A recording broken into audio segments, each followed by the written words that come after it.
Come on, now we do. Move, bitch, get out the way. Yeah, man, trust me, car. Move, bricks, get out the way. Jeez. Yeah, man, you know how we do, man. Day on a Sunday, you get me? Yeah, man. Yeah. Shout out to the people them in the chat, you know how we do. It's G Block in this bitch. Yeah. Come on. Come on. Mad. So, yeah, man. You know how we do. Hey, listen, I got I got Hangout set up, you know. So, yeah, man. You can get it cracking on the Hangouts move. You get me? You get me? Shout out to the unholy spirit, the unholy son in the building. You get me? Now we do the unholy father. You see it? You see it? Not it. The worst of the worst. Yeah, man. Shout out to the unholy son for today's question. Yeah, man. Yeah. Trust me, move, bitch. Get out the way. Yeah, man. Yeah, that one got them in the feelings, isn't it? That one hurt, innit? That one hurt, innit? Move, bitch. Get out the way. Get out the way, bitch. Hey, jeez. Yeah, man. Yo, hey, so big up 90 for 99. You got a live stream running right now. Shout out TOITN. Yeah, the yeah, yeah, you had a live stream popping off today. You get me? Yeah, man. It's mad still, fam. Yo, I don't know what man are talking about here, bro. G Block is definitely undefeated and got one bag of man in their feelings, fam. So mad, mad. And listen, yeah, this is how much it's got man in their feelings, yeah. A man will jump on and say, if so and so said this, I'm like, Ross. That's sick. No. Yeah, man, that was funny. Still, that was mad. Yeah. Yo, all right. Listen, we're gonna switch over to yo, James, can you hear me? Yo, can you hear me? Don't think you can hear me on this side because I've got it muted. All right, one sec. Let me switch over to Hangouts now, yeah?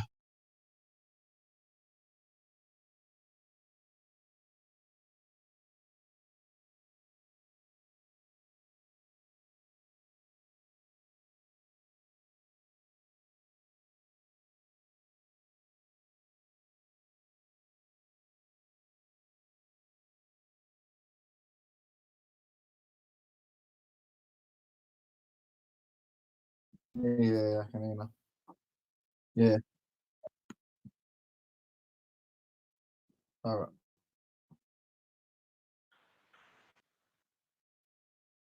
Ugh.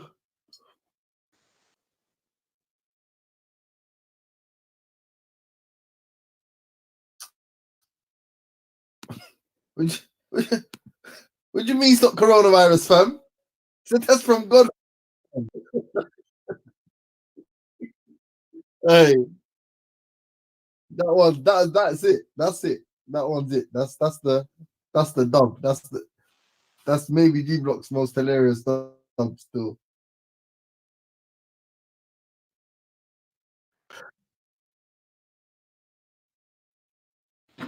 Remix.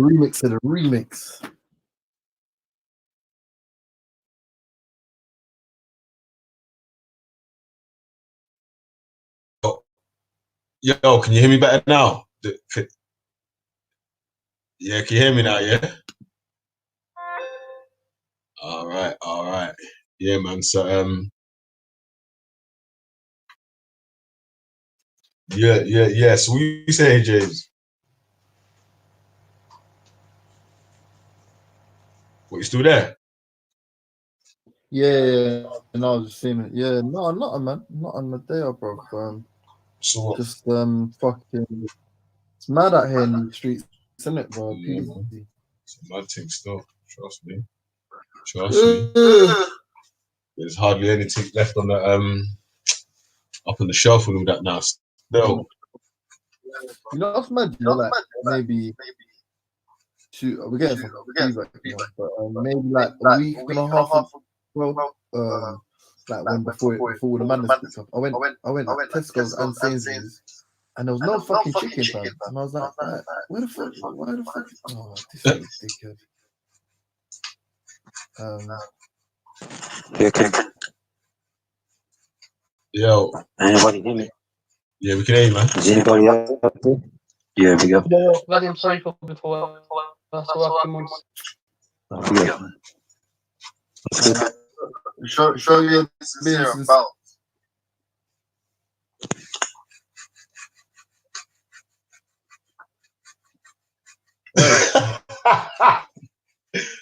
Yo, yo, full 5-star pagan cousin, you mad? Yo, 5-star pagan. God gets the opponents. Don't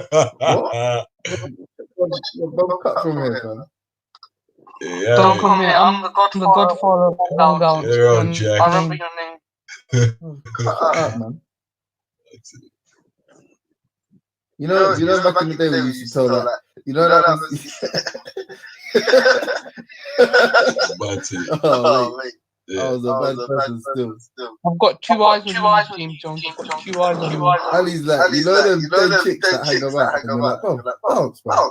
And they go dead silent and like stupid. Like, they're not, like they can't. You're the one who gets the pass. James Jones, you're the one who gives it a pass. And you always got one faggot begging me. He's like, loud him. Calm. Shut up, bro. That's from here, bro.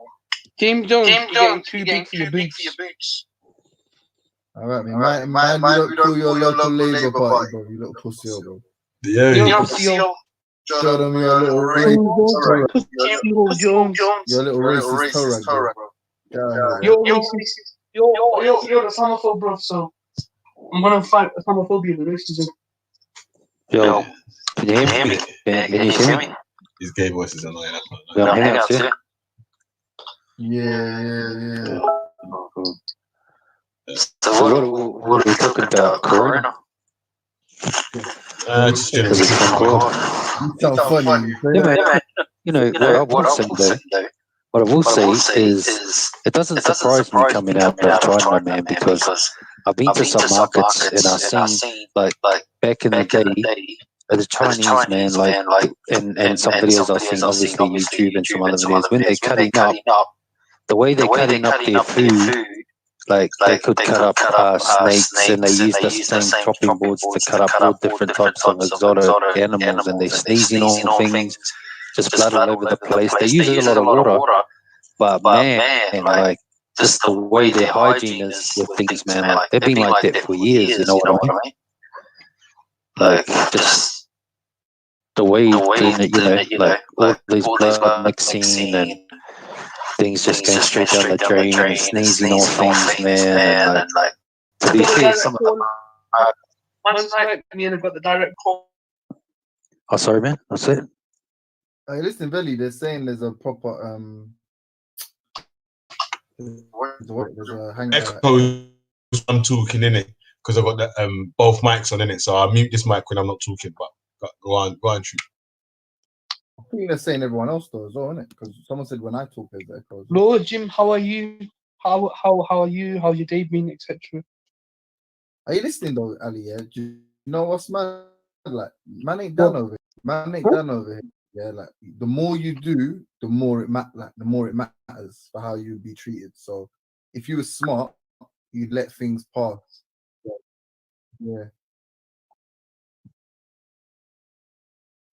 But it's cool. But what you don't realize, I'm done out here. No, I'm not done out here. You see what you don't realize, You see how Asif has your picture, yeah? But now you've been calling people niggers, and he has your picture. So now your picture is James Jones. Good for you. James Jones, big out to me your picture. So shut up. Yeah, but I'm not racist, you little rat, so I'm okay. You're a Islamophobe, though. You're Trump. Watch on one of these Sunnis who hate your little Shia Watch when one of them actually You know find shit a bit, bro. What? Beg it up, Hassan. You beg it up, Hassan. Listen. You want to suck Hassan's dick? Let's be What? honest now. You're a Listen. biased, but you want to suck Listen. Hassan's dick. Watch when they actually find out where you're What from. up, boys? Watch when they actually find out where you're from. Yeah, with all the little things you say online. Yeah, you little tramp. Watch when they find out. You little shit. Go With and suck Hassan's dick. your Go and face suck all Hassan's dick. Whoa, Be that man. whoa. your Ali face Khan, all out there, yeah? All right. you went 0 to 100 there for a second, bro. Calm down, man. All right. Yo, Veli, the YouTube looks weird right now. Hangouts is all blurry and shit. Yeah. You think I'm gonna let you off mocking on Miss Solomon? Watch out. You attack every single Sunni's mum. So next bedroom's got every single Sunni's got beef with you now, fam. Ali Khan. Take a breather, please. Okay. I'm gonna try to explain. I'm gonna try to explain this to Ali Khan and to some of the people listening as well. Okay. So while I disagree with much of the things that James or Veli or maybe others even on the panel may say about this specific topic, we kind of have to understand a few things. I'm from the Khawarij, bro. We don't listen. I'm from the Khawarij. Okay, cool. So what I was saying was, we kind of have to understand like what they've been told about Islam and also how it's been kind of embodied by people over the last, for them, whatever, 15, 20 years. They've just been told all the stuff over and over again. So if we put ourselves in their shoes, we wouldn't expect any reasonable person to act another way, like oftentimes. Like they could, it's kind of like they're on the top. Hold on, sir. Why are you saying anything to the racist tramp? Well, fuck you. Yeah, I was gonna tell you, James. By the way, this guy tells me he tells me like he tells me a couple days ago that he said some shit witness, and I was like, what the fuck is wrong with you? So and then he tells me it's because you guys are dissing obviously like religious figures and stuff, right? So I'm trying to explain to him, you can't say that shit. Like just because you think they're offending you, you can't just reply and say shit just to offend them. That's not how we're supposed to act. And I said, honestly, I could give an absolute shit. All I'm saying is, as far as I'm concerned, you don't need to explain it here on this panel to anyone because absolutely no one cares. The only person that platform this little retard is people like Dan and stuff, because I don't know, they've got some kind of, I don't know. Bro, you know Miss Solomon. No one goes wrong with Solomon. But this little fucking retard does not need explaining by anyone. I don't give a shit if you think I'm an Islamophobe. Inshallah for you. I don't give a shit. I don't give a shit if you think I'm a racist. Yo, Ali Khan, let me talk to James for a second. Ali Khan, let me talk to James, please. Ali Khan, let me talk to James. Side of this, you little fucking moron, because people have seen you little fucking mother. And you're being fuck your mom. James, hold on. I gotta ask you the same thing, bro. I gotta ask you the same thing the other way, though. Like what I'm trying to say to Ali Khan, I gotta ask you the same thing, though. Could you see how he may be pissed off or offended by the shit that you guys say? His mum, belly flopped into a swimming pool. Oh, bro. Belly flopped into swimming pools when she James, come on, man. Watch what I do. Miss Solomon's done more than you ever did, bro. Don't chat about Miss Solomon. Yo, your mum was a crash test dummy when she was pregnant with you. You said that about Miss Solomon? You said that about Miss Solomon? Yo, James, can you understand, bro, or no? I don't give a fuck about this little fucking moron. I don't know. I want to understand about what he was. If you're telling me something like your opinion, I don't care. Brother Malcolm, you how deal with your time. No, but hold on. But James, hold on.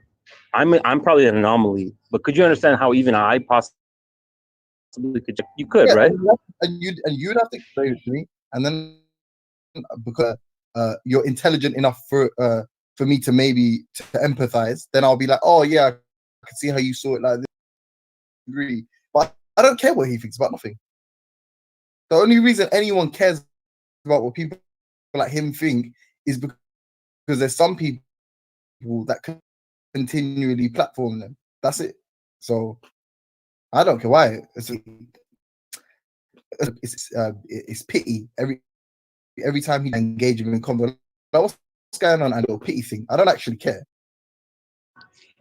Yeah, no, I get it. Are you saying that? Is that what you're saying? No, I'm saying like you know how I am with this kid, right? I try to take care of him because sometimes he says dumb things, right? I try to look out for him, right? You know that, obviously. But you're my bro. When he tells me a couple days ago, yo, I said this shit to James and Witness, I'm like, are you dumb? Obviously got pissed off at him. So I'm trying to explain to him the same thing I was saying earlier. But at the same time, because you're my bro, the reasonable, like, for me, as a reasonable person, I would expect you as well, right? That's all I'm saying.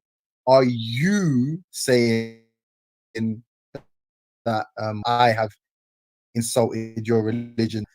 People should respond to me. Are you saying? I told you I'm an anomaly, bro.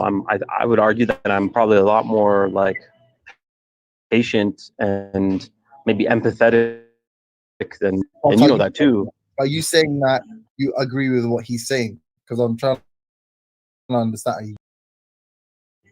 No, I'm not agreeing with what he's saying, obviously, but I would never say that. No, but I'm saying the point. Are you saying that what warrants or I have done warrants a risk any kind? Says, that's what I was trying. So if you're talking, yo, sorry, hold on. Brother Malcolm for fire. What else? You use physical action. Physical action. 1 second, bro. So James, what I was saying was, I could see how some people would be offended by some of the stuff you guys say, and you can't say that. Go on like what though? Go on, tell me. I don't know. Like I said, for me, I don't. Listen, hold on, James, hold on. When these guys even talk about it, I even say, bro, this is not something that we should be offended about. Not of the same mindset, but there are people who would be offended. So, Ali Khan, right now, what are you talking? Insulted? No, you're doing it again. What did I just do you mean? What did I just say to you, Hassan? This thing now. No, you're doing that emotional thing as well. Yeah, is that everyone? Well, hold on, what? You just asked me for an example. I don't give a shit what this little spastic says. I asked you, what have you heard from me that makes you think it warrants a response? You said, yeah, some of the stuff you say. So I said, like what? And no, I didn't, bro. Hold on, bro. Listen to what I said. I am okay with it.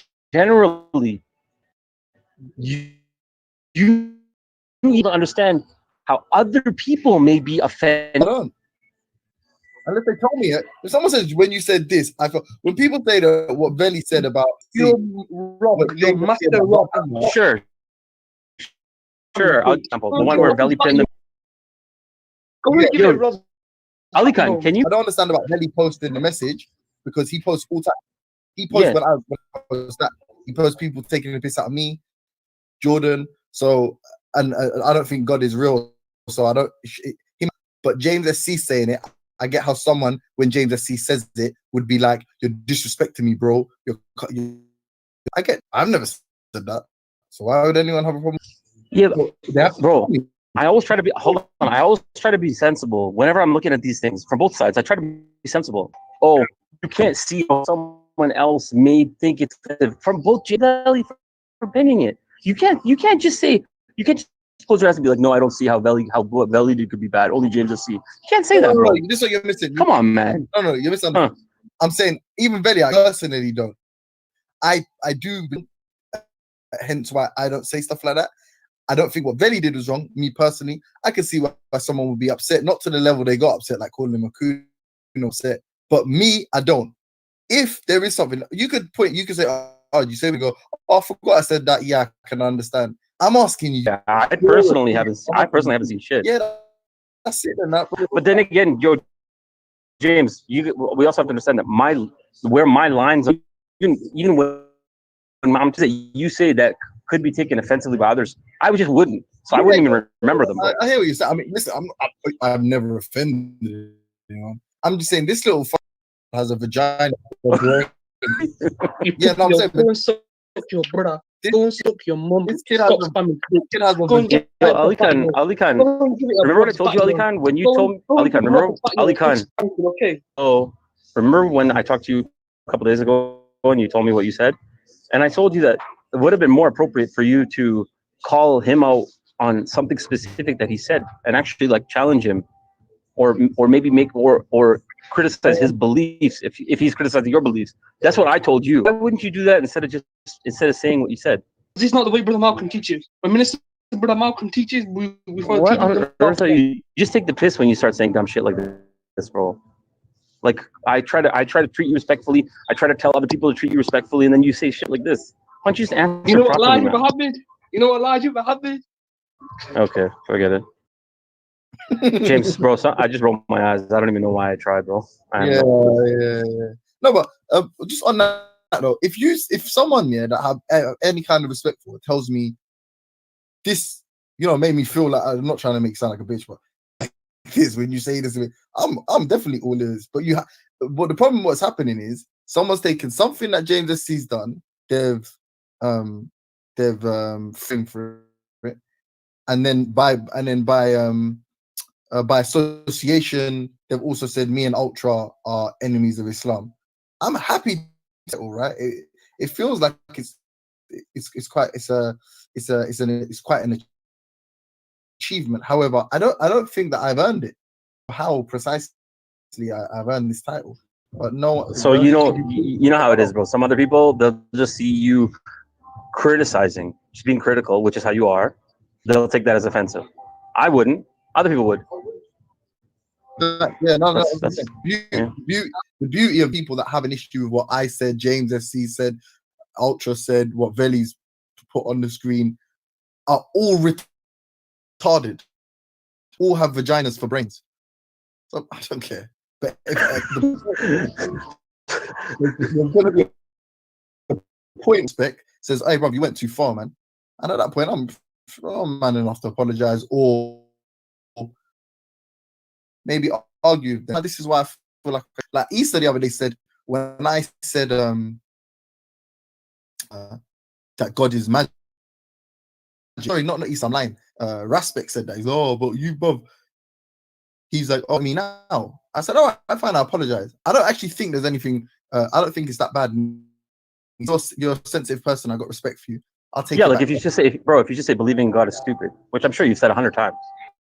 Yeah. Yeah, you defensively. I haven't actually said that 100 times, but I've said. Come on, man. I've said people. I just said you don't have evidence.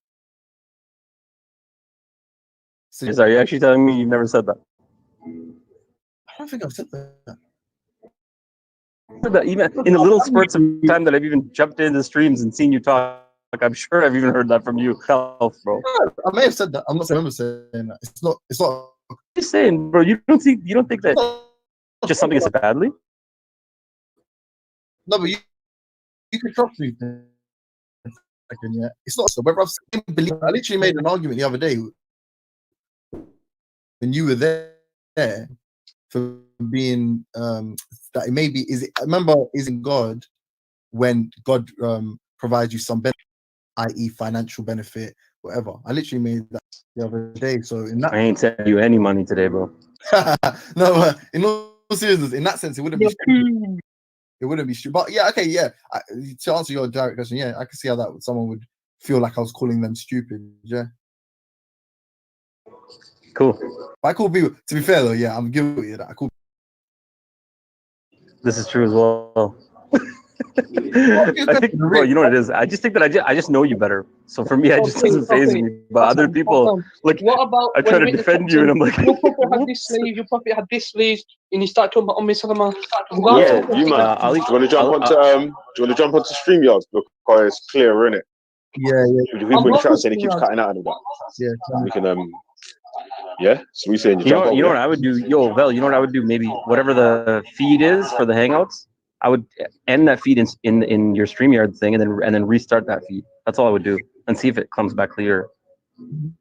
The Hangouts feed, like you know how you're sharing your screen or whatever you're doing. Yeah. Restart that share screen too. Yeah. All right, 2 seconds. Yeah. So my whole issue is when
Yo, you can't hear. All right, 2 secs, yeah? Give me 2 secs. Let me restart the share screen thing, man. Check. Let's give me 2 secs, yeah? 1 sec. I didn't check share, hold on.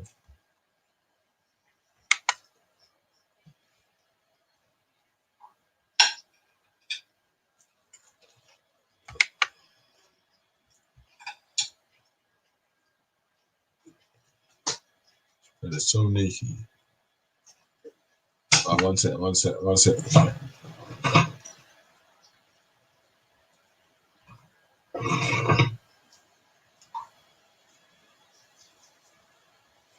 Alright, I'm adding it back in now still.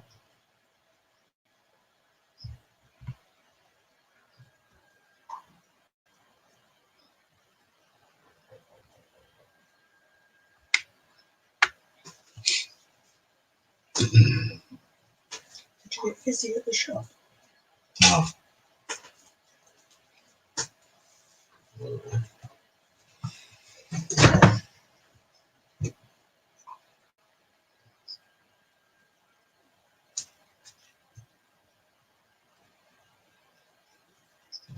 Yo.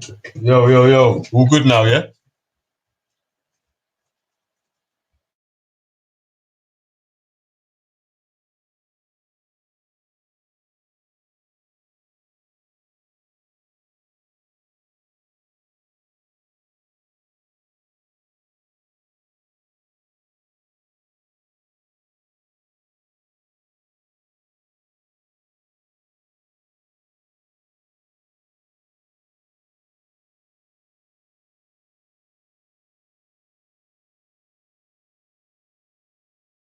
Is there sound now? Can you hear it?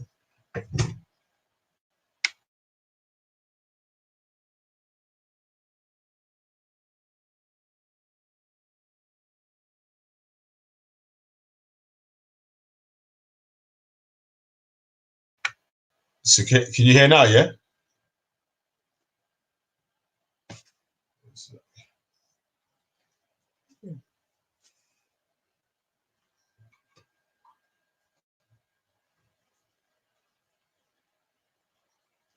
No, I'll mute it.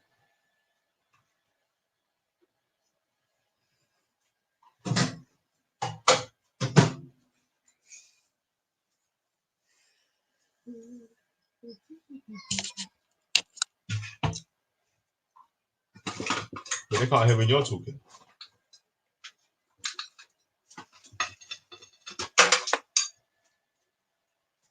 They can hear us and not the others. They can't hear the others. I can only hear. That's what I'm saying. I can hear you. We can hear you, Velly, not the panel. Yo, I'll tell you what, yeah, just jump off that, yeah, and come over to StreamYard, innit, man? Come over to StreamYard because this is gonna be easier. And then once we've got the shit worked out, we can jump back onto what's it called after. Yeah, the people I'm shutting it, man. And we what? Man, shut up, man. No one cares about what you're even saying, bro. No one even actually wants to even talk to you, bro. Like, and you're in there talking like anyone wants to fucking listen to what you're saying, bro. Just shut up. Yo, listen. I Ali Khan, shut up, man. No one even wants to chat to you, bro. Move up. You hear me? Move up. And run with it. Nothing, yo, right? Shut my mum up. You're a fool. So how am I gonna shut my mum up? You live with your mum, so you tell your mum to shut up. Go and tell your mum to shut up now. Go and tell her Valley Vision said shut up. Yeah, I said that's yo fool, man. Alright, these lots jump over to StreamYard, did it, man?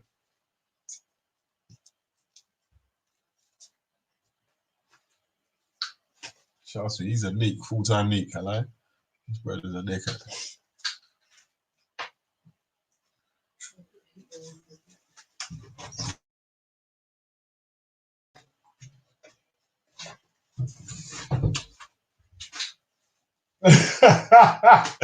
Even with your girly voice, when you swear at people, it don't sound threatening.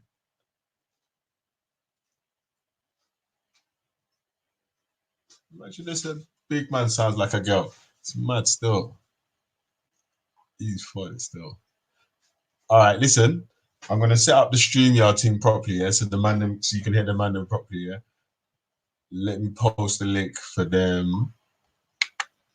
Yeah, no, man. You man can only hear me still, fam. Like we're having a big, full conversation, you know, and you can't even hear the rest of the panel. I don't know why though, because one sec. All right, let me try one more thing, yeah, and see how this works. See how this works. Oh, no, man. Working, man. All right. Let me stop sharing the screen, man. Yeah, Ali's just getting roasted, man. He's just getting peppered. You know how Ali does, man. But it's Ali's own fault, though, man. He brings it on himself, cuts. Like, yeah, you told him I meant to jump onto fucking onto G Block, cuts. Obviously, he's gonna get peppered, man. You know what's gonna happen right now. Duh, I knew he was gonna say that, you bastard. One sec.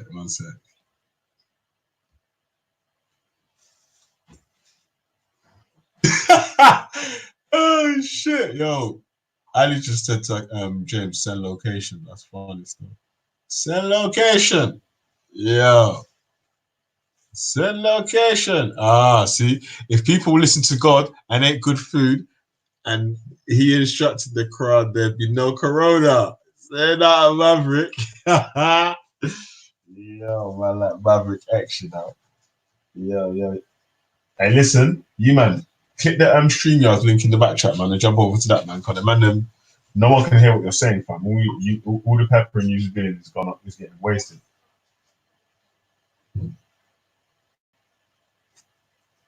Yeah, well, don't worry, man. No one heard it, only Ali. So,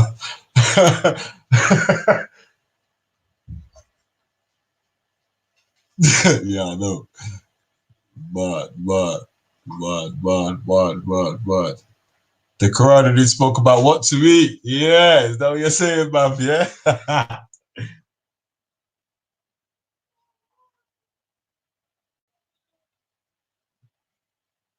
Oh, shit. Yo, you know, come over to StreamYard, man, so the people can hear. Come over to StreamYard, man, because the people can't hear what you're talking about, man. Just come over to StreamYard.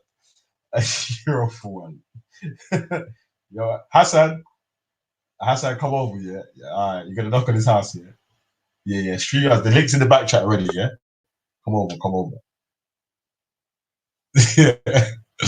Yo. Yeah, Yo, what's poppin', man? What's poppin', man?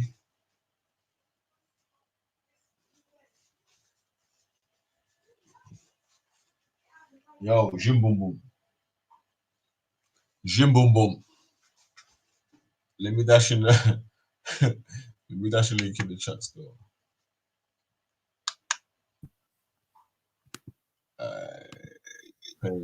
Yo, well gone. Are you listening? Yeah. You telling me?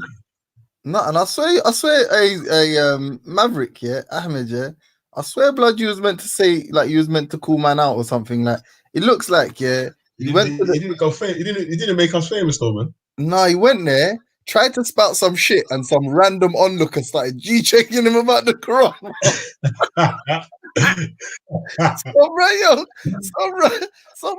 Baba watched 5 minutes of it and fell asleep. Yeah, some random don in the scarf went, yeah, but what if you just hasn't it been used in the Quran? You know, man hit him up. Man stung him, yeah, and he didn't even respond. Man stung him with the, but why didn't God speak about the left hand? Like, why is he talking specifically about what the right hand possesses? Like, you didn't know what he's like. Let's just move on. Can we move on? Hey, Ahmed the Quranist, yeah, is 100% relegation level Speaker's Corner talent. Oh, like man is relegation level, innit? Like his thing is. Yeah, like no manager wants to touch that. No manager, like Man, the boards will having meetings with managers and they're just left, right, and center rejecting it. Mark Bosman ruling, yeah. Yo, Ahmed the Quranists, yeah. Moving like Mascherano in there, bad day. He's going into administration, innit? Like his debating skills are going into administration. G. Yeah.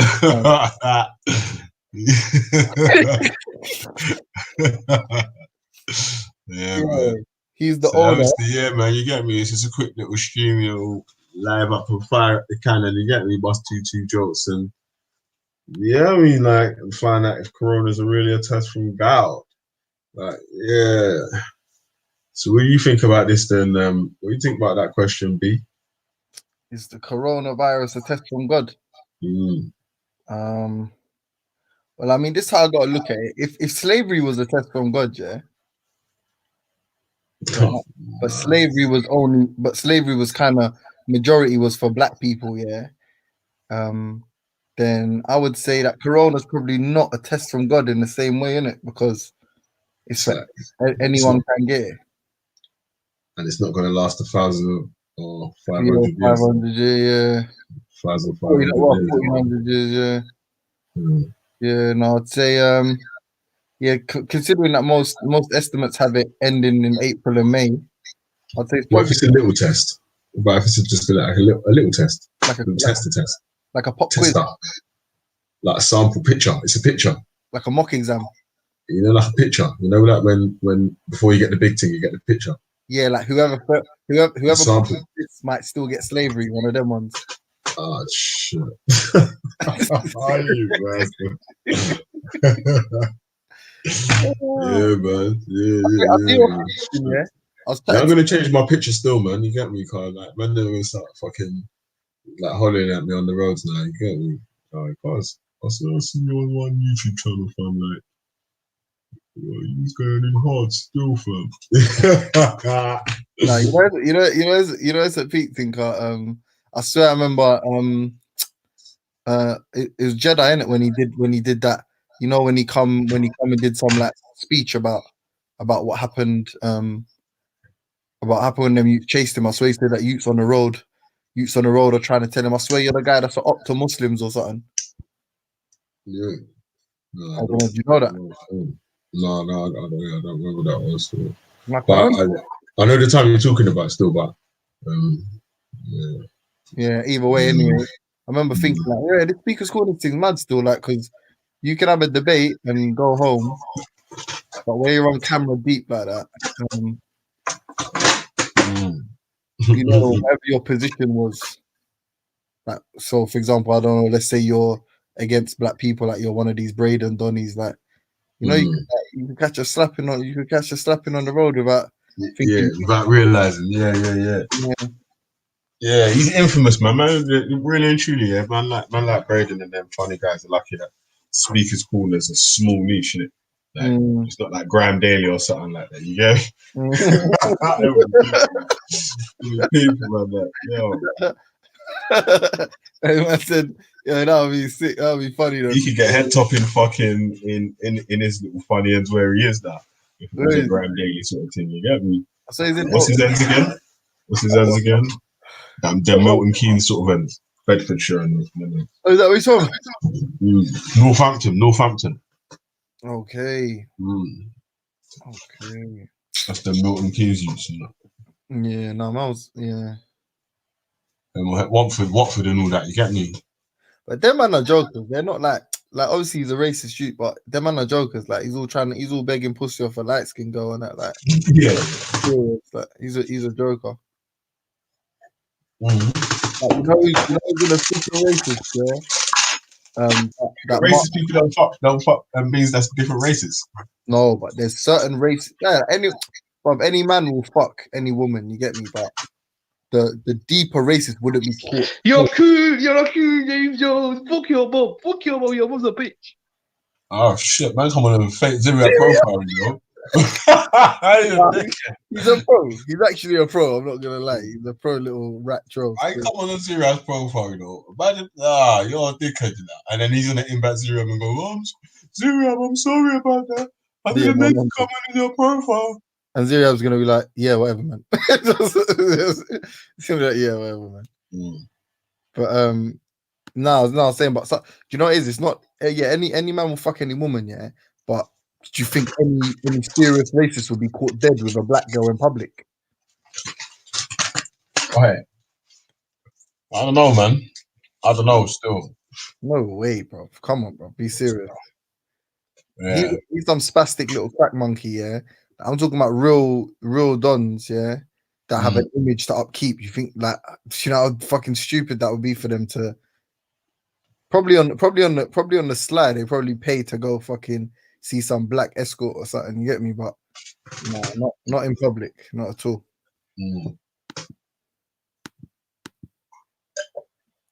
When Raspek told me about that Mark Flett brother, the first video I saw was some YouTube channel, some video of him taking the piss out of, you know, the new James Bond is a black woman. Is it? Like, not the new James Bond, sorry, the new 007. Okay. Yeah. And probably, I ain't gonna lie, it's fucking funny still. He's a different one. And he's just he's doing bare sarcasm and like, you know, when she runs out and he's taking a piss. But the point I'm making is anyway, man's got no respect for black women at all. This Braden Don's all talking like all begging her and like, oh yeah, I'd love to be your boyfriend. Like, you know what I'm thinking? Come on, bro. You think any self-respecting racist gonna do that? Man, yeah, it's true, man. But maybe, yeah, like you're saying, someone that's like in a political stance, like they're trying to be the face of this, that, and the other. But one of the supporters, maybe, you know what I'm saying? Like, yeah, I guess we're saying like an England FC kind of.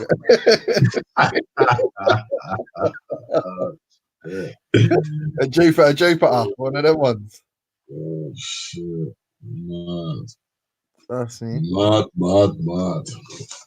Yeah, man. You know what's mad though? Yeah, about some of the complaints that's made about the Blizzard, the Blizzard. You get me? It's like, oh, you only talk about so and so, but when man are dissing this one and that one and so and so, busting jokes on this other one and rah. Everyone's all laughing as well, isn't it? But when it's time for us to laugh at something, yeah. It's like, you can't laugh at that. Not only that, I'll tell you what else though. Yeah, like I'm looking at Mav and James SC in the chat going back to back with hadiths and all of that stuff. Yeah, like you come on the block, we're not talking about religion, you won't jump on. But I guarantee you now, if we spoke about something that you believe was wrong, anything concerning, you know, something moral or something whatever, you would jump on and tell us about your religion. So there's a hadith that you get what I mean. Was making crack in the fucking or how you're a special kind of Muslim and that doesn't apply to you or some shit. You know, in my special brand of whatever. Like, it's so dumb, bro. That's what I'm saying. Like a lot of conversations. Like the most, what's the word, man? The root of most conversations and points are like, you know, kind of universal concepts, good and evil, shit like that. You know what I'm saying? So logically, if you believe that your morality comes from a God, most conversations will probably at some stage end up, like most kind of debates, you know, philosophical debates, will end up at discussing something surrounding God. It's just logical, isn't it?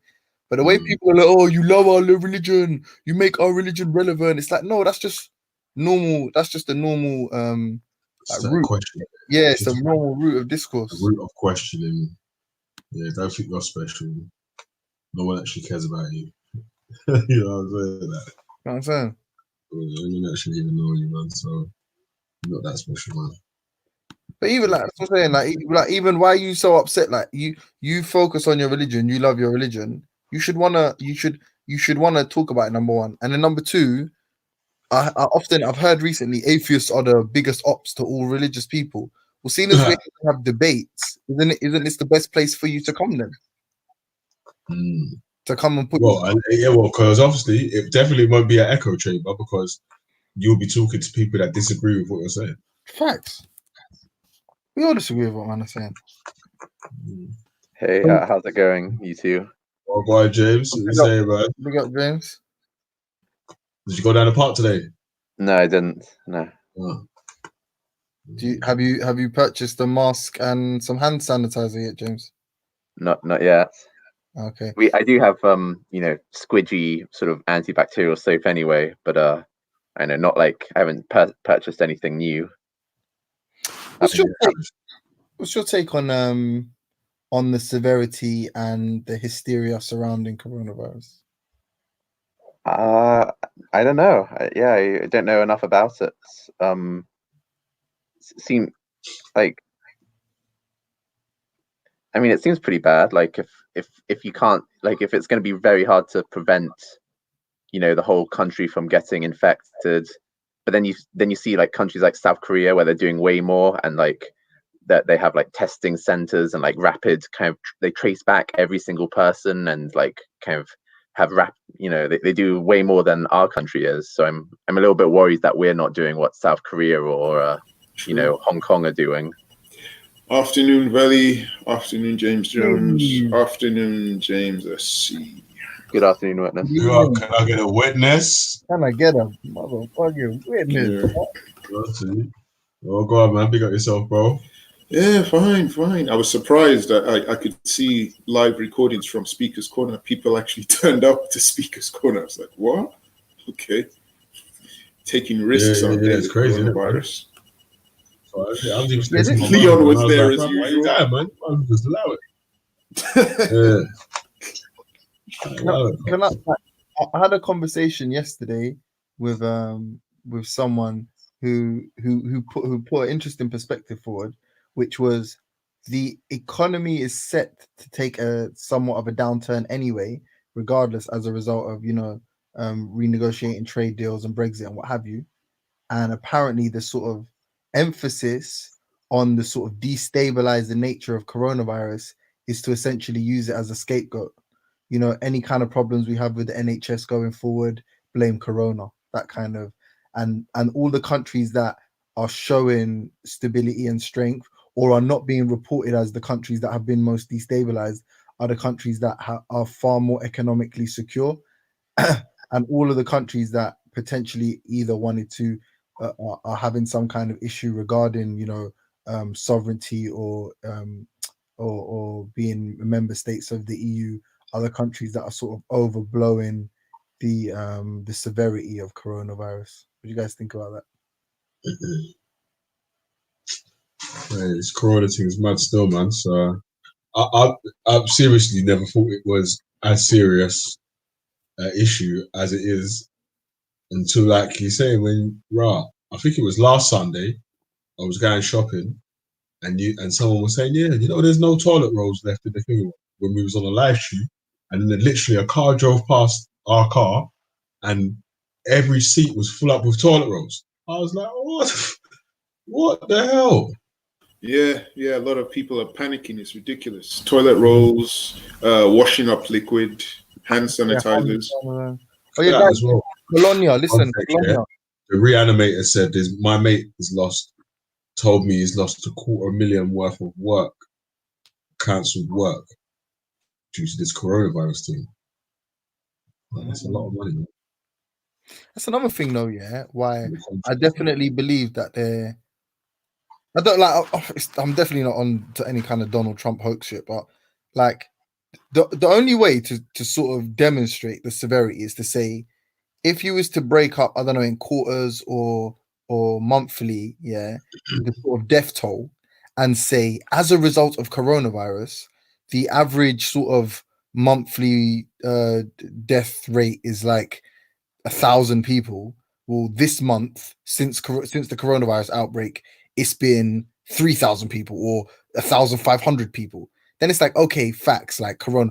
But to say like 1,000 people died, 1,000 people died this month and 1,000 people died last month. The only difference is 500 of the people that died this month died because of corona. Therefore, we should all be fucking petrified. Doesn't make any sense to me. Because if you're 90 years old and you was on the way out and you kicked the bucket with corona, whether or not you would have kicked the bucket had corona not been present, there is no evidence to suggest that.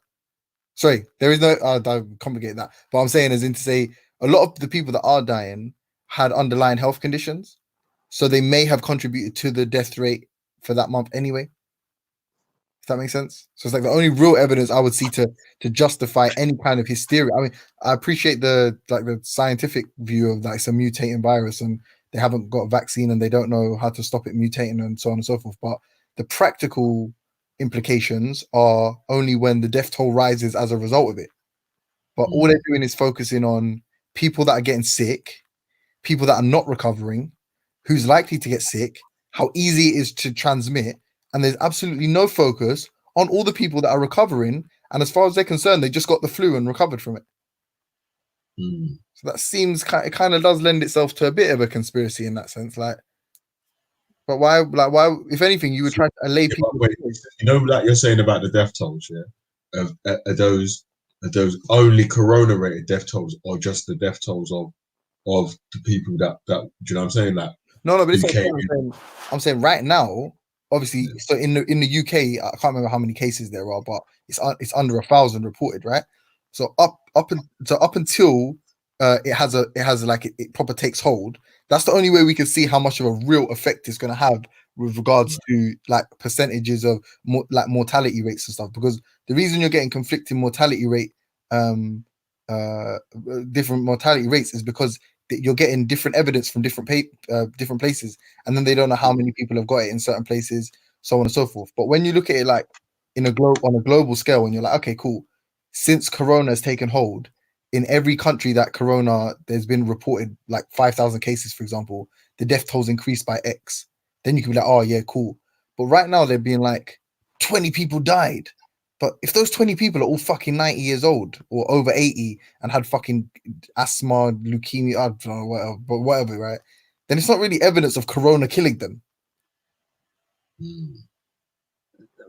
The ones that they will have said this person's died of Corona, they're going to say it's because the person like will have been brought into hospital reporting kind of the Corona symptoms, and they probably would have like, you know, taken a swab of their mucus or something and actually identified Corona. So, you know, I think they probably do have good evidence to say that the people who are kind of 80 years old and died of Corona did die of Corona, even though you're right, they might have died, you know, within a year or 2 or 5 or 10 anyway. But you know, James, you know, like if someone's got, if for example, like pneumonia, I think it's HIV or AIDS. I'm not sure which one of the two, but like I think pneumonia is the biggest killer of like patients with HIV or AIDS. One of those two, yeah.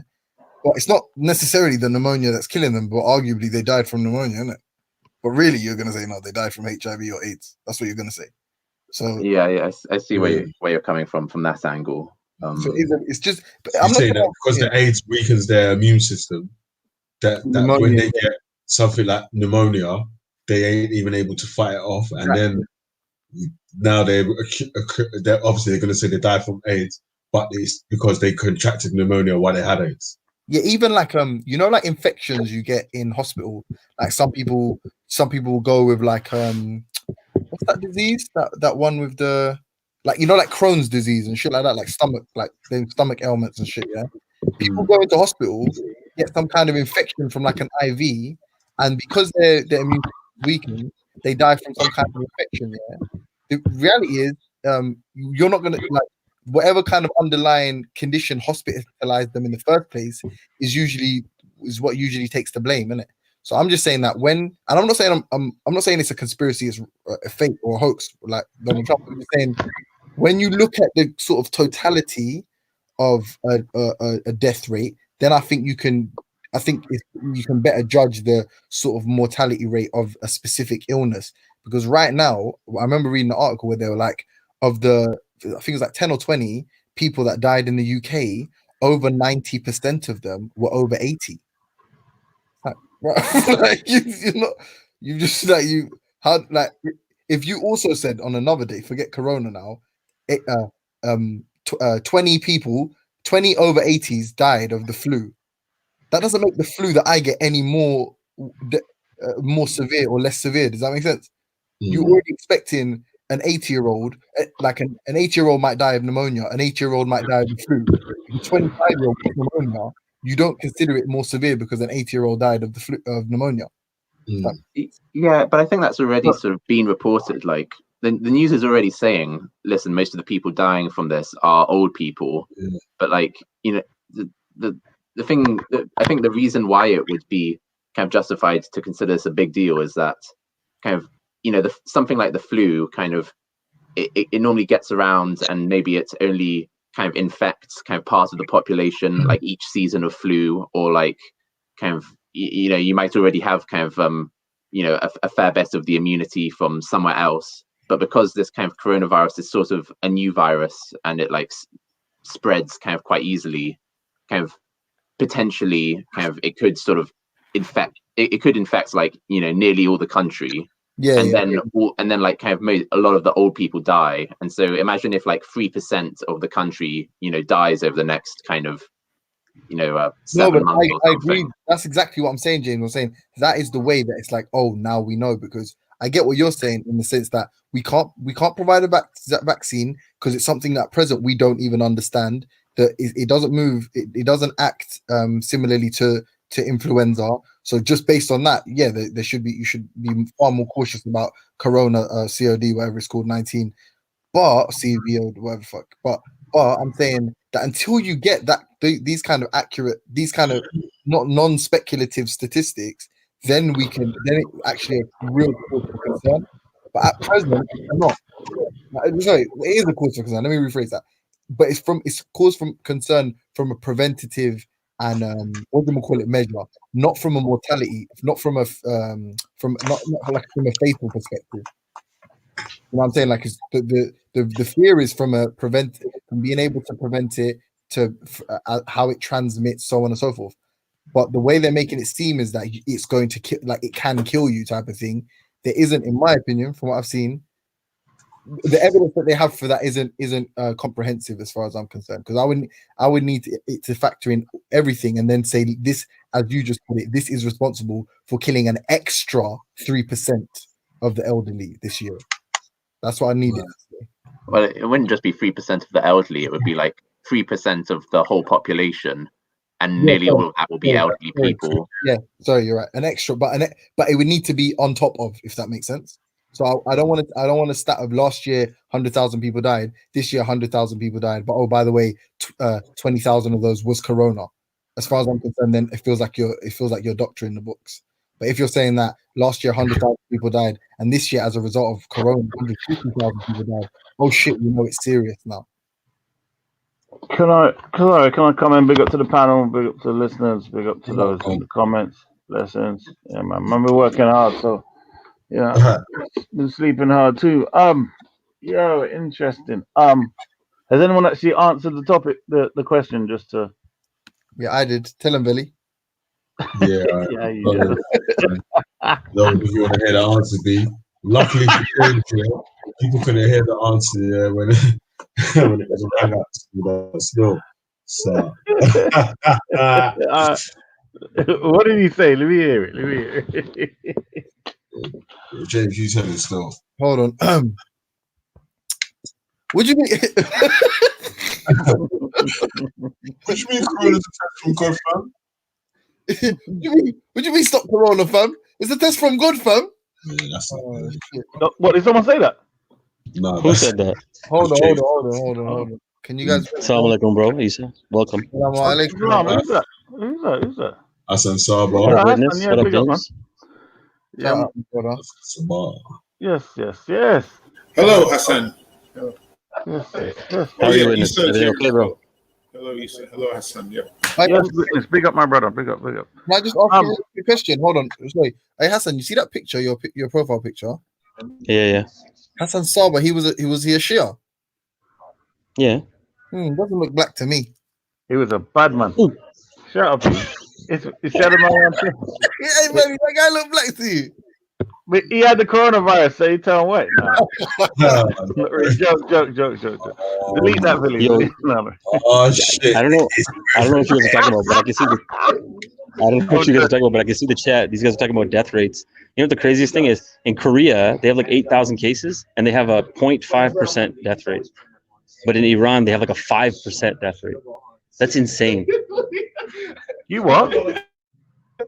I was just talking about the fatality rate from this coronavirus thing. Hold on, 5% of what though? So 5% of the people that are infected in Iran have been dying. Okay. So 5% fatality rate. That's absurd. Do you think it's because they reject? Do you think it's because they reject the sunnah of the Prophet, peace be upon him? Oh, don't even answer, bro. Just Bro, don't even. I honestly like for you. Maybe I don't know how stressful this is, but for me, this is like this whole thing is actually really like bad. So I don't even know if I really want to joke that much about them. Like I feel really bad for them, bro. They're in really bad shape, man. Yeah, no, I'm joking. Sorry, I'm there. Who? I don't get you. Like, I mean, from what I know, yeah. I mean, what I came in when I heard, like the way how they're talking about it, it's like it isn't like if so many percentage, then like it's not. They are. It come like a conspiracy. Then, do you get what I'm saying? Because what do you mean? Say that again. Apparently, there's a large percentage over 80 years old. The majority of people dying from it apparently are over 80. Right? I don't know if that's true, if I heard correct or not. So if that's the case, then why isn't that reported? Why isn't that the main thing that's presented? Yo, Has. It is. There's a YouTube channel, called The Reanimator, yeah. He's made a funny video that a few of us are starring in, man. So you might want to take a look at it. Click on his channel and have a look at his video, man. The Reanimator. Okay. I can see it. I just clicked it. Make it fun. I love it. Yeah. It's. I mean, let me see. RS6 $10,000 challenge. I don't know. I hope this guy understood like this the lack of sense in that whole discussion. That was pretty bad. I don't know if he did. But... Sorry, do you know who Uthman bin Affan is? Uthman, yeah. Yeah, he's the third usurper. Yeah, so it's definitely Ali Khan because he comes in. Who knows? Ali. Yeah. Probably. Blood. Usurper. I'm a massive fan of yours. I'm from Yemen. What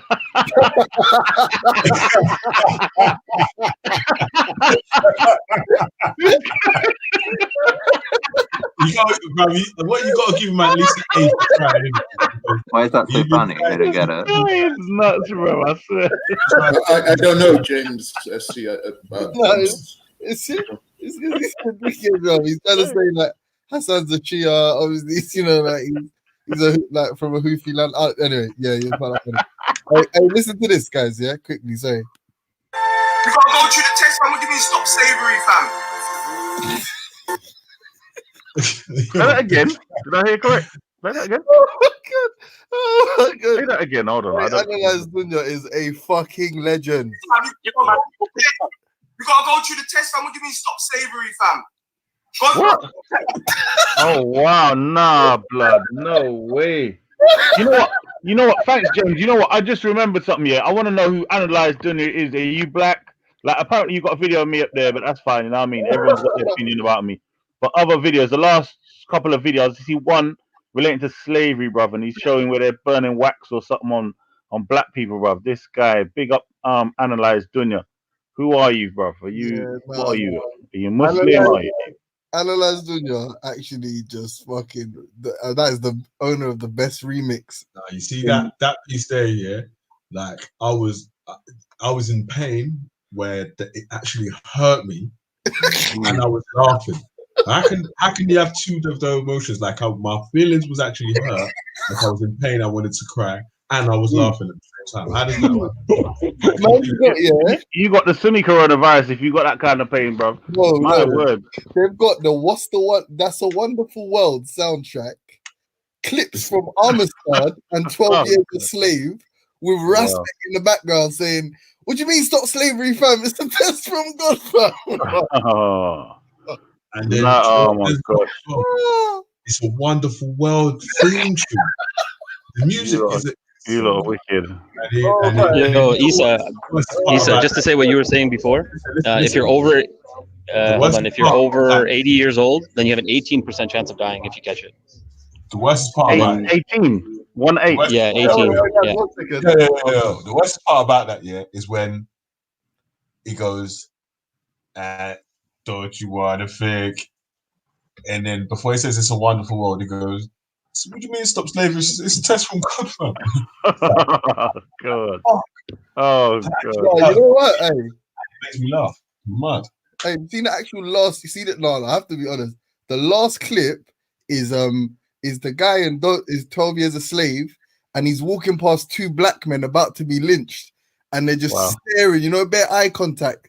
And the next voice just comes in and goes, "What do you mean stop slavery?" Oh no! Yo, he makes some killer videos, man. I think it's a girl. I know that's Dunya. M.A. Brown, the Pan-Africanist, who I have unfortunate criticism for after his last demonstration. But yeah, he says, as James Jones, does Issa agree though? Is slavery a test from Allah? Well. Let's get into that conversation. Sunday, G-Block Sunday, is coronavirus a test from Allah? I would say that it's a test from whoever it is that is what do you call it, your enemy. Like, it's a test in your own life, i.e. if you're in a situation, then it's that, i.e. evolution. Like, you're caught in a situation, you got free will, however you respond to that is your own personal test. That's what I'm saying. It's, boy, like, I don't know. Yo, let me ask you a question, Anissa. What do you consider a test from God? Sorry, who went out? Oh, James SC. Okay. James SC and Valley, yeah. Yeah, ask me something, Hassan. I was gonna say, so then what do you consider a test from God? A test from Allah, I would suggest, where He's giving you basic instruction. I mean, you could say within the framework of slavery, there's a test from a God within it. Do you see what I'm saying? But I wouldn't say that. Like to follow guidance, basically. Yeah. Yeah, but I wouldn't say slavery is a test from God, because that would suggest that Allah imposed slavery on you, and He wants to see how you come out of that. I'm saying that for me, like, I interpret Allah Himself, I interpret so-called actions of Allah to be very different than most people, innit? So my answers have to be true to what I'm saying Allah is, etc. So let's say me and that person have the same thoughts in our head when he says those words. I'm saying the words that come out of his mouth relate to most people something different, innit? You know what I'm saying? Like, he was mocking me saying about evolution the other day. Yeah, I think I heard you say that. You deny that evolution, yeah? No, I say the Quran teaches evolution. Do you get what I'm saying? So he was mocking. He's done a whole show on that we come from primates or something, and said that makes our own religion.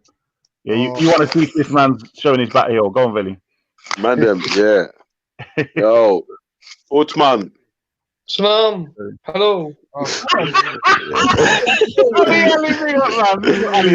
Tell him, brother. Oh my God. Sorry, James. We just knew it was going to be shit. Guys, you know what though? I'm going to be honest. See me, I don't ever like to start conflict amongst the brothers, yeah. And I'm always the guy that speaks about resolution. But in all seriousness, yeah, how you gonna let Hassan come on with that picture and misrepresent our people, Issa, man?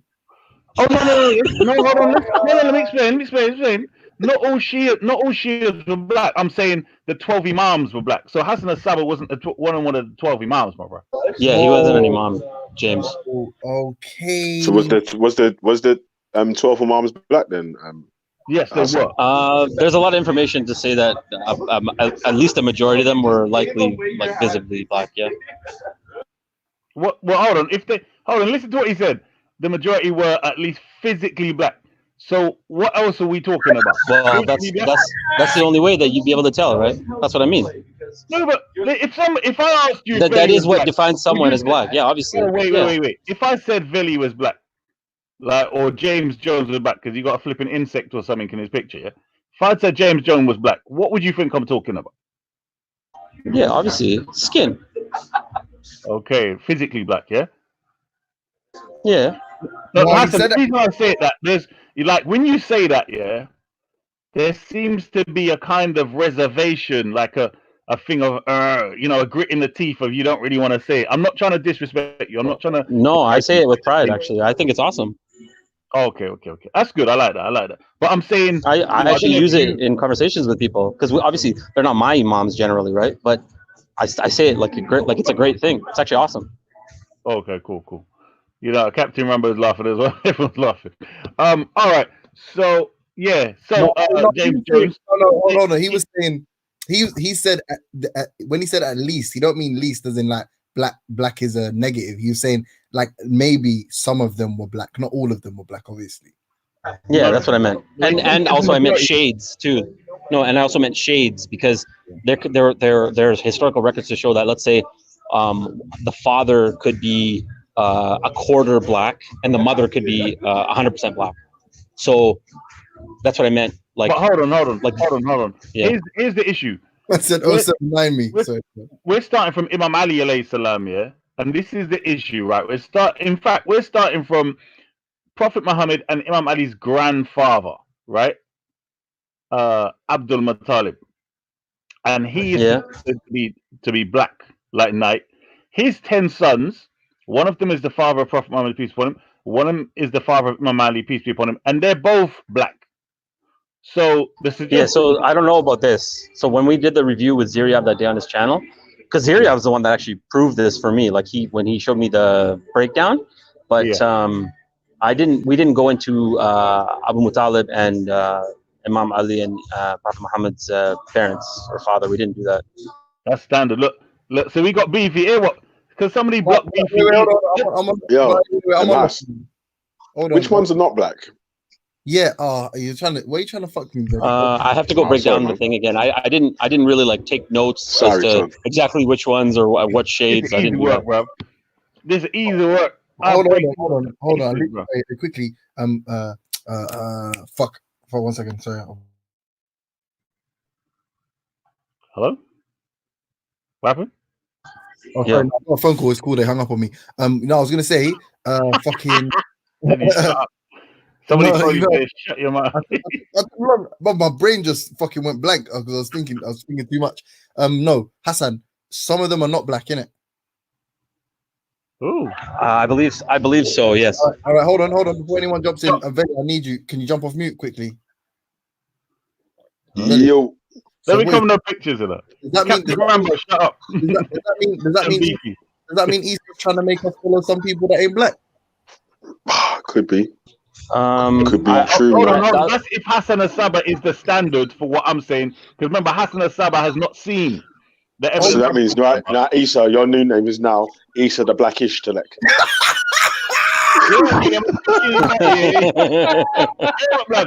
Hey, Ali, come back and bark this man here. Bite his ankles, bro. Ali's my little chihuahua, bro. We get to bite you up. Ali's a racist bastard. You know what? I need to find. You know what? Let's deal with that at some point because I think I'm witness. You mentioned that before, yeah. And I don't know, but let me deal with this first. Hassan Asaba, when you say some of them might not be black, yeah, which ones could you be talking about? Like, give me a clue who you might be talking about. When we did the break, like again, this also has to do with there's a little bit of nuance here. So when we say black, do we also mean like, let's say someone that was a quarter black? Would they be considered black? This is what I mean. There's a little bit of nuance here, right? Well, no. Listen, what I'm saying. Let me put it to you like this. Yeah, what we're saying is, if let's say the first 6 are black people, and then later on they're slightly mixed, right? Then in the black imamis, in the black community, they would still be considered black. Do you get what I'm saying? Do you get my point? Sure, but I mean, again, like I said, there's just a little bit of nuance. Like let's say someone was 10 or 15% black, would they still be visibly black? No, but that's what I mean. Hold on, Hassan Asaba, I'm suggesting, that when you go to the Caribbean, like you will have one family. And you'll have a rainbow there of different complexions. Do you get what I'm saying? From really, really dark to what we call red skin or like very. Yeah, I get it. Do you get my point? So I'm saying we'd say they're all black still. Do you get what I'm saying? So, like, because they come from black people as a collective. The problem with these lot here, these Velis and James Joneses, right? The problem with these lot, yeah, listen, right? The problem with them is because they see Arabs to be like the people in the Middle East now, they're using them as the standard to measure. Do you get what I'm saying? So that's the problem. Like if Yeah, they, so if we're just specifically talking about that, then yeah, the Oh way that my they're God. So what- represented, for example, it's not correct. Yeah. No, What is there? Wait, hold on. So let me just, James. Sorry, I don't want to cut you, my brother. Yeah, I won't. Yeah, but is there? Are there pictures that are allowed to be shown of Imam Ali and them man there? Yeah, so Is it I like guess Prophet Muhammad, you can't take no pictures of him. You can't draw. I no actually pictures of him didn't. and shit. I didn't know that this, but I think I learned recently that at least in Iran, for example, they have no issue with showing pictures. Even they don't even have issue, I think, with showing pictures even of the Prophet, as far as I'm aware. Wallah. But this is, but you Yeah. have to remember, you talk. This is the thing, yeah. People don't realize Iran really has their own culture of what you call Shia. Anyway, like when the Shias that came and conquered there, bruv, they were brutal, bruv. Those 12 was like spread 12ism on Sunnis, like Can I just big ask? time. Yeah? Can I just ask? The reason it would be important though is because if some of these black-ish imams, yeah. Oh my God. I'm not what I can say. Some of Go these, on, go on. sorry, the 15 percenters, the 15ers. This guy's a idiot, you know. Well, like, you see if some of the 15 percenters, yeah, if 85ers. them, man. Oh my Sorry, the 85% Caucasian ones, yeah. If God. if man's them- gonna start spreading Sunni virus through the internet. You lot carry on. no, Yeah. seriously, no, all jokes aside. But if them man there was selling our dark-skinned brothers and sisters now, isn't that a little bit of a problem? If a 15%er try to take 100%er, you know what I'm saying?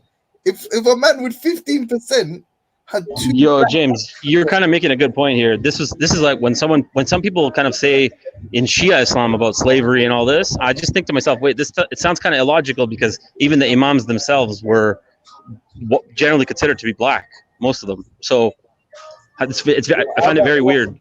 But this is no, sorry, not slavery, but when they talk about racism, I'm like, that doesn't make any sense. Scientific method answer. Stop with the talk, bruv. You're not black, so the jokes don't work with you, bruv. It's like you. I mean, what I'm saying, right, is that means Allah, was chatting to Donny with 15%. Not Donny, I apologize. He's chatting to an Imam with 15% in him. Yeah, and that Imam was presiding over the enslavement of majority 100% Bantu people, with only 15%. That's kind of racist, fam. what do you mean though? What do you mean presiding over? That's the bit I don't get. This is what you said. You said if I'm black and some ISIS dons crash the beach, yeah, that imaginary beach you're always on, if some, I respect the fact you choose a beach though, like, you know what I'm saying. I was in the Caribbean. I'm saying the Caribbean because it's a black land, etc. Yeah. Come on. I'm glad you didn't choose like a cornfield or something. Anyway, that's not important. What is important is if those people stormed the beach and you enslaved them, you said if some of the ISIS guys are black, it's not racist if you enslave them. That's what you said. Wow. What's the eyes, bruv? I don't think you get how this thing run, bruv. You think once you on that side, you're black at all, bruv? You might get worse. Exactly. And these bloody Ansars and the rest of these monkeys. Yeah, you love your little feuds, innit? But anyway, Oh, man's writing rubbish. Yeah. Anyway, go on. Yeah, go on. One of these imams was presiding over the expansion of Islam and the enslavement of predominantly African Bantu people, and they themselves were not of Bantu heritage or whatever, or lineage, then arguably you could say it's potentially a racist endeavor. No. Well, let me help you there. What it is, because you've used and agreed with ISIS being the opposition, once you join a group like ISIS, you definitely lose your black card. You lost it way back. So anyone who, in fact, if the Beckerwood monkey enslaves you, it's not racist. How about that? In fact, if a normal white Sunni enslaves a Bantu ISIS, that's not racism. How about that? Eat that, James Jones. Eat that and put. So when an Arab enslaves a Bantu he believes is godless, then that's okay. You agree with that? No, I said, bruv, listen to what I said. I said, meaning on a destructive measure of mistreating normal human beings. If you're a Bantu and you believe in voodoo and you're just doing your thing in the bush, then do your thing. Do you understand what I'm saying? No, but to like, you? what if man's like, oh, boom, like, Whoa. you know, we're coming into the. Who is that? Yo. I said, whoa, that okay. So if you're just doing some stuff in the bush, it's all good. It's not racist. Who are you? No. Who's You're that? not Welcome, allowed- by the way. Hey, Easton. Hold on. Stop. You're not allowed to enslave him. I'm Hold saying on. the difference is, hold on, this person misunderstood. I'm saying Okay, Let's sorry. find out who this racist, person hold is. on, it's racist if you take people from the bush that are doing their thing. But if Yeah. it's racist because they're doing wickedness, you're not enslaving them because they're black. You're enslaving them because they're freaking devils. 'Cause Yes. they're wicked. That makes sense. Thank you. Introduce yourself. Yeah, big up My yourself, name just is me. Just Walk on. Me. What? I'm sorry. I said, welcome to the paddle. Welcome to G Block. How you doing today? Thank you so much. I'm doing wonderful. I am just me, and I'm white. So does that mean I'm a racist? Get out. Get out. Get out. Whoa. Get out. James Jones is Nice like, starting line. Cotton socks, you're pushed to the side now. James Jones is on I this. got myself a Christina Aguilera. Oh, man. Okay, and then Yeah. so I'm judged on my voice. Like this is where I grew up, man. Like Where you from? I'm talking about like maybe probably like where I grew up and what I've been exposed to and how I talk. That doesn't mean like what color I am or anything. You know, you told us you're white. That's why we know. But Can I just say? You kind of come in and said you're the white lady. Can I just say, just me, that you're the first person ever to come on this panel and divert James Jones from his attention of dissing the black select, I myself, and trying to overcome me with the 12 Imams not being black. Like any subject that he's got me in Islam, he never gets distracted. So congratulations to you. Yeah. I apologize. I have no idea. I just found you guys and was listening and was curious, very curious. God brought you here. Allah brought you here. What city are you from? What city? What state? State. What state? Did you say what state? Yeah. Yeah. I bet you can guess. California? I don't know. Yeah, Bravo. So Bravo. I just want to That's where I grew up, so that's how I talk. Yeah. Well, like just a wanna let valley you girl. know that the person that's been speaking to you, James Jones, this is like a help group where we help certain members of the community sort of evolve. So we allow them to express themselves, and they can be rude at times, but like people with Tourette's and certain psychological issues. So James Jones is one of those people that we're helping. So we're glad that you can help, that you've come along, and obviously you excited him, you know what I mean? His ears has gone up and all kind of thing, and maybe. How did you find the channel? How did you find the channel? I found you through a live chat. Oh, well, big up yourself. Yeah, man. Welcome to the G Block anyway, man. Make sure you share it with your friends and all that so more people can get involved in the conversation and all that stuff. So we like to ask questions. We like to ask questions on this channel, yeah? So we always have a question of the day. Today's question is coronavirus a test from God? A test from God. Okay. What do you Am I think? supposed to answer this now? Yes, please. Okay. I do not believe it's a test from God. I believe it's a test from our government. You think the government made it, yeah? Do you believe in God, though? Do you believe No, in God? I think it's a test on, well, I'm an American, and so the control system really is varied. So I believe that this is a test in controlling humans. But do you actually believe in God or no? Oh, I think I get what you mean. Oh, sorry. Wait. I was thinking this myself. Are you saying that they have future plans to do something else? So this is a test run of a virus global. Exactly. Yeah, exactly. Yeah. On how they can control the population and if they can keep them in their houses, etc. Right. Yeah. So I just want to. That was a good demonstration of my intellectual prowess. How I got what you said quick and explained it, and the others like Veli and James Jones didn't get it so quick. Are you auditioning for something? He said. No, what, James? Do you actually think the same thing? Actually, this is a good point. Do you think the same thing? Because that's why I'm. Hold on, before I'm actually truly into because I didn't hear the answer. Do you believe in God though? Oh, go on. Just me. That's for you.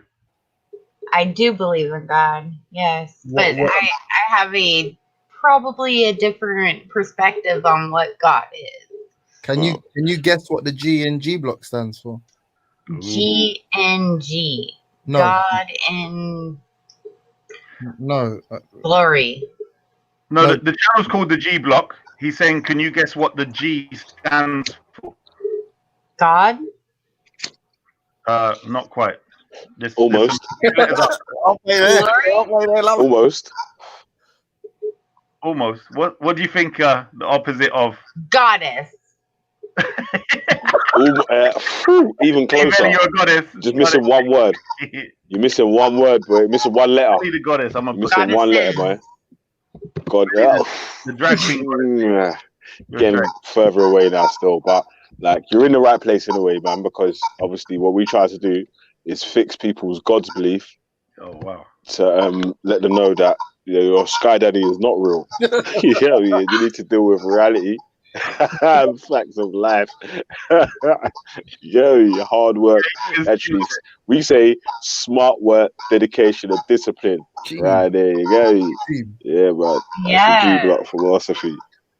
Can I just read out a comment? Bravo, see now, Jason is semi for just me now that she said she believes in God. Big up Raheem, that's funny.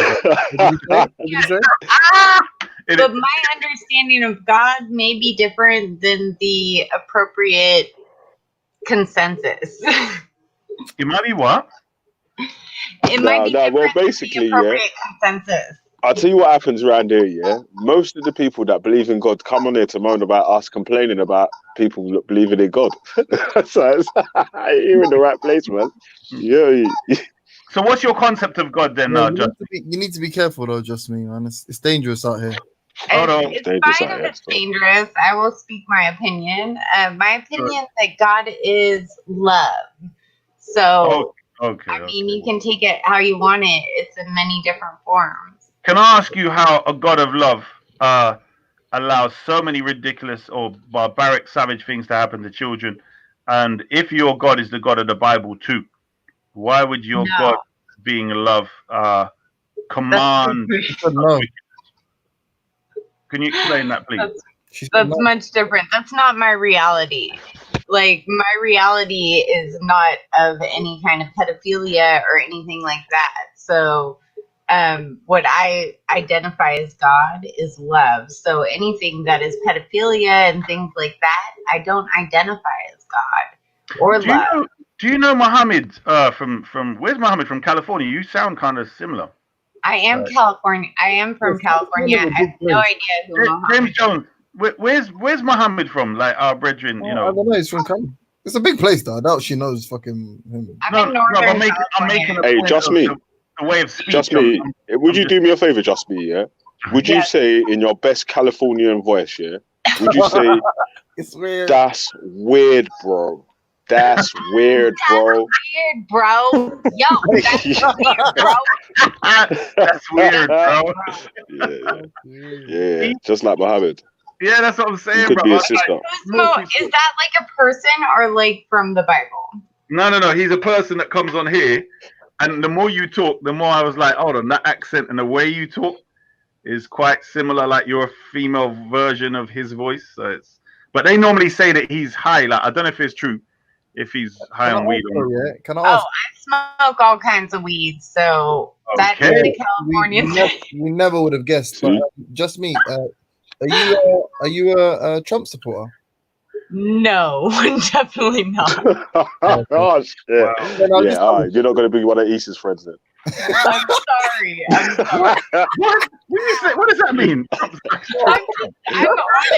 Sorry. That's not true. You don't like racist white bees, man. You don't like them others that's not racist. Is that what you lot doing now? I get you. Hey, listen. Melly's going biased now. Yeah, it's an anti-East. Oh, God. That's actually funny. Hey, Melly. As soon as Issa tells her his belief, and she's like, "Yeah, I reckon you're a Muslim." He's like, "Oh, that's such a fucking turn off, man." Oh man, you what? Say that again. It's nothing to fight.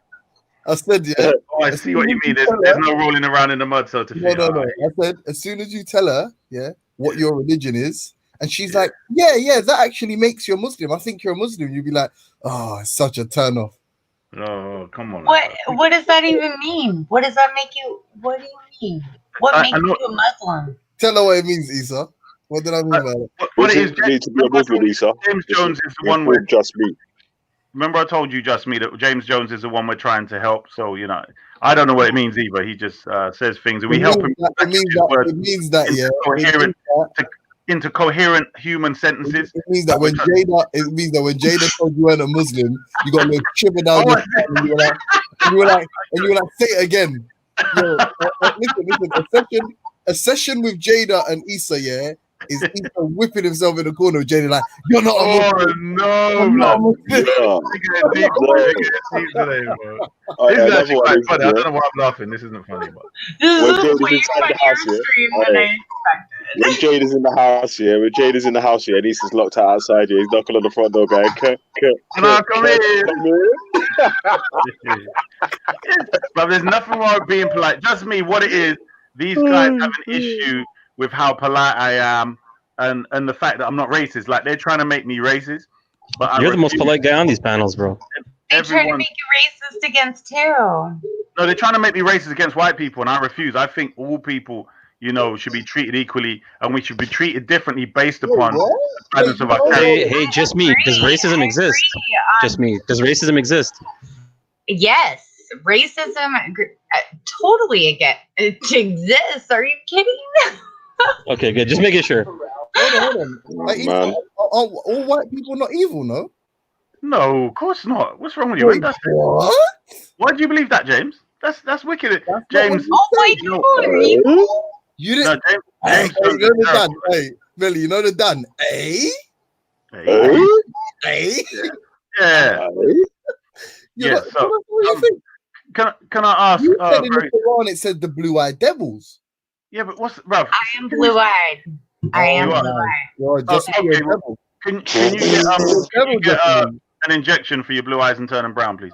But anyway. I can have contacts. Does that okay, that'll do. That'll do for now. Yeah, and perm your hair and dye it black and all of that. Okay. You know what, Issa? Jada's got brown eyes and black brown eyes. No, her eyes are green or something. Everyone was talking about her eyes except me. He remembers that. He remembers. No, I don't remember. I remember people talking about. I remember other people going. Other people were saying she's got nice eyes and all of this stuff. Like, Velly tried to say, Jada's got brown eyes. He's got no. They're green. They're green like emeralds. No, I think they are because people are commenting, oh, she's got nice eyes though. And them people that are obsessed with eye color, like me, I'm more like eye color isn't the thing for me, bro. Like, you know what I mean? So no, you probably got about 4 to those bad boys, isn't it? Yeah, what? Anyway, you look. Listen, Jada alone. Yeah, big up Jada. Inshallah, when Jada's converting, I'm not going to tell you anyway when she's converting. So you lot behave yourself. Stop talking about ladies that are coming towards. I reanimate her. If you can do a clip or analyze Dunya, if you can do a clip of Jada telling Issa he's not Muslim and do some kind of BDSM. No, don't do that. Don't do that. Shit, that you will be my guys for life if you can get. Stop. What it is, what you have to do. He's into BDSM. That's what I heard. You what? Oh god. I heard James say he's into BDSM. That's all I heard. Yeah, no. James Jones is into that kind of kinky stuff. James Jones is into midget porn. If you're offering your services, you're into midget porn, James Jones. Be honest, bro. But what I want to say is, don't discriminate against the homunculuses. What we have here is an unfortunate course of events, because what you find is that she said how much she appreciated my time, like before I even spoke. So this is how people understand and they see the glory. They see the glory of the black Tillet before, and they're inspired by the Most High to say, "Yes, thank you for your time." You said, "Just get her number and let's move on, bro." How much was your appreciation worth, though? I don't know what you mean, but anyway, if you watch the full video, anyway. In fact, let's do a review on that. Anyway, the hell is that? Yeah. So where were you? Black Imams. Basically, just me. Yeah. If you hate Muslim people. And are a little bit racist, then Issa will have far more respect for you than he does already. Oh, I anyway, don't have anything against Muslim people or Black people. I think I have something against classism. right. What about Chinese? Are you a police officer or something? Because then James Jones will want to marry you. Yeah. So anyway, back to the comment on the 12 imams being black. Hassan Asaba, would you agree that the 12 imams would be black under our Afro-Caribbean classification? Like I said, from the information I know that at least the later imams were they would fall under that for sure. But the earlier imams, I just don't remember what I learned about them specifically. But I have someone that I trust in the chat, and he's saying that there's even academically reviewed sources that also kind of vouch for what you're saying. So I trust him. So I'll say yeah. Yeah. No, sir. Look at Ultra. No, I'm not moving Fluffy over her. Ultra Funky. What I'm doing, Miss Sir, whatever your name is, Ultra. Oh yeah, just me. Whenever you come across a guy called Ultra Funky, just remember he's another one of our patients that comes in here like James Jones, and we endeavor to help them free of charge. Yeah. So where was I? Yeah. We're transparent. Everyone in the chat, bro. Am I that transparent? Yeah. Just me. If you look down, yeah. We're talking about the Shia, the Sunni and Shia. Oh, anyway, You tried to bring this woman into Sunni and Shia, what not? Hold on. No. I said you. Hold on. Stop. Hold on. I'm explaining how we got to the 12 imams. But anyway, let's back up a bit. What I do want is proper information regarding, because I've got a friend, and they're going on and on about this coronavirus thing. Now, I would like to be able to tell them that it is a thing that's real. It's for over 80s, and a lot of this thing is a conspiracy. Is there anyone that doesn't agree it's a conspiracy? Actually, James Jones. Yeah, it's not a conspiracy. No, not the thing itself. Sorry, the way that they're promoting the data. So what do you mean? What's the conspiracy? I know, for example, I would tell you for sure that probably China and Iran are probably not reporting all their cases. Yes. No. What I mean is, if the thing is, James Jones gave an example. If last year 100,000 people over 80 died of various, natural causes of flu and whatever else, yeah, and then this year it's the same 100,000 or similar number, but 20% was coronavirus, like. You know what I mean? It's still around the same amount of people, and if it's. I don't think that's going to be the case. Yeah. But if it's attacking Esau. Yeah. Oh, shut I just got a picture of this 12 imam. Yeah, the 12 imam people. Yeah. But they all look like Arab. Yeah, they all look Persian. Yeah. No. It's not even Arab. That picture's wrong. That's like the Iranian kind of play on it. No, but it's even worse, Hassan Asaba. Like there's other Shias here. And they gun the Pakistani Shias. They gun under. In fact, is it against Islam if I show the picture? No. Go ahead. You could show it if you want. It's no big deal. No, because I don't want the flipping Muslim. No, bro. It's fine. No, bro, he's right. He's right. They hate on Shias anyways. Let them go. No, the Shias will be worse. You know what I mean? The Shias will be worse. To be honest, you're Turkish, bro. You don't know about our black struggles, G. For real. Hold on. You Turkish, Hassan Asaba. What do I search to find Wait. It's a secret, bro. It's all a secret. Where you from, bro? He's from Turkey. Oh God. What? You gonna? No, I dare you disrespect my army. I dare you disrespect. Can I get a kebab? Look, hey, just me. You see the racism? Yeah. So can you see the picture on the screen now? No, we can't. No. Wait, yes. Whoa. Oh, yeah, they all look black, actually. Now that I see it, they all look black. Yeah. Oh, shut up. They look all different. To me, they're all different colors. None of them are these all the same people? Is this an illusion? No. This is an Iranian picture, which is very recent, of people that lived over 1,000 years ago. So somebody they all look different, yeah, and then said, "Is that all the same people?" Wait, no. At first, I'm like, they all look different. Then, wait, Let me look closer. No, that guy looks different. That guy has like a light head. That guy's way different. The guy in the front looks very. He is serious. You know what it looks like? The guy in the front looks like Mehmet. Who? Mehmet? The Oh, M-E-T? yeah. M-E-H. Talking about Dr. Oz or what? Oh, He's from Turkey? Who is that? No. What it is? They're hey, let me bring you in on what's going on. So what's happening here, right? You have an Iranian depiction of 12 historical characters. Now, a lot of the laugh is that they're depicting them in Iranian version of their own complexion and their own features that they like. So, for instance, there's other pictures of the same 12, and they draw them with kind of effeminate faces and stuff like that. So and this is the Shia group, the 12 Shia of Iran. So the other Shias, other 12ers, they have a distaste for this, and they're saying, well, you know, these 12 imams were not one, they weren't white, but number two, they didn't look Persian either. Do you know what I mean? So what's wrong with why does it matter what they look like? Like the amount of DNA that goes into a human is so differential depending on so many circumstances. Because people use it for different means nowadays. It's misrepresentation. So it can be used as a sense of superiority, but I can't say that Iranians use it for that purpose. I think Iranians just paint things in their own images. They kind of He said in the chat, they're like, yo, whose man's is this? Oh yeah. I may just be a stupid blonde, but I don't see superiority. I just see a bunch of men that these are Eastern's brethren. Are these your boys? Are these your boys?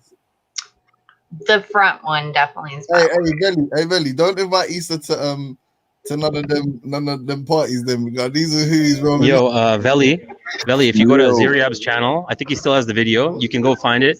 I think that in that video he shows the picture that they've kind of did that they actually created from their parents and where they were from and things like that, and what it would more likely look like. Yeah. So this is completely changed. Someone has completely changed the depiction. That's right. They were all of these guys were black, and then James Jones, along with all of them were black. These are historical characters, like they lived over 1,000 years ago. So we have. And they turn them into these people. Yeah, but this is what they do. It's like whoa. Princess Jesus. Princess Jesus, right? We can... are black. Look at them. Can you see the guy in the front, the Mehmet? He's black as hell. Oh, this guy. What? Anyway, don't worry about that. What I was saying, Veli, can you equally show? He's as black as Tom. But go on, tell me what one you want me to share, and I'll show it. He wants it to look like NBA, fucking. He wants to look like an all-star game. What's his name? Hassan Ataba. Have you seen Malachi York's pictures of the 12 Imams? Is he black? I'm not sure that if that's the same writer that Ziria was referencing, then yeah, I have. Is he black though? He's from Malachi York, because then that's a bit biased, isn't it? Like how we why isn't the Iranian one biased? Then there you go. You see, you just exposed yourself. Man, no, but you know what? Ziria did an entire video breaking down each one, so you could just go watch that video. Okay. Yeah, what's it called though? Hold on. What's it called? Because I ain't seen it on there. What, have you been I'll find it right now. Wait, have you been on his whole page?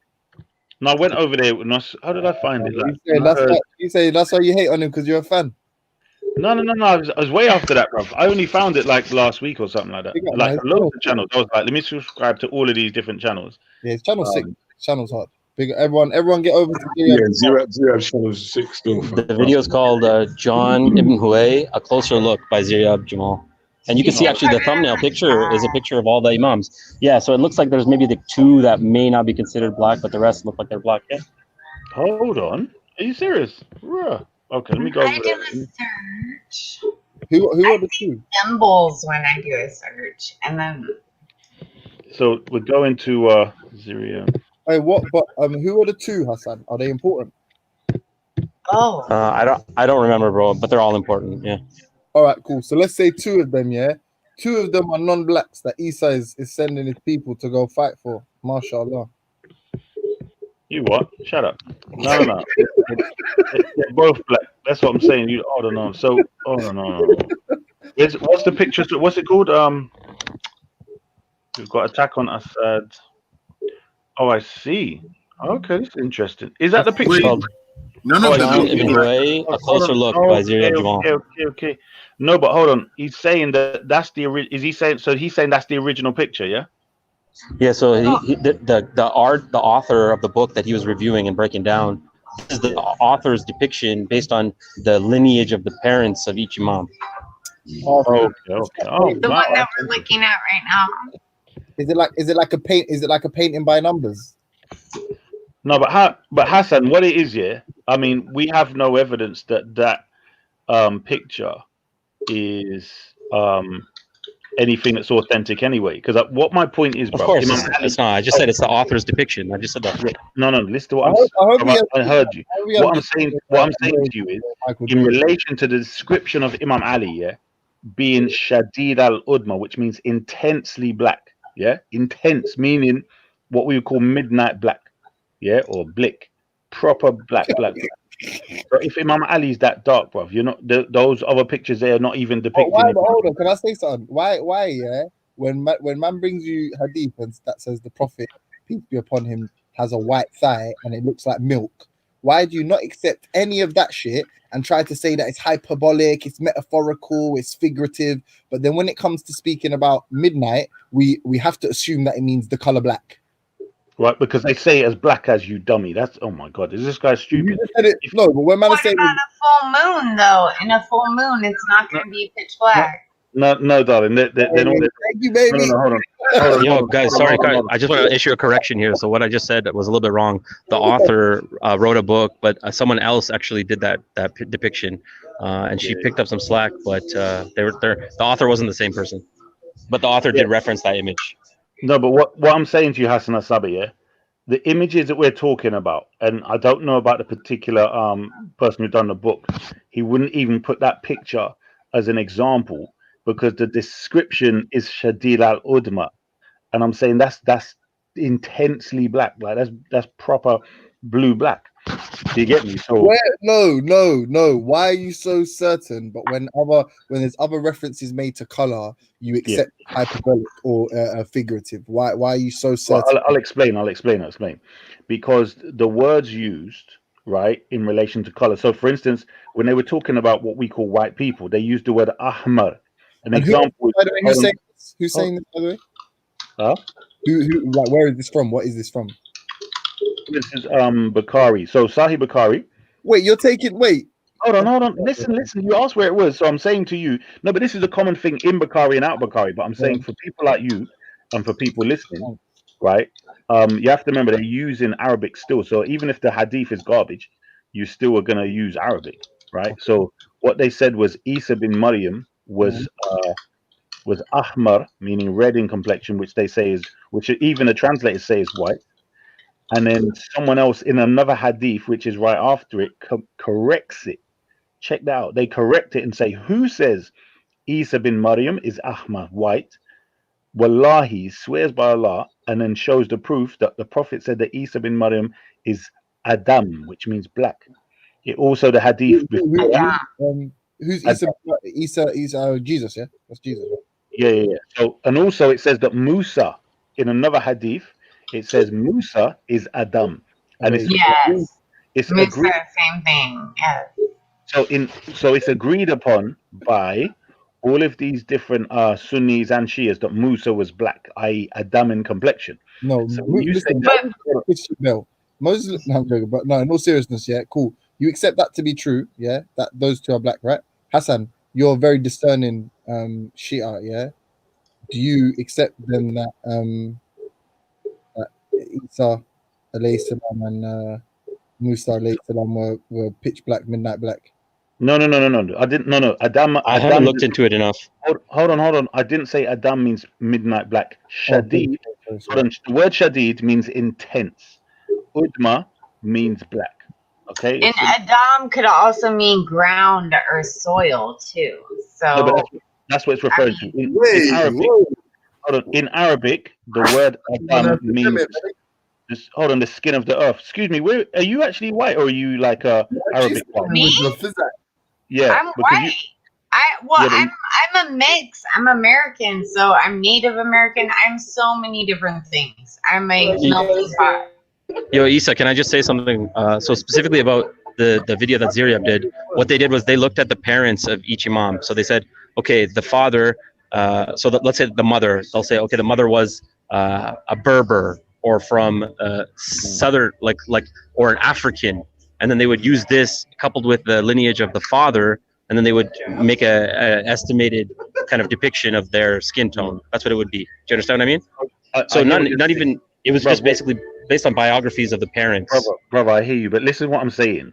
We have descriptions of them. For instance, one of them, if you remember, Musa al-Kazim. Do you know about Musa al-Kazim?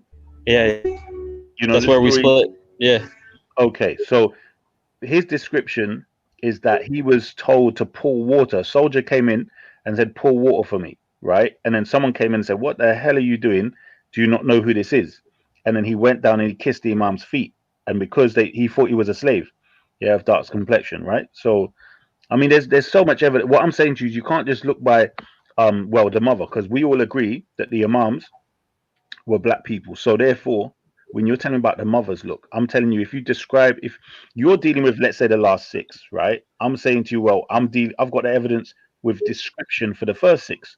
So with your description, yeah, but bro, like if one of the mothers is Irish, you're gonna be like, okay, well, maybe that person, the imam, wasn't noticeably black or obviously black. Do you understand? But Hassan Asaba, this is what I'm saying to you. That's not the case, bro. If I've met a white woman, let me see, and she had 3 kids for a black father, right? Every single child looked like she was black. Her hair, all their hair, bruv, were tight curls. Yes, this is true. Yes. Their features, bruv. Listen to what I'm saying. Their features were black. Like it's like the mother didn't exist, bruv. There was nothing. Listen. What we doing here? Listen. Are we saying? Are you happy to say that in the time of the 12 imams, like so, right after the prophet, some of the people then that were Arab, some of the people that were considered Arab were not of this midnight hue which you speak. Mm-hmm. Yeah, no, even in the time of the prophet, not all Arabs were midnight. Yeah, I'm saying some were. Hello, everybody. Right. Hold on. How's it going, everybody, man? Yeah. Oh, no. All right. Hi, Raj. How you doing? Hold on. Listen. Are you saying that some Arabs were, I guess, mulatto Arabs, as you describe them now? In complexion? Yeah. Yeah, I would have to agree with that. Yeah. Right, then there's no issue then, because your original claim was that all Arabs were sort of like Darfurian. No, that's not true, brother. I said no. Let me. No. Shush. No, if you listen carefully, because your desire is to go against what I'm saying. I've said just like in the Caribbean, we call everyone generally black, but there are varying complexions. But the thing that I have said is that the 12 imams are specifically black people in complexion. Some dark and the other. Hold on. But let me just have this right, because I'm not trying to jam you up here. But you have said previously that Arab is synonymous with black. You have said that, correct? Yes. Right. And I'm saying now you're conceding that no, there was some, I guess in modernity, what we'd refer to as the predominant Arab phenotype, the mulatto resembling people. No. Listen to bruv. When I say black, I gave you the example right now. The example I'm giving you is in the Caribbean, we would describe a whole group of people as black, but there'll be a varying complexion. Isa, where would I find that picture, man? That them 12 imams, the black picture that Ziryab's got.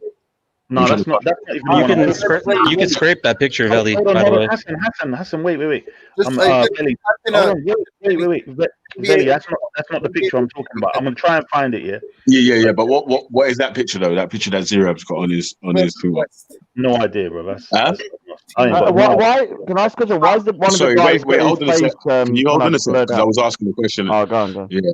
Can you, James? You were trying to tell me what to look for. Can you say that? NBA All-Star game, Team East versus Team West.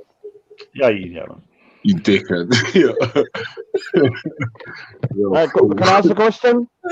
Go on. What's the, I know these are 12 imams, but why is one of the guys kind of like his face not on there? Is there a reason for that? There's Yeah. many of the 12 imams that have no faith. What it is, the 12th imam with the light. Hold on. Can we let her have her white privilege, please? For fuck. Go Oh on. my gosh, I'm not asking for white privilege. Oh I'm my God. human. Go, white, just me. Go on, man. Oh Go. my God. Yeah, yeah. I will wait and give you privilege if that's what you feel is no, right. You're Tell him worth, again. you're He's worth racist. 10 pieces.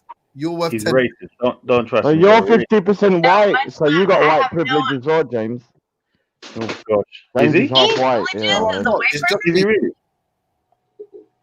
I heard he's half white. James Jones is half white. Just me. Can you speak? That's what you heard, yeah? You want to hear your That's what I heard. I don't know if that's true though. Hold on.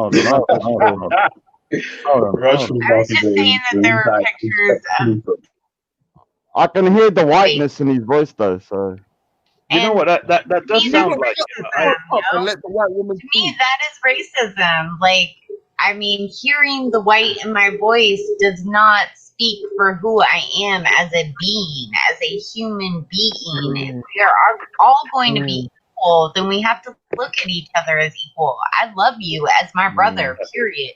Like, I don't care what That's color, right. where you come from, anything.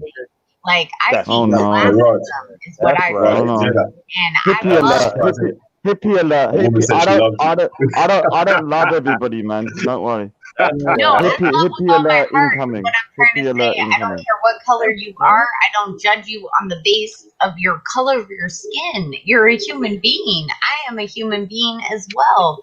And I feel that we should all treat each other equally. Period. Being. Can I just ask you, quickly? Freddie, I'm gonna give you something. Something. Isa, I beg you one sec, because you want to know this. You corrected Isa on the term, I think it was Adama or something, and then you also On what? what is your history or what is your understanding with the Islamic religion or Arabic? Like, what do you have any? I don't have one, and that's why I'm here. Like, I'm trying to learn, brother. Like, So am why I did you allowed to learn? But why didn't know you? Am I right? Isa, unless she tried to correct you with Adama or something, no? No, she said in I think she's talking about Hebrew. She said it basically Adam means soil. So she's right though in Arabic. I There's said many meanings. yeah. No. Listen. You're correct. But what it is in Arabic, the word which Adam comes from is Adama, which means the skin of the earth. So it's the top layer. That's what it's saying. The skin The of the skin earth. of the earth, same as soil, right? The soil is the skin of the exactly. earth. So You know, I'm what are you arguing about, Isa? We're not What's the arguing. argument today? We're not arguing. We're discussing about Corona. Raj, actually, it's a good question. No, I'm talking about why is this picture up though? What's the reasoning for why the picture's been? Just me. Whenever you want to interrupt, feel free because you are the most important one here. Yeah. I will. not Don't worry the about most it. important one here. Thank you. I appreciate No, he's it. talking to me. He's talking to me. He's obsessed You know with what? me. Hold on. Veli, He's Mohammed, obsessed with me. Mohammed's in the chat, right? Should we get Mohammed and just me to have a conversation for a minute? Why? Yeah, big up Mohammed, man. Hey, what's all this preferential treatment? What? Because you lot might know each other. Like you sound pretty similar. Oh, I don't know him, but I'm happy to talk to him if he sounds like whatever. Well, we can link you up. This would be good if you two linked up. This would be hilarious. Jumps on though, just me. How do you feel about countries that deprive women of their human rights? How do I feel about country and what human rights? Countries that deprive human rights. How do you feel about that? Like countries like Iran that deprive women of their human rights. How do you feel? I feel like it's a horrible thing. I feel like that humans should have the right to decide for themselves as sovereign beings, period. Do me a favor, hold on to that thought, and when Mohammed comes on, you make sure you remember that. Carry on, guys. You know I'm blonde and a stoner. Come on. Hey, Veli, that picture on the thing is in the back chat, yeah? So go into the link, and then you go in pictures, and you go down a bit. They're not black in that picture either.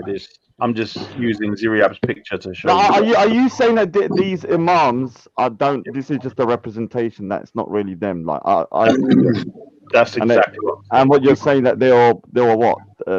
Black or what? All black. Every single one. All 12. Yes, you heard me. Where are they from though? What was the area of the world they're from? What location? They're black Arabs originally. Black Arabs. And what's your proof for this though? The proof is that the written description of the Arabs in general and the specific description of the Imams. Yeah, but did they give descriptions of each individual person, like Yes, each of their mums, and each of them were described as being black? Bruv, I'm saying to you, right? They described Imam Ali, they described Imam Hassan, they described Imam Hussein, they described Imam Zain al-Abidin, they described Imam Bakr, they described Imam Jafar Sadiq, they described Imam Musa al-Qadim. No, wasn't Ali Prophet Muhammad First cousin. Yeah, but Prophet Muhammad wasn't black. He was a white Yes, man. he was. Yes. Oh, bro, you're listening to. Oh no, come on, man. There's descriptions of him being kind of light. You're listening to James Jones. And No, yeah, I've never even heard this conversation before. But I know within the kind of descriptions of him, he's been described as being light. All right, so let me explain to But you. how is he gone to being black, man? Don't do this, man. Come on. Hold on. One sec, James Jones. You know I like you, man. You know I like you. But come on, man. Listen. On YouTube, there's a video which proves this, and it's called Islam. Is Islam an African religion? Just go there, my friend. Check that video out, and he proves it with all the information you can get hold of, bro. But what does that? No, I'm asking about his skin color. I'm not saying it's an African religion. Was he from African descent? Listen to what I'm saying to you, bro. I'm saying in that debate, in that video, he told you about their complexion. Never mind the title. I'm telling you how to find the information. In the part of. Now, why did he have 2 black slaves then? If he was black himself? That's Sunnis that tell you he's got 2 black slaves. That's the Sunnis. That's garbage. That's their garbage. Oh, all right. Is that Hadith? All right, that's Hadith. All right. Yeah, that's it. Too much issue will do the same. But why didn't you say that maybe half of the imams were black and the other half might have been white? What's the problem with half being white and half being black? No, what's the problem with them all being black? No. It's not an issue for me. But you're making a claim. That is like a definite that they were all black, but we know in Arabia, not everyone is. He says just speaking factually. There's no issue with that. No, I'm saying there's no issue for me. It's just about being the truth. It's just about the truth. Like if you go into Saudi Arabia, I agree.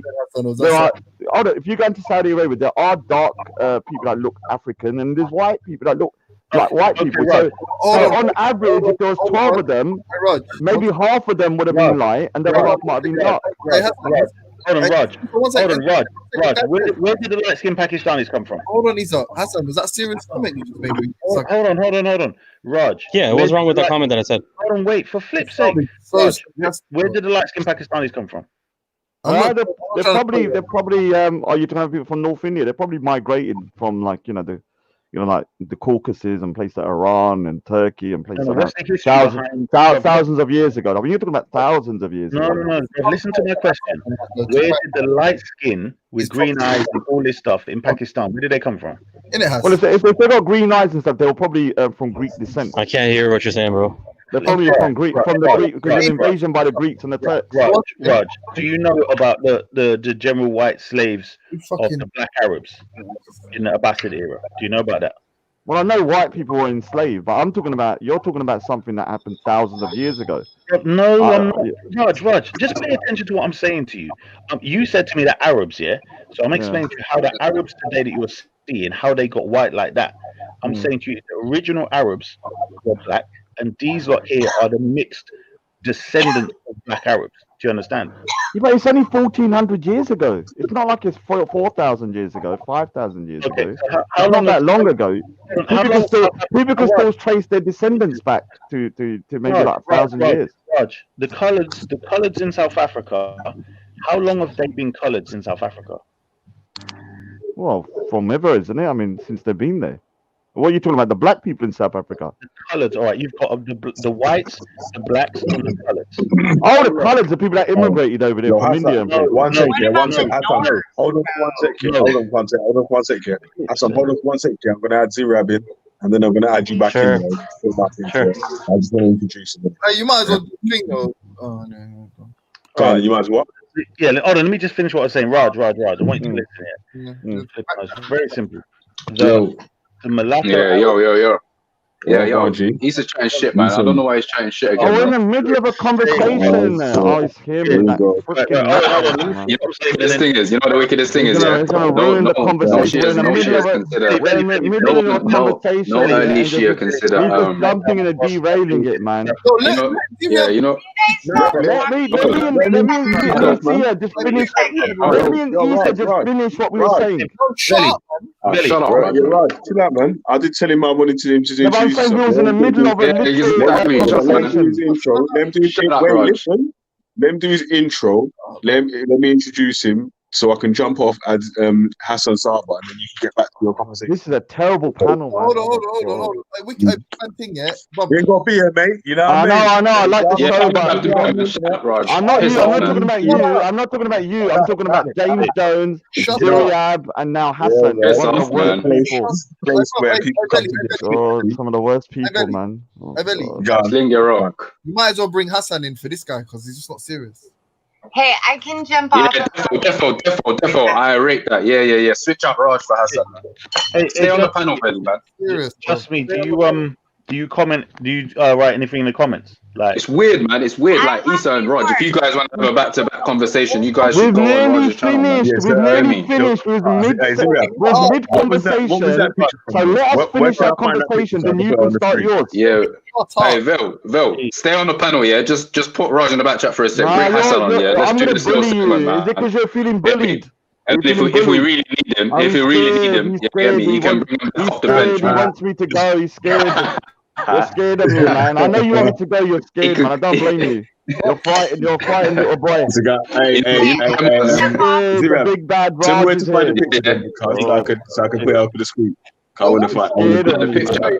Hey, listen, yeah. Why you as well, Issa? Don't hold him hostage. Man's brought his guest on, and he wants his guest to speak. So show But him. we was middle of a sentence. James. We were middle of a sentence. Let us just finish our sentence and then move on to your bit. Listen. It's late now. Yo. It's late and it's Sunday. Yeah. I don't want to shout and wake up all the youths and all that. Yeah. Like I'm saying, obviously, I wanted to introduce one man. Yeah. So I brought him onto the panel. Let me quickly introduce him, do the thing about blah, blah, blahs, and then you can get back to your conversation. Hassan Saba can come back on and everyone could just chat how the chat was going. We see how it goes. But let me chat to Zuriab real quick, man. You know what I mean? Like, fucking no, you're going to have all night to fucking chat to Issa. No, I ain't got all night. I have to get off anyway. But all I was saying was, man, come in and talk over me, innit? So it's either we can stop the conversation, he can talk, I don't mind. He said he's bringing him on, bro. Come on, like you know. But it was a mid-sentence. And you just going, hello, everybody. Hey, Raj,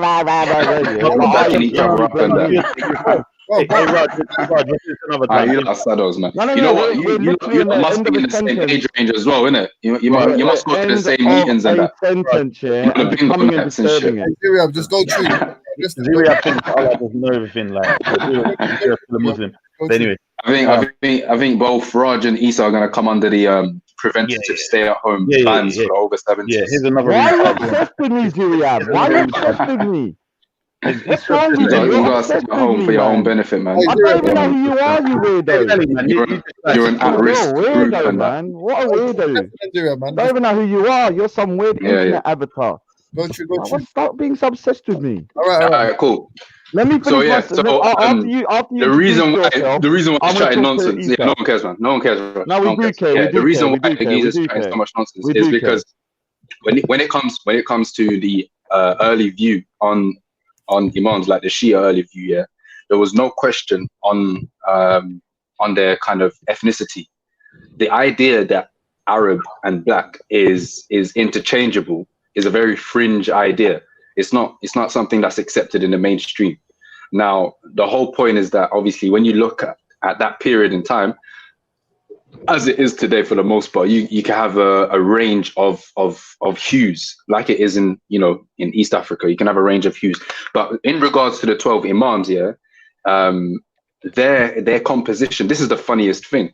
Their composition, or their African part of their composition, especially the later imams, are all from slave women. So this isn't something that's kind of debated.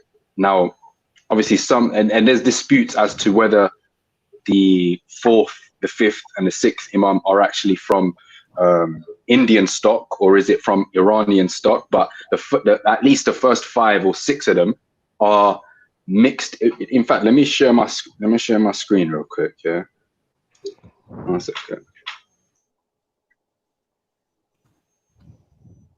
Yeah, I don't know. Can you see that? Can you see my screen? I know it's not.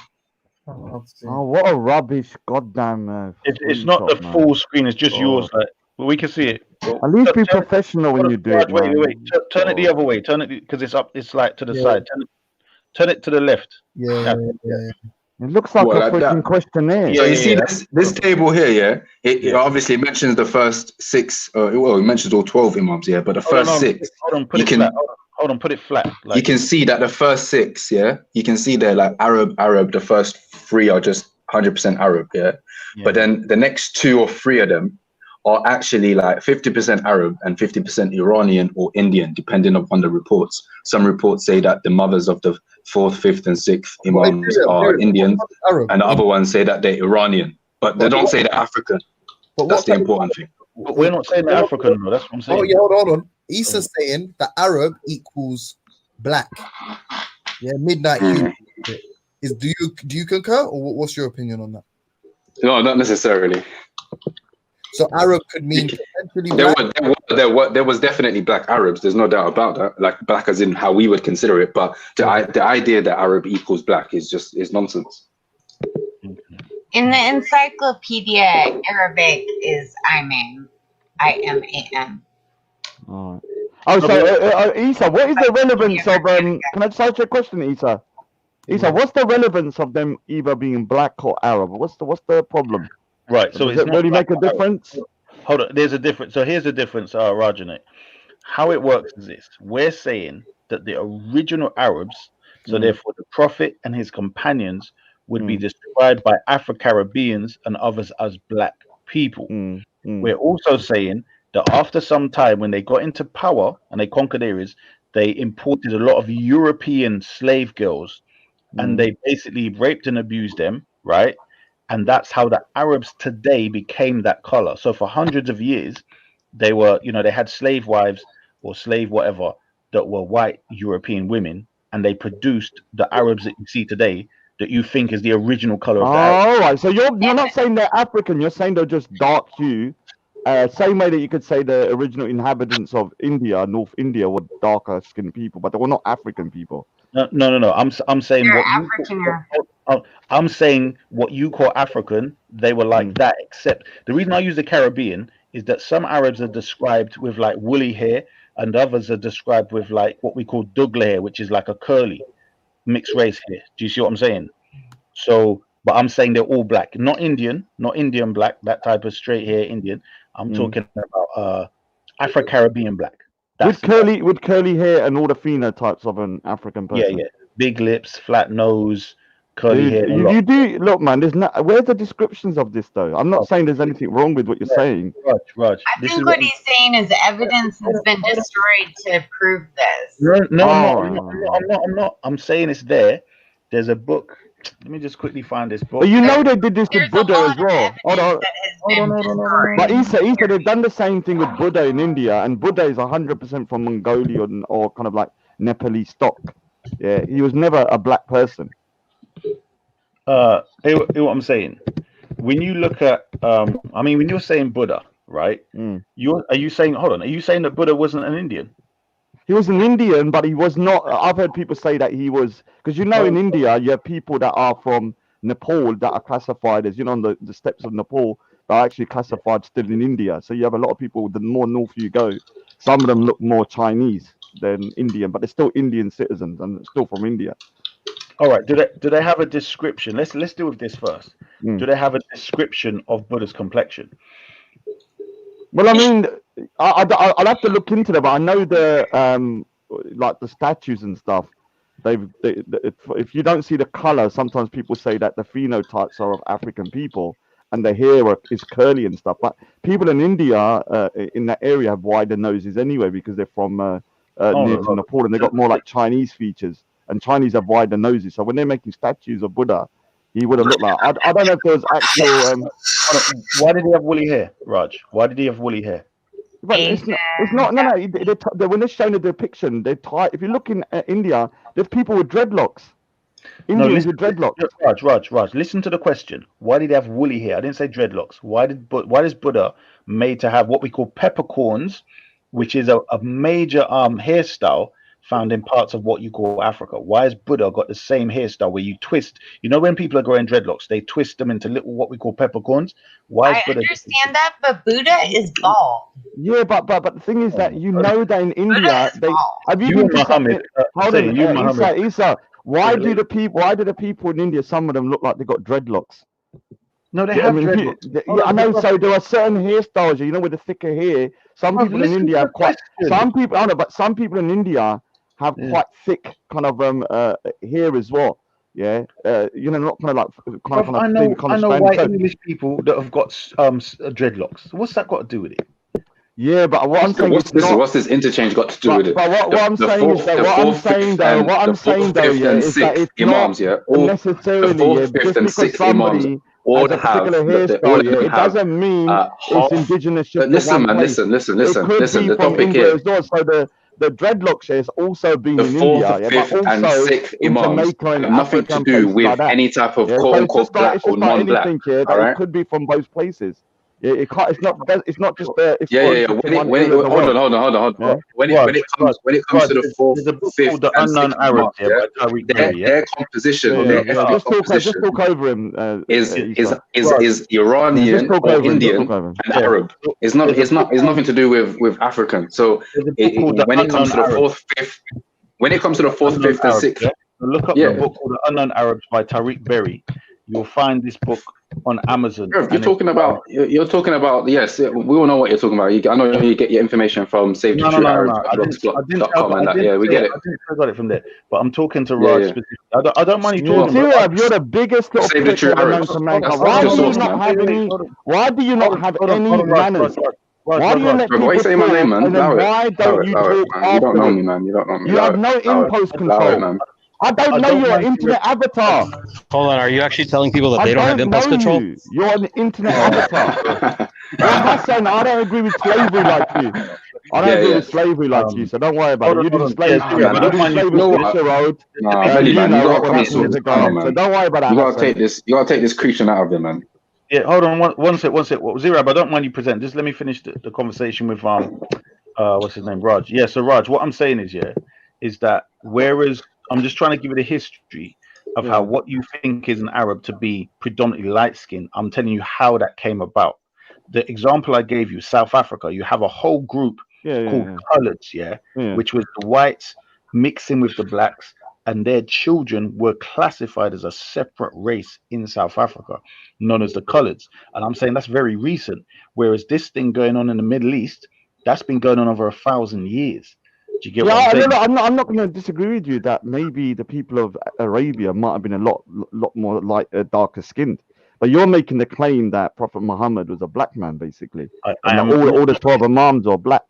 But what is the relevance of that, though? Say if he was, though, or if he wasn't. What's the point? I don't understand why you're arguing for it so much. I'm trying to... Right, so don't interrupt, please, nobody. The reason why is because when you take a historical character who's black, and in the current time and even more recent years, you try to pretend he's not black, it generally is because you are trying to put down the collective of black people, or at the very least darker skin.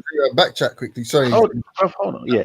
So, or people of darker skin, and you're trying to then change his, because he holds such an important role amongst them people. You're trying to say that God would not send a prophet of the complexion of those all people. right, so that's not necessarily the case. Hold on, that's not necessarily the case. There is another. We know that Jesus was not a white person. We know Jesus didn't have blue eyes and blonde hair. We know that Jesus was probably a darker skinned man. Well, using it to reflect to make sure. Oh, you're trying to say that you don't like forget him. What are you talking about? This isn't the Raj show. You get me? Is it the same argument with Jesus? Yeah. I gotta say, what you're trying to say? There's another reason why they would do that. A white man. The other reason why they would do that is so that they could make sure that. Is that the argument you're trying to say, Isa? Yeah, they could make sure. Isa, is that the argument you're trying to put forward that they tried to whitewash their history as well? Stop talking. Is that what you're trying to say? Okay, all right. That makes sense then. All right, because I was just a bit confused about why you're so strong-headed in proving they're black. One second. I barely come get your boy. Exactly. You come get your boy because Ziriab actually has stuff to say on this topic, as does Hassan Saba. But this guy, like, he just, you get me? I think No, but we didn't. I was just gonna say, like, Ziriab's actually kind of trying to speak from fact or knowledge. Raj is just talking. No, I'm talking. Hold on. Why are you so intimidated by me? Yeah, I bet he can't. Why are you so scared, people? Calm down. Come put your dog on me. Hey, internet avatars. Relax, man, internet avatars. Why don't you use a little bit of manners too? Then we won't care if you're on. I don't know if you understand that. Internet avatars. Stop enslaving people, Hassan. I know you'd enslave a 6-year-old and then go into a relationship which is older. We know what you're like, man. Hey, come get your boy, man. This guy, I swear to God, if I have anything to do with anything, I'm gonna try and make sure. I'm gonna beg that. I'm gonna donate to Veli to make sure you're banned on this channel. Oh, big up. I feel honored that you would do that. I feel honored. I'm gonna try. Bro, why don't you just carry yourself with a little bit of manners? Then we wouldn't care if you were on the panel. Yo, Hassan. Mohammed is here. Hi. Hassan, check it out. Yo, what's up? Hassan, man. Hold on. Let me say a couple things. Isa, can I say a couple things? Hold on, James. Ziriab wanted to say something. Let Ziriab talk, please, you guys. There's a queue. Hold up a second. Hold up. Hold up. Yeah, all right, so we can actually have a conversation. Hold up, man. Hold up. Relax. Make a note. Hold on. If you can't remember, make a note, man. Big man out here, they can't remember their old thoughts, man. Allow it. Anyway. Who are you talking to? All right, let's have an actual conversation now. Yeah, cool. No, so the idea that the kind of representation of the Prophet Muhammad as a non-black is somehow to keep black people down is not the only theory. That's the point. There could be other reasons. No. Let him finish, you guys, please. Bro, don't interrupt, man, and I won't interrupt you. Innit? It's simple as that. You was making your points earlier. No one interrupted, innit? So allow it. No, hold on. Right? They did it. Wait. No. Yo, Isa, just let him reply, bro. Then you can address his arguments, man. Yeah, exactly. It's simple, man. It's simple. Bro, allow it. I need to make the point, man. I've been waiting for a hot sec. Yeah. All right, go. Cool. This is the other thing. If everyone has difficulty in understanding what you're saying, maybe you should just think about what you're saying and make it more clear instead of trying to edit it every time someone comes back. I didn't say I had difficulty. I said I was talking to Raj, all right? And I've got more points. Cool. I'm saying I was speaking to Raj and I was making one point, but go ahead. Cool. Anyways, I'm addressing that point and then I'm going to make another point. So the idea that somehow is to keep the black man down, is not the only reason. There could be other reasons, and the other reasons is that those people who entered power in the Umayyad and the Abbasid periods were as we usually do in human society, we make our religious figures reflect us, as in we make them look like us, basically. That's what happened in Europe. That's what happens across the world for the most part. So that's another reason. That it's not so much that they're trying to keep black people down. It's just that they were reflecting themselves in the narrations and things that make it look like. Let me ask you this about that. One sec. So James Jones could confirm this is exactly what I've been saying about the Abbasid period. But do you agree with this now, Ziriab, that at that time the imams was like their competition? Do you get me? So you had the Zanj with the people they were holding down when you had the Zanj rebellion, right? And I'm also saying that that's the other thing. No, hold on. On the Zanj, that's not true. That's not true, bro. The Zanj rebellion was made up of 3 Arabs, 3 black people, and some slaves. But for the most part, it was 3 Arabs and 3 black people who lived in Iraq, in that region. Are you serious?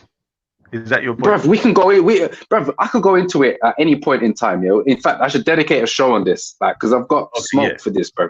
But this is what I'm standing on, and you've got like 3 or 4 witnesses. I'm standing on this statement here. The Zanj rebellion was made up primarily of 3 Arabs, 3 black people, who had settled in that region, and some slaves. But they were in the minority, and it was mostly 3 Arabs and 3 black people. What percentages? Hold on. So what, Ziriab, you're trying to say that there were less slaves than 6 people? Hold on. It was not a romantic slave revolt like fucking, I don't know, what was it, Spartacus and shit. That's not what happened. I think I generally agree with you right there. Go ahead, Isa. Go ahead, Hold on, wait. Why would it be called the Zanj rebellion? Go ahead, Isa. Yeah. Why would it be called the Zanj rebellion?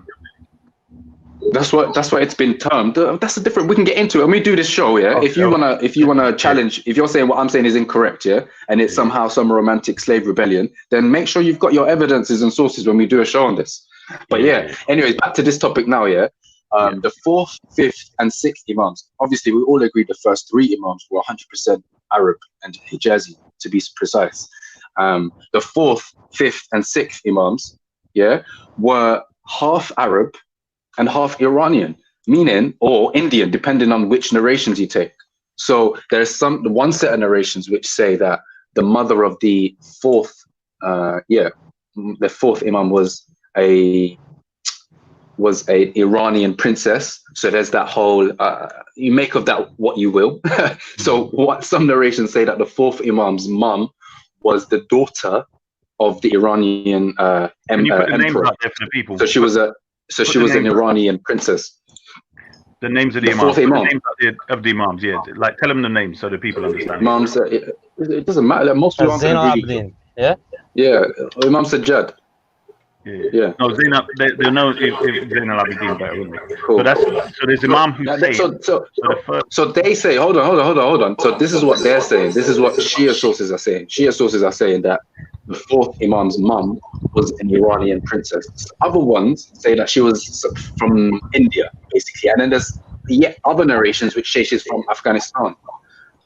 Yeah. So do they tell you the so that's wait, hold on. That's the 4th Imam. Like, obviously, Iranians, Indians, and before we go anywhere, are you agreeing that the Indians were black? Would you say the Indians were black then? It depends who you're speaking about. Okay. American Indians or Indians from India? South Indians, yeah, like East Indians from India. Hey, but isn't that the crux of this? Like, because I feel like the only reason, that what Ziriab's saying would ever contradict what you're saying, Isa, is that the understanding that all Arabs are black, or at least the majority of Arabs are dark skinned. But the way Ziriab made the sort of differentiation between Arab and African makes me think, it implies to me that maybe phenotypically there was some distinction between Africans and Arabs. Like, can you accept that, or where you at with that? No, I would say the problem with that statement is I'm using Afro-Caribbeans as we are in the Caribbean today with all the mixtures, but I'm saying we're still referred to as black people. That's what I'm using. If this is where they haven't mixed, I'm not saying Isa, if Ziriab shows you sources that kind of have differing opinions, would Yo, you at least settle Hassan on saying Sabah. that there was a difference of opinion? Hassan Sabah, hold up. Hassan Sabah, you feel like you're superior than other people or something? I get this vibe from you. Sorry, what? Mohammed, wait. Before we go there. Wait. One sec. Before we go there, before we go into any personal, one sec. Let me just Hassan, you asked. What did you say? What did you say, Hassan? I was just saying that if ZJ brought you sources and evidence, kind of showing that there were different perspectives on the mother, let's say, would you at least accept that it's not 100%? Would you at least say that? Hassan Asaba, how old do you think this subject and dispute is? Probably. Wait, why did you just answer a question with a question? Wait. Hold on. Wait. Please. Calm down. Yeah, that's weird, bro. Oh, for flips. Oh, God. But Hassan asked you a question and you answered with a question. I know, mean, because it's only right to answer his question. It's okay, just me. I know what he's trying to do. It's okay. Let him go. Yeah. Okay. We're in a typical building. We're not arguing and we're not debating. We're having a conversation. Hassan Asaba, just so for future reference, when it comes to something like this, which I sort of stand on so strongly, it's normally because it's all a lot of these opposing arguments have been presented. So, for instance, do you know that they say that the mother of Imam Mahdi, some say she's a Byzantine princess or slave, or Byzantine that was enslaved, or she was a Nubian? Do you know that, Hassan Asaba? I think I remember hearing that. Okay. I'm saying I'm fully aware of these differences. We've done this, like me and brothers back in the day. We used to go through this for a long time. It might be new to you lot. It's not new to me. So what I'm saying to you is I have no problem with Ziriab Jamal bringing all the evidence he's got, because I'm saying a lot of it I would have already seen. And in fact, I think it would be good for me and Ziriab to do this subject, because obviously... If I was just going to say that. Yeah. No, because I'm saying the brother brings his stuff in it. Do you get what I'm saying? So, I think it'd be a good idea. I'm saying even if they come across, like the Yemen. Wait, hold on. Before you go further, see that point about the Imam Mahdi and the kalam, or the kind of dispute about his mother. Some of them saying she's from Byzantine, Your mic's a bit mashed up, Jamal. Your voice mashed up. Yeah. Say it again. Yeah. What I'm saying, yeah. Seeing as you know that there's a difference of opinion on the mother of the so-called, supposed imam, yeah. Let's talk about actual historical personages, isn't it? Like people who we know existed. So what I'm saying is, when it comes to the first, when it comes to the 4th, 5th, and 6th, all of those are for the most part the stronger opinions, as according to the Shia, is that they were from Iranian stock on their mother's side. Yeah. Okay, so if it's more credible in terms of evidence that their mothers were Iranian on that side, at least for the first 4, then you can't really claim them as being anyhow, shape or form. Not first 4. You said that wrong. You mean from the 4th down, yeah? Not the first 4. Yeah. From the 4th, 5th, and 6th. Yeah. Those the 4th, 5th, and 6th are Iran. They have Iranian mothers. You can't then also say that they look like Afro-Caribbeans today. I would say I gave the example earlier on, but I would say what it is. I don't mind discussing it. So if you want to leave this to, because I'm saying I suggest we don't even discuss it now. We have a specific show and we go through it. Hey, madam, you see this boycott virus, yeah? The boycott virus is spreading, boy. What do you mean? Welcome. What are you saying? The boycott virus is spreading, boy. It's boycotting my channel, bro. Take hold in the Sikh community. Oh no! What's happened? The boycott virus is spreading over to the Sikh community. You get me? Like, all right, so you peed off basically what happened, yeah. So I jumped off here to let Hassan. Streamlabs is here. Shit. Yeah, hold on a sec. Yeah, so I jumped off here to let Hassan on in it, yeah. So then but I went upstairs and I had to do something real quick in it, yeah. Obviously, family and shit, yeah. So I come downstairs in it, yeah. All complaining and shit, yeah. So I was like, right, let me look in the chat and see everyone who's out of everyone who's there saying is fucking up the conversation in it, yeah, man. Just swap them over, and because I need to do what I'm doing anyway, yeah. So yeah, I swapped over Raj. He started piling in the chat, yeah, but now he's made a stream. Oh my God. Baby, you know. let me read the title of the channel. It's called Veli has been infected by Rajophobia, so I must boycott his show. Yeah, we actually have no issue discussing with him. When someone comes through like an animal, just shit talking and talking over everyone else, no respect. How does he expect respect back? I don't get it. On the one pot serious one, yeah. Like I was deep. The conversation started with me. I was the one who started the topic with Isa. When Ziriev came on, he's got more information on this topic than me and had something to say. And Veli wanted him to come on. Hassan Saba also knows far more than I do, and it's quite interesting. And I want to listen. So for this period of time, I've just been listening to you, man. Go back and forth. There's some conversations where you're not going to have relevant or pertinent information, and if you find it impossible to take a back seat, at some stage, all this little fucking I don't know, man, this immature attention seeking, like it does get on adults' nerves, man. For real, it's proper annoying. To be fair, he's calling Ziriab being able to control himself. He was asking everyone is welcome to jump on the panel. Obviously, they're going to take the piss in it, yeah. And differently, like I was saying to Raj, right? Differently, you can jump back on in a bit, you know. Like man will let you jump back on in a bit, but I wasn't there to manage and monitor and see who was in the right, who was in the wrong, who was blah blah blah blah blah. Yes, if we did before man did all that, yeah. Man just quickly just swapped out Raj, and he was going to be able to jump back on anyway. Man, remember, Tree's moving like a little baby. And then to make it Veli. I can't make my own stream down there. Veli, hold on, Veli, you're being unfair. You're being unfair because they kept cutting him, yeah. And all the guy was doing was asking simple questions relating to the propaganda he's been hearing. So it's only fair that he gets his question answered, and then Zirabu, whoever comes in after that, bro. So be fair. You do have this is what I was trying to say. I wasn't there when the people was asking the questions. When I come back, hold on a sec, Raza. Let me say Raza the next still. But what I was judging was by all the numbers of people in the chat, yeah, that was saying who was ruining the conversation. Whoever was ruining the conversation, man was swapping them out for a bit till men can come back and manage it, innit? You was gonna No, be but- able Yeah, to come back. he clearly was ruining the conversation. Hold Yeah. on, right. If I wasn't, but wait, listen. Everyone was already talking in it, yeah, and I was already doing what I needed to do in it, yeah. No, but what I'm saying, Billy, Jump out anytime if you have someone else to come up. I'm happy to yeah, jump we out. got our brother Raza. You know what, Billy, yeah? If me and Raza disagree on this, yeah, just like head to head, me versus Raza, bruv, your channel will kick off, bruv. Like, once they hear a non-black Shia disagree, Yeah, yo, just me. If you want to jump off, if you don't mind, Reza doesn't come around very often, so I'd love to have him on. Yeah. Much love. Thank you for Nah, having do you know what? Yeah, Yeah, you nice lot talking can to stay you. on. I'm gonna let Muhammad jump on the panel as well, still, because Yeah, and Muhammad wanted to say something too, and we didn't let him. Yeah, yeah. Just me, I love you. I love you. I love you. Oh, hey, Cotton's in the chat, man. Be careful with your mouth, dude. Yo, he's already marked his territory, James. Don't try to encroach, bro.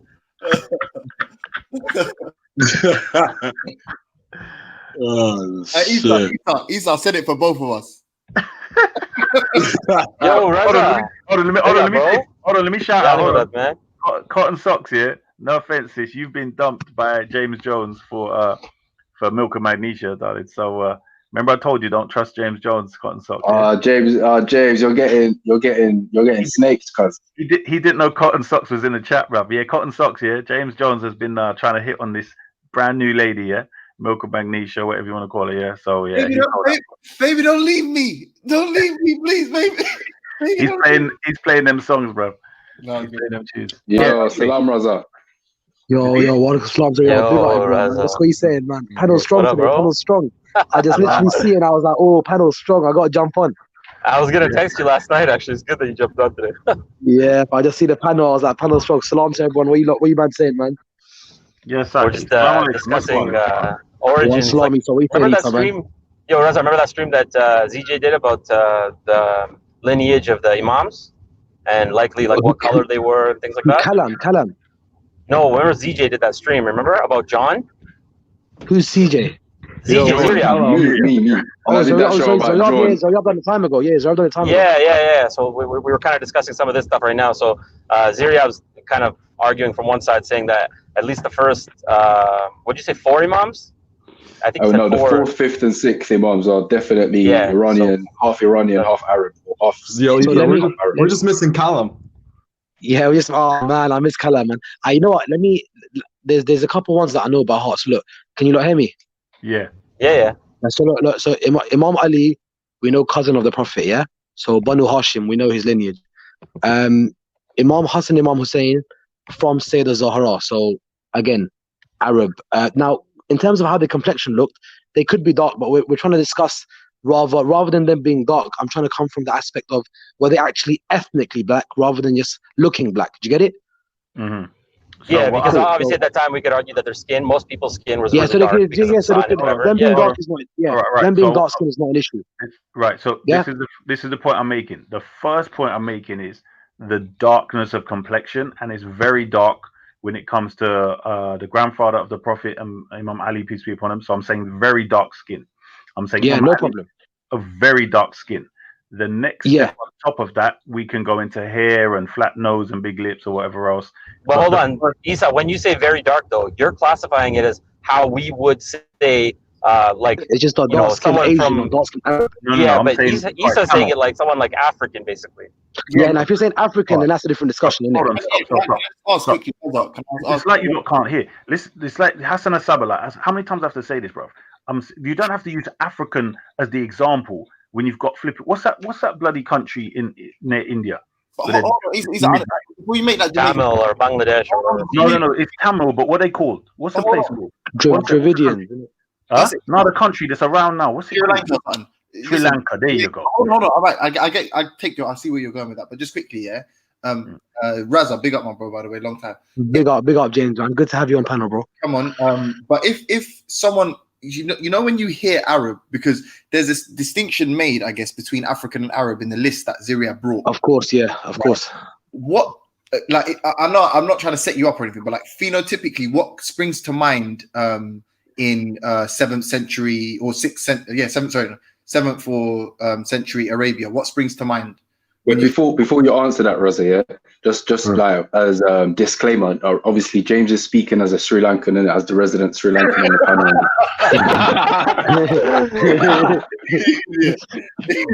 Idiot.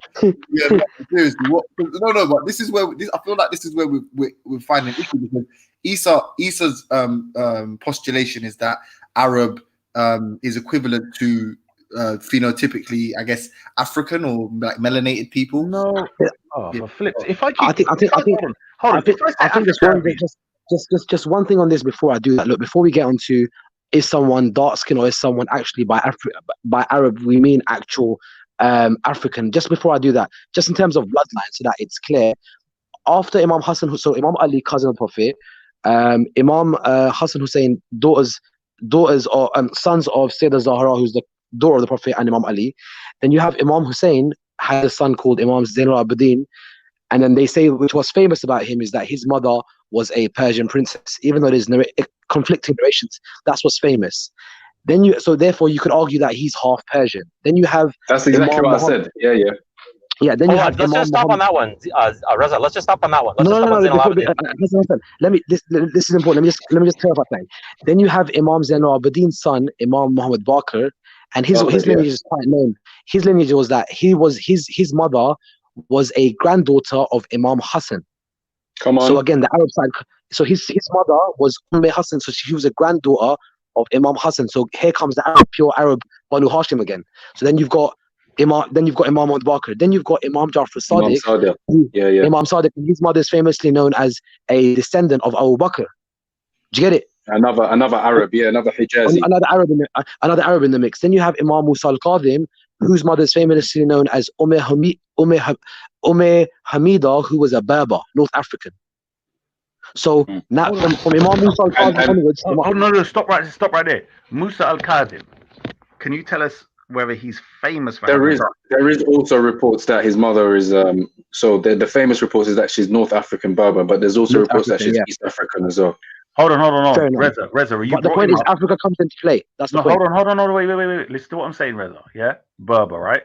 So I'm saying to you, is there anything special about Musa al-Kadhim alayhi salam in history about his complexion? Yeah, Imam Musa al-Kadhim is known as dark, very dark in history. Right. Thank you. Hold on. But his mother is supposed to be a Berber, according to them, correct?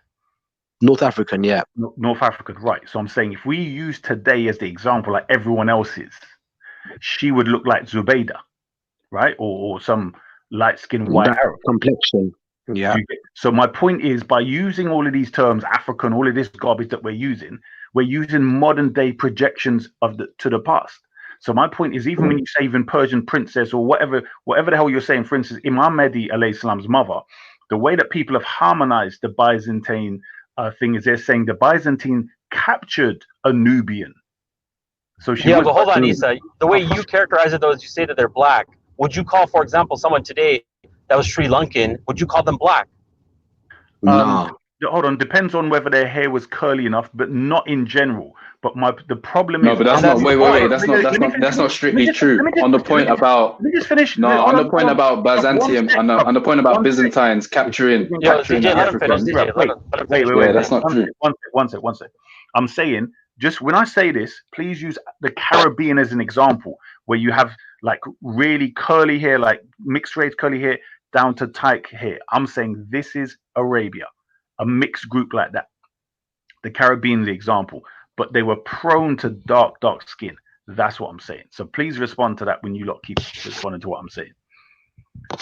I think that the point, what I was saying was kind of glossed over, because the way that you argue and present it is you say it as black.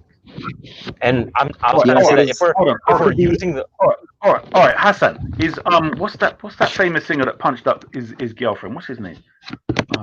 Chris Brown. Chris Brown. Is he black to you, Hassan or Saba? No, listen, bro. But that's not the same thing, bro. It's not. Hold on. I'm saying, why do you say he's black? Stop doing that, Issa, though, man. Like, no, wait, bro, I know what I'm doing, bro. No, but hold on. I'll answer a question here. Raza, to be fair to him, he wanted to answer it a different way. But what? Because if they may accept that they're Arab, someone might say the Prophet is an Arab. Yeah, I'll agree. The Prophet is an Arab. Are you saying that implies that he is black just because he's an Arab? Because I don't think everyone else agrees with that, Issa. Right. I'm saying yes. In other words, a designation of what we call an Arab today is black. The same way how you Raza Ziriab, do you agree with that? And Hassan, do you agree with that? That if you say the Prophet Muhammad is Arab, No, that's not his question. He's saying when I say Arab in the time of the Prophet, so not just the Prophet, an Arab. Yeah, it's just like if someone said to you a Nigerian, you don't think of a Norwegian, do you? Do you get me? So I'm saying back then, when somebody said an Arab who knew the Arabs, it would be like us today saying a Nigerian. So you wouldn't need to say he's black. You just think he's a Nigerian and he's black. Do you see my point? So I'm saying back then, when you said Arab, you would naturally be talking about a black person. Yeah. Can we get No, you wouldn't. Listen, let me answer that. Yeah. Okay. The response is that no, they're not interchangeable terms, and the way in which we know this is perhaps it's through many different ways. But as I say, the most prominent example is the emphasis on, for example, the interchange between one companion and another. The fact that the whole point is how an Arab would be known is through his lineage, is through his through his kind of membership to a tribe, to an Arab tribe. That's how you would know what an Arab is. It wouldn't be on color. True. No. Listen, hold on. Let me just and the record keeping. So the record keeping specifically differentiated between Berbers, Africans, Arabs, right? They did, right? Sorry, go ahead. Hassan, listen to what I'm saying to you. When we talk about this tribe and lineage, everywhere, all over what you call Africa, they didn't distinguish you're black, they dealt with flipping tribe and lineage too. What's wrong with your head? Listen to what I'm saying to you. I said the people who are not Arabs, when they come across them, when they're talking about an Arab, they wouldn't need to say black Arabs. They would have just said Arab and people would have understood the black. Just like when we say Nigerians today, right? We don't need to say they're black. You just say a Nigerian and you assume he's black. Yeah, but what you just implied there, like if Igbo, Yoruba, whatever, if all of those people are Nigerian, so you say tribe, these aren't accepting that. They're saying that within Arabia, the different tribes denote also different phenotypes. I imagine that's what you lot are saying. Right? Hold on, no, they haven't said that, but that's a good question. Let's go to that. I'm asking them. Go on. Yeah, it would, and it would be the example. The clearest example would be the latent racism in Abu Dhar al-Ghifari. As the name suggests, Ghifari is his tribe. The Banu Ghifar, who lived in the northern regions of Arabia. He famously said to Bilal, son of a black woman, right? What was and then the Prophet peace upon him. One second. And then the Prophet peace upon him reprimanded him and said, when the complaint was brought to him by Bilal, the Prophet peace upon him reprimanded Abu Dhar and said, you still have ignorance in you. You still have traits of ignorance in you. So the point is that Bilal ibn Rabah was an Arab himself. His your kind of ethnicity would be designated by your father. That's the first point anyway. So the point about Bilal ibn Rabah, his father Rabah was a Yemenite Arab. His mother was a black woman. And even then it could be argued that she was Arab as well. So the point is that here you see a conflict. If it's supposedly, think about it. If Arab equals black, why would one second? If Arab equals black, why would one Arab point out the blackness of another Arab? I'm going to explain that. And this is why I said to you, what were the words in Arabic he used? And this is a problem you lot have when you keep reading these things in English. The Abu Dhar was darker than Bilal. As alhamdulillah, C. Time has said the same thing. So this is the problem. You lot don't understand. He didn't diss him because of his complexion. He was dissing Bilal because he was from Habash. He's saying, I'm a pure Arab and you are half Arab. I'm superior to you. So this is the problem when you read it in English. Hold on. Let me just that's gas. Hold on, brother. I just let you talk for ages, brother, and I tried to interrupt. You didn't. Right. So the next thing I want to say to this is you have to understand the whole issue there was Habashi, i.e. Ethiopian, were enemies of Arab in the culture. So it's basically saying, because there's several terms. So they call you Habashi, which is to put you down. And what's the other terms there? Let's see if you know it. Do you know the other terms? It's bullshit. No, it's bullshit. Stop trying it, man. Stop it. One second. No. One second. Before you play this little game, one second. I'll play in it, but 1 second. So this idea that you just put out is nonsense. And the reason why it's nonsense is because, as I said, the lineage, or your tribal ethnicity, your tribal affiliation would be recognized through your father. The father of Bilal was an Arab. His name was Rabah. He was a Yemenite Arab. It's known. So the idea that this was somehow kind of Ethiopia versus Arab is nonsense. Because as I said, Bilal's father was Arab. Yeah, Rabah was an Arab. He was a Yemeni Arab. This is on Save the True Arabs, man. You should know this. No, I do, but you're in trouble now. What does everyone know Bilal? One second. The point here is that this isn't no Ethiopia versus Arabia. This is two Arabs, and this is known because both of their fathers were Arab. You're finished. All right, watch this, people. What is Bilal known in throughout the history of the Islamic books you know about? Bilal of Habash, Ethiopia. He's not known. Was Bilal's father a Yemeni or not? Stop. Listen to what I'm saying, people. Whenever they portray Bilal, they say Bilal was black, wasn't he? And they say he was Ethiopian, Habashi. Who cares? Who cares what people say? We're talking about history here. No, we're talking about history, though. We're talking about history too. You can't play these games, man. We're talking about history. Bro, every time you're getting refuted, you interrupt. Calm down. I'll let you speak. Right, so I'm going to respond. You're the only one that's getting triggered. Just deal with the issue, innit? Were they both Arabs or were they not both Arabs, according to their father? Don't interrupt. I'm saying to you lot, people out were there, they both Arab or were they not both Arabs, according to their father? It's a simple question. Bro, are you dumb? I'm talking. Don't interrupt. Right. Simple question, though. You keep running around and playing all these games. Were they both Arabs or were they not both Arabs? I'm going to respond to your thing and refute you. So be patient. It's a simple question. No, it's a simple question. Yo, everyone relax. Everyone else on the panel. Remember the question at hand, yeah? Everyone relax, everyone relax. Issa, go ahead, Issa, say your thing. Lineage, simple question. By lineage. Everyone knows that the question that you're running from. Don't interrupt, boy. Were they both Arabs or were they not both Arabs? Hold it up. But why don't we talk about something that, James, I don't really see where this is going. Let's talk about something that, get me? Were they both Arab? No, the question, Zirab's question, were they both actually I just forgot. James Jones. What my point is here, when I'm interrupting CJ, just let him finish, then you can reply, bro. Yeah. All right. So Sure. All right. It's funny how James Jones just pops out of nowhere. Because when I pop out, it pops out of nowhere. As I've said, they were both. I've agreed with him, and this is my argument against him: is that his lineage is through the father, right? As an Arab, they're both Arabs. So therefore, what is the basis of this man dissing him? And I asked him, what were the Arabic words used to diss him? This guy doesn't know what the words were. You notice how he diverted? Ziriab, I'll ask you a question. What were the Arabic words he used to diss Bilal? You're over now. What were they? What were the words? Come on, answer my question. Answer my question. They were both. Stop. You wanted me to answer his question, I answered. Ziriab, what were the Arabic words that Abu Dhar used to diss Bilal? Bring them. Let's see. Go Google it. Exactly. Silence. Easy work. Anyway, for you that are listening, it's a simple... I'm reading it. My thing was on mute. I was reading it, but I'll read it again. We passed by Abu Dhar in Rabah. Abu Dhar said, I had a quarrel with one of my brethren whose mother was of a foreign descent, so I vilified him. Ooh, and then the actual hold on. To answer your question is the actual. Wow. Hold on. Is that in brackets or is that not in brackets? Oh, bruv, you read out the thing and I'm giving you the work. Anyway, go ahead. Wait, one second. I'm reading it. Chill out. I'm reading it. Yeah.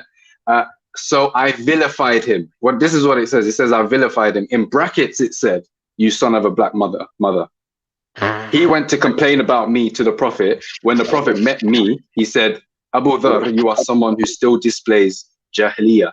Now, so this is exactly what I said earlier. And the point is here, it kicks, this is the core issue here. If they're all black, why the hell would one of them point out the blackness of another? I'll explain again. Hold on. Easy. Can we take a moment? Because the original discussion is... Yeah, let's go back to like something that we can build upon, innit? No, but this is the big proof, bruv. Brother Raza. Issa needs to reply to that. Yeah. Hold on, right. So what I'm saying to you, Raza, this is where you're finding the evidence. For instance, and it says, the Zirab read out the evidence, because his mother, the word, for instance, what do they call us? In fact, Raza, you're the best person. What do they call us? All right, Who's who did us, they black say? people? All right, no, sorry. When they're talking about Shia, yeah, who did they say started our religion? Ibn Sabah, the Yemeni Jew. No. What's the word that they use? Sabai or something. All right, Ibn Sabah means what to them? How do they translate it? Yeah, son of a black woman. Thank you. What's the word Sabah? Does the word Sabah mean black? No. No. Exactly. So this is my point to you, bruv. Do you know what the word Sabah means? No, tell me. So it's the Sabians from Yemen, yeah? Yeah, they attribute them to Yemen tribe, yeah. Right. So, or Yemen group is not even a tribe; it's a big, the main group, right? So when they say this, they translate it, "Oh, son of a black woman," right? For some reason, right? I don't know why it's the woman side. And they don't mean black in that they're saying, like when they say bad, like frowning, they're dissing you. It's nothing. Yeah, it's disrespectful in a way when you say that. What it means, the reason why it's dissing him because of his mother is because it's saying the people that you come from are the people we look down on. You're disrespectful, you're invaders, all of these different things, because it's not talking about the complexion. And I'm saying the example used is that there was no words of complexion in the flipping sentence at all. But he's talking about him. To respond to what you said to Ziriab, and what I think maybe I've misunderstood Ziriab. I thought Ziriab made a real good point, and it sort of brings it to what you're saying as well, Raza. The reason we're having this conversation is the previous conversation me and Issa have had. It started kind of jocularly, a bit tongue in cheek, but now it's kind of got real because Ziriab come on with actual facts. I feel like you've evident that by your own admission with that quote that you brought up, you agreed that there were two Arabs and one insulted another based on his appearance or his complexion. That is the greatest evidence that you yourself. No, that's not what we're saying. Hold on. Actually, no, Issa's not saying that. Issa's not saying that, James. What do you mean? So yeah, he's trying to say that the insult wasn't necessarily because of the guy's color. That's what he's trying to say. No. I'll say it again. All right. For instance, here's an example. The Arabs, used to be proud. They used to practice something called endemy, which means you don't want to marry outside of either your tribe or at least your nation. So you're proud to be an Arab. You're not marrying anyone outside of your being Arab. They still do that. they still do that. Right. The purpose of it is to keep the characteristics of what an Arab is within your lineage. This is the whole. Sayyids do that as well. This is why it's called endemy, right? So they're trying to keep the character. They're trying to say we're going to keep these characteristics within us, right? So what I'm saying is, once you go out of that and your mum is not from us, they can diss you, like we say, half caste, mixed race, you're not fully black, whatever. Do you get what I'm saying? So some people, for instance, would say if a child has a white mum, that child is not black. That's what some people say. For some of us, we say, well, you're still black. Do you know what I mean? So the point was, he used the diss to say, and remember, he's using Habashi, the enemy group. So when they're saying this, he's dissing him, saying, you come from an enemy group. The Prophet's response, have you still got Jahiliyyah in you? The Prophet's saying to him, you dissing him based upon his lineage, after I've said to you, the lineage of a person isn't the point. It's to do with your character. So that's why he's saying Jahiliyyah. You know what, Raza, I now understand your point, and Raza said he wanted to move on and build, right? So is there any decisive piece of evidence that either group has to sort of put this to bed or like trump each other? Because I would James, the thing is, it all boils down to this. It just boils down to this, isn't it? If what you're claiming, if your claim is that Arab equals black, there would be no need to vilify anyone for having a black mother. That's point number one. On the point about his mother being from Ethiopia, even that is questionable. As I said, there is attempts to make him out as though Bilal is to be foreign, but as I say, his father Rabah is Arab. So from when the custom is that your lineage is based upon your father, any attempts to try and make out like he's quote unquote half caste or quote unquote mixed breed or quote unquote whatever is nonsense, because remember, the custom is whatever your father is, that's what you are. Do you see what I'm saying? That's true. Yeah, that's true. It's funny because in narrations they try and act like. Remember, you even told me about this after one of my speeches about the famous thing that we taught about him. That he had trouble pronouncing the adhan. Yeah. But yeah, that doesn't make sense if his dad was Yemeni. You know those ones. Yeah, in Shia sources, yeah, exactly. But obviously, that exactly doesn't make sense. But it's reflective. It's in Shia. Yeah, it's in Shia sources that Bilal couldn't recite the Adhan properly. He had difficulties with the tongue.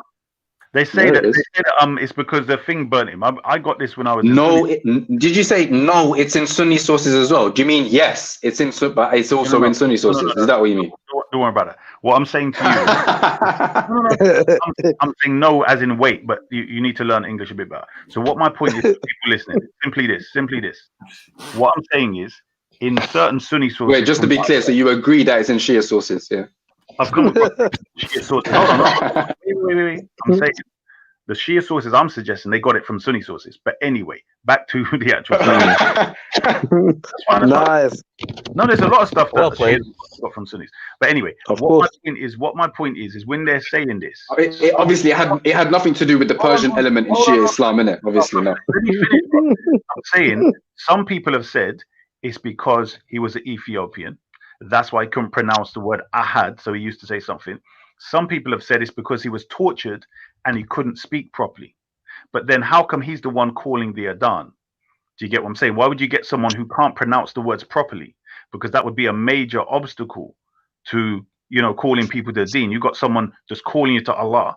And in the Arab perspective, it's something where you're clear in speech, where other people can't pronounce their words properly, nor can they make themselves clearly understood. Because they're saying with Arabic, I think they call it the language of Dar, where people can't pronounce certain letters properly.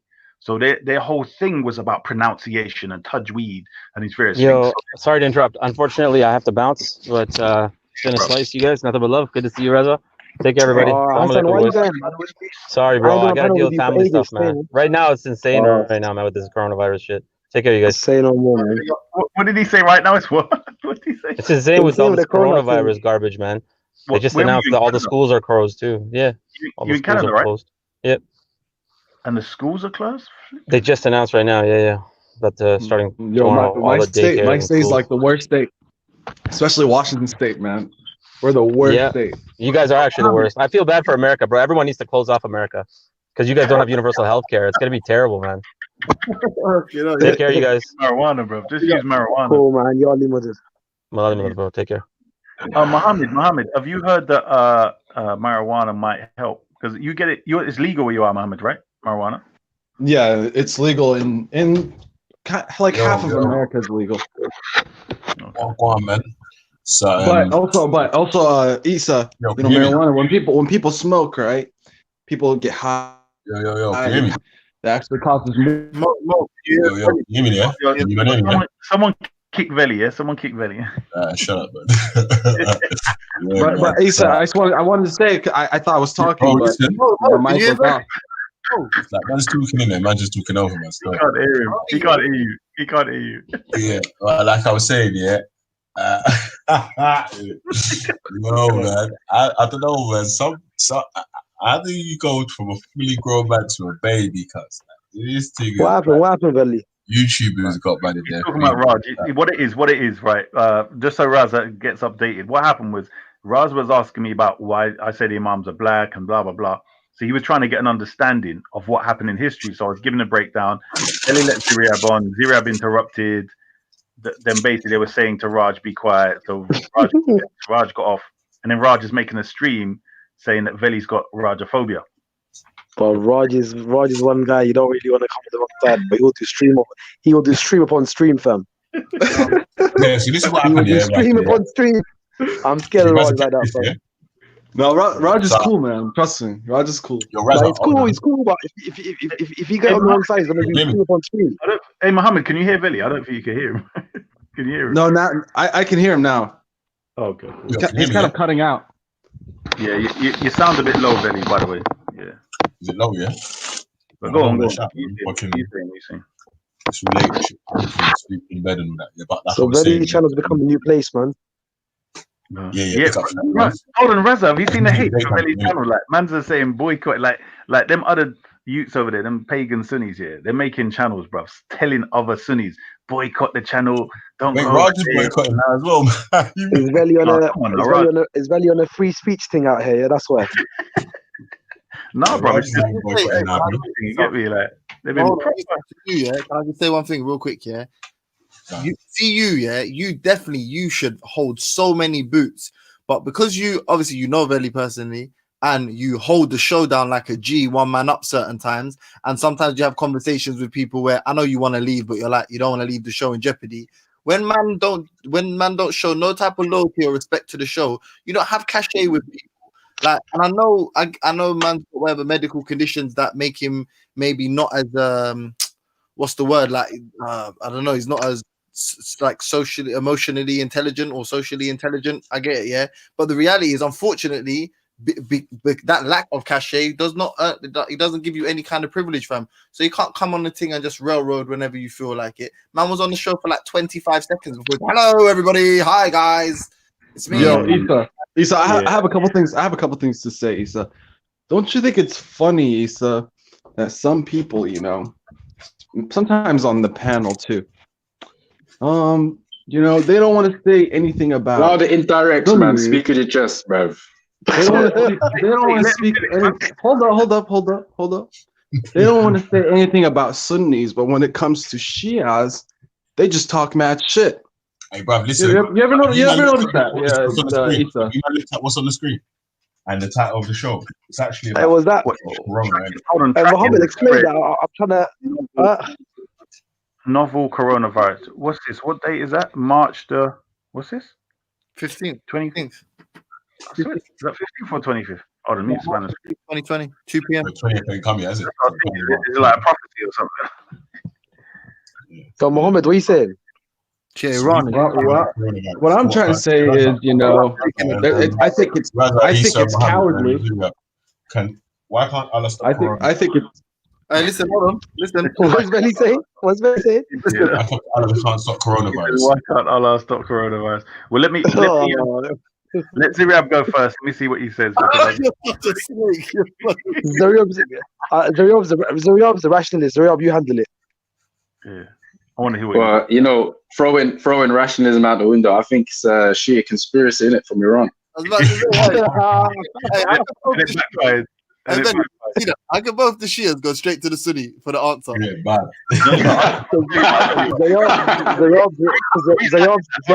Zariab's a smart Sunni, bro. We need him.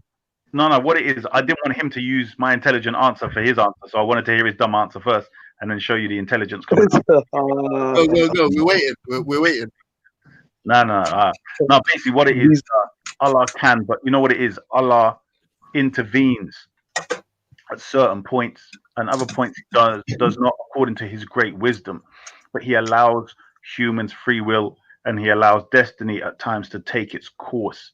That's the very nature. Because otherwise he'd be stopping so many things. Like there's worse things than coronavirus happening on planet Earth, bro. Behave yourself. You know that, Veli, for sure. There's worse things on planet Earth. Worse. Like murders, people dying, death, starvation. Hold on. Can I translate his answer for everybody? This is what Issa really meant. You gotta go through the test, man. What do you mean stop slavery?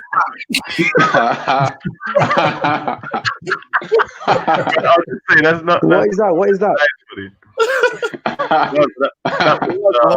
You know what? But you know what? You have to take a minute to kind of respect the gall it takes to speak in the name of Allah and say like, yeah, you know what? You could, yeah, but you know, in His wisdom and yeah. Yeah, bro. Yeah, that's correct. Do you disagree? I know that's like. He thinks that sounded good. He thinks that was convincing and that. No. But see, that's what I'm that's the standard argument that most guys would use. But I know for these lot, that will no way convince them. That's why I don't even try it. No, it's not about convincing. What I'm saying for real. No, Raza, what you have to remember is this. Yeah, remember the context. Some people just think that Allah does everything, so there's no free will in it. Yeah, so if they believe in that predetermination, predestination, and no free will. I'm saying very clearly, if humans have free will, it's either Allah's going to intervene at some times, or He never intervenes and we do what we want, and it's just cause and effect. So we have to accept, from the perspective of true Muslims, that Allah does intervene sometimes. 100%. Other times you just have cause and effect. I get that, but these lot, that answer won't go for them, man. Innit? The atheist, man. No, but if you're intelligent, it will. If you're stupid, then. No, wait. I want to hear this. How are you reconciling? Now you're saying the intelligent answer is to say that the most intelligent being in the sky has just decided not to intervene in something that Hey, Veli, you know you're starting to sound like Veli. Hey, Veli, guess who you're starting to sound like? Oh no. Who? Sarah. Yeah. That's how I used to come out with those arguments. I remember back in the day. Yeah. Oh, well, yeah. I'm saying the man already said I'm an Islamophobe now. You know, I'm saying that. Yeah. No, I didn't mean it in that way, bro. Yeah, you're very right. Hey, Raza, you know what? Yeah, if you can, go and look at Surfers. What's the other one? Big One man called me Veli Robinson. Bruv. Nah, man, don't watch them, man. We do Raza, don't even enter Surfers. Don't even enter us. No jokes from these, man. We just come in to do our thing and have jokes, man. Them man ain't relevant. Listen, then he put on a show. Like, imagine this year, and I couldn't even come on, bro. And Veli had some guy in there talking about he used to be paid to use something like that. So that was a weird show. Anyway, Big Art is called. He comes on the show, bruv, and then he's getting bunned by his Sunnis by saying you were telling everyone not to go on a show, and then you turn. I can't even trust me, Raza, right? Just proud, bruv, that we disassociate yourself from these weirdos, fam. You're gonna do a show, yeah. Don't go to Veli's. It's haram. He's anti-Islamic, and then you're gonna. Veli got that fatwa, yeah. Yeah. And you're gonna go against your own fatwa publicly. Like, yeah, all right then, bro. All right. Bro, just keep the conversation intellectual, respectful, and don't mind people like that, man. Ignore them. Yeah. But it's Veli. We're trying to help Veli. But you see, hold on. You see the title of the show, yeah? Let's just address it real quick. Is coronavirus a test from God? It's an important question because it's flying about everywhere. Like people are making. I know. I came across some literature and some like idiot preachers making out as though it was a test upon the Chinese for persecuting Muslims, and then obviously it started to spread to other places like Saudi Arabia, and now they're like, it's affecting hypocrites as well.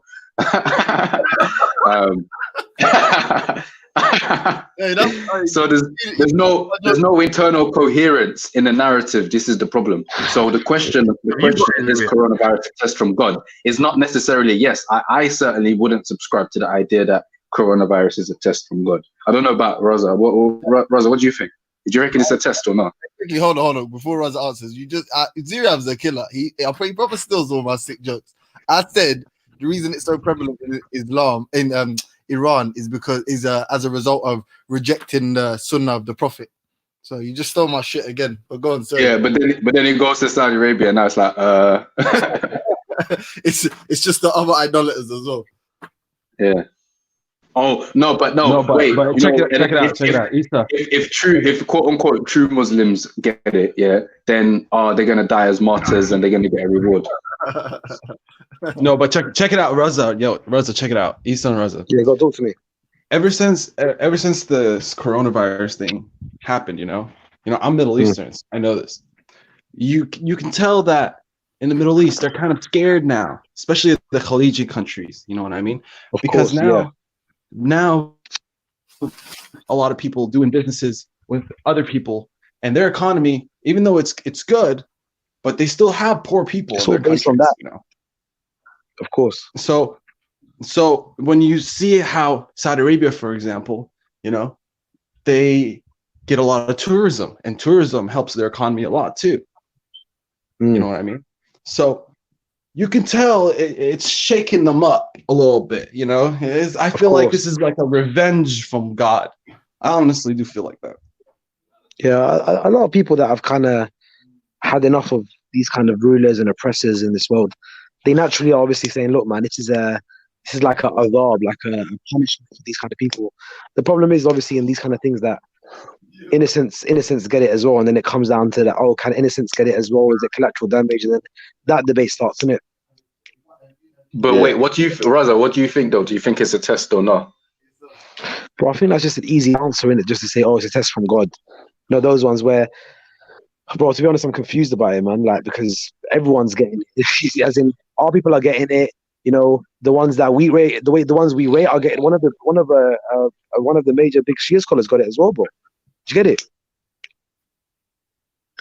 As in, it seems like no one's really immune from this, and everyone's getting it. As in, it could be a way of God just checking humanity, saying, "Know yourself, because you're a bit out of control right now. Just know yourself." I don't mean to be an agent of division, yeah, but are there any black Shia scholars? Are there any what? Black Shia scholars.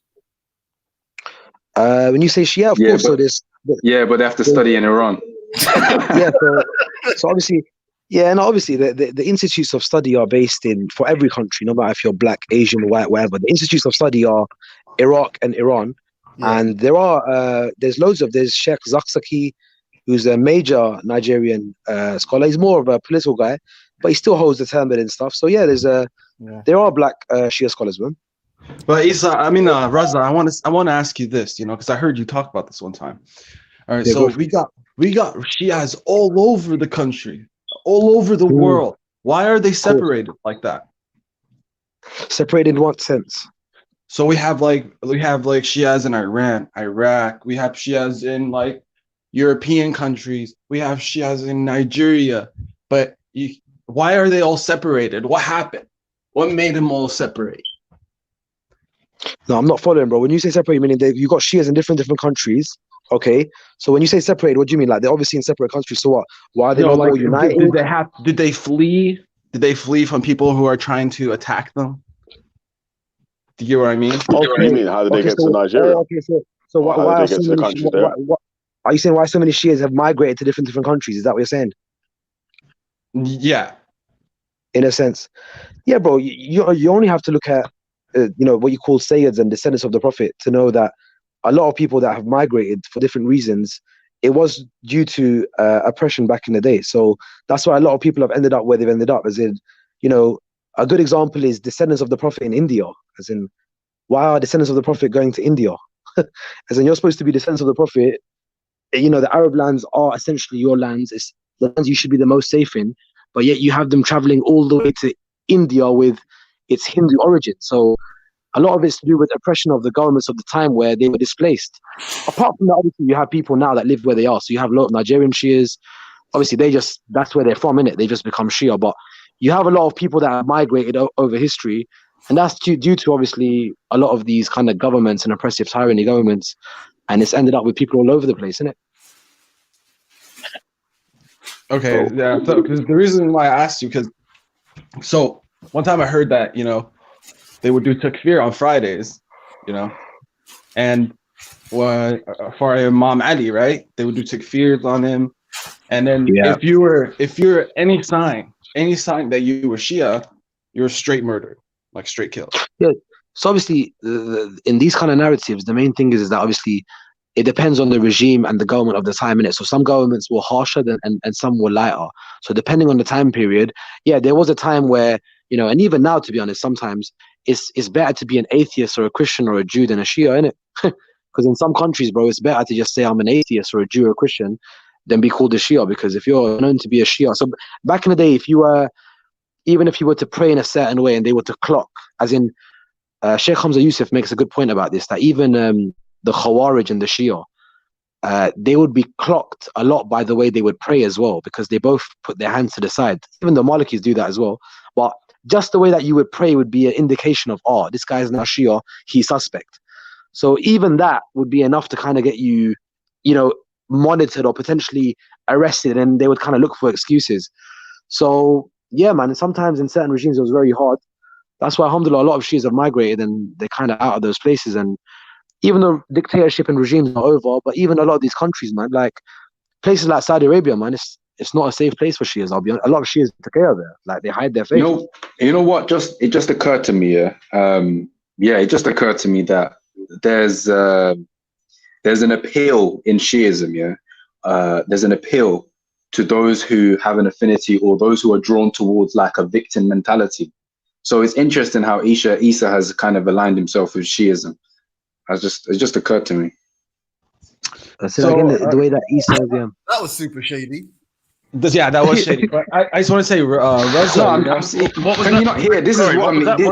In this little interchange, there's this whole narrative of like, victimization, isn't it? So it's not shady. I'm just linking the two. It never occurred to me until now.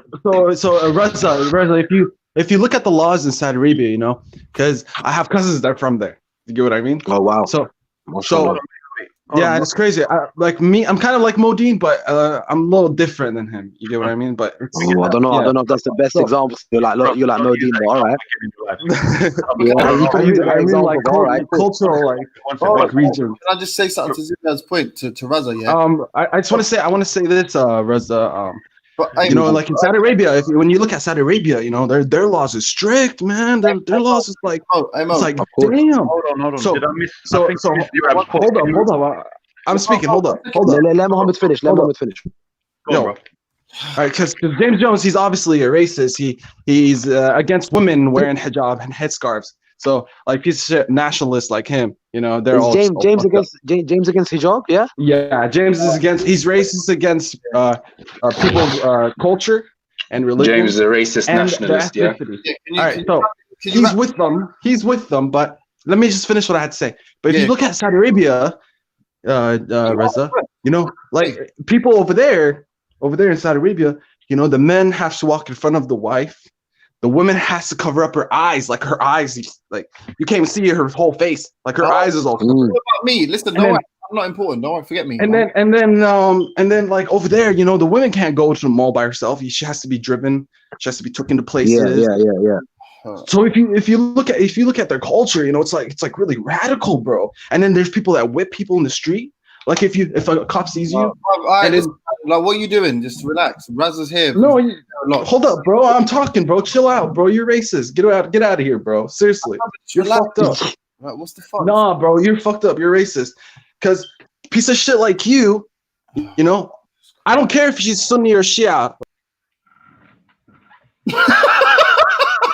What happened? But I didn't dash him out, you know. He dropped out still, but like I was saying, I don't know. James, what have you done, bro? I just he asked him. Yeah, troll him. Go on, tell him. Ask him what you asked. Ask Raza what you asked. What did you do, James? That guy. What happened, man? No, what you want? You want me to tell Raza? Yeah, well, why is he so angry at you? I just fuck around because basically he tried to pretend that there wasn't any laws in Iran about where.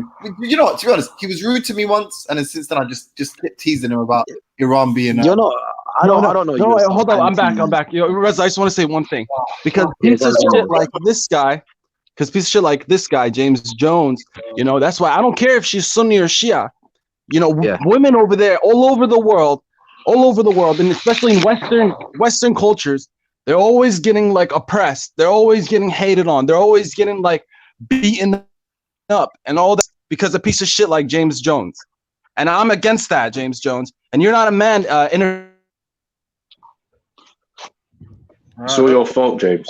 It's all your fault, man. Yeah. Anyway, rather, what I was going to say to you is, and what Zuriab said is, and I don't know if you saw, but everyone in the chat was like, "Oh shit, Issa, Raza's here. Raza's here to tell you the truth." Why?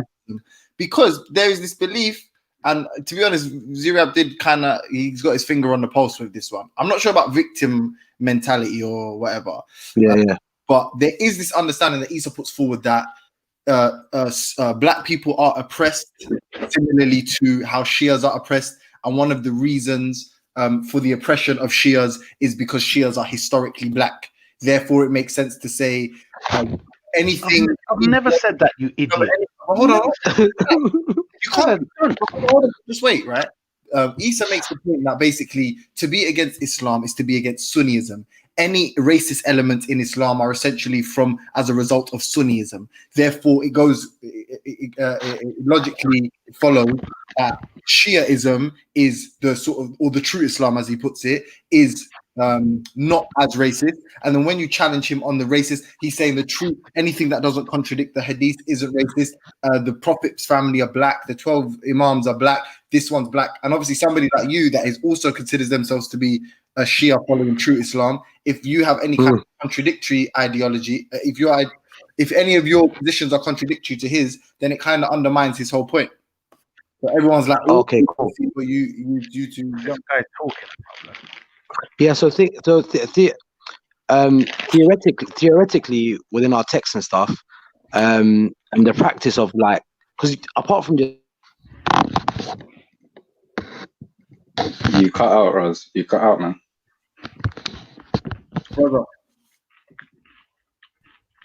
And you know what, Issa, yeah, I'm not trying to misrepresent you, but you've said on many times that it makes sense for black people. No, hold up. A piece of shit like you Hold on, interfering with women's affairs, that doesn't make you a man, bro. I broke up. I'm telling you. So wait, Mohammed, hold on a second. Let me ask Mohammed a question, cuz. Do you think that is an oppression for someone to go to jail for not wearing a hijab? It's not. It's a women's affairs thing. It's not a men's affair. He's not a man because a piece of shit like James Jones. Piece of shit like James Jones is the one who's giving women all these all these people. Habib Mohammed, but what? Let's just talk intellectually. What happened? Yeah. What happened, Reza? Yeah. Yeah, I'm listening. Was that James brought up something where a lady in Iran got arrested for protesting by taking off her hijab, innit? Yeah. And then so she got arrested for it. Yeah. Mohammed took it to heart, innit? Yeah. And it's just been going on from them still. Instead of criticizing the Iranians for their draconian measures. No, because the funny thing is, if you look at Saudi Arabia, why is he not criticizing about Saudi Arabia? Women have to walk behind men. Women can't drive. I'm sure he's not Muhammad. I'm sure James Jones doesn't care about either Iran or Saudi. They're worse. Saudi's worse. No, but he's a racist. He's a white nationalist. He supports that. He supports that ideology. You know, because of him, like people like him, like piece of shits like him. He's the reason why. He's the reason why women are. James he supports it. He does taking off their hijab. He does support it. James, do you support people going to jail for taking off their hijab? James must be the first Sri Lankan white nationalist. Anyways, he supports. He's just like them. He's no different. Interfering with women's affairs, that's first thing. That's just like a no-no. Because that's a sign. Ralph Dad. Raza. But I don't think James cares about Saudi or Iran. Raza. Do you think that this is a fair judgment for the woman to be sent to jail for taking off her hijab? Bro, I didn't say it was fair. I didn't say it was fair. I'm not even from Iraq. I'm from Iraq. Why didn't you answer the question then, Mohammed? It wouldn't have went over. No, because this guy is a racist. He cares. He's fucking up everything, bro. He's no different.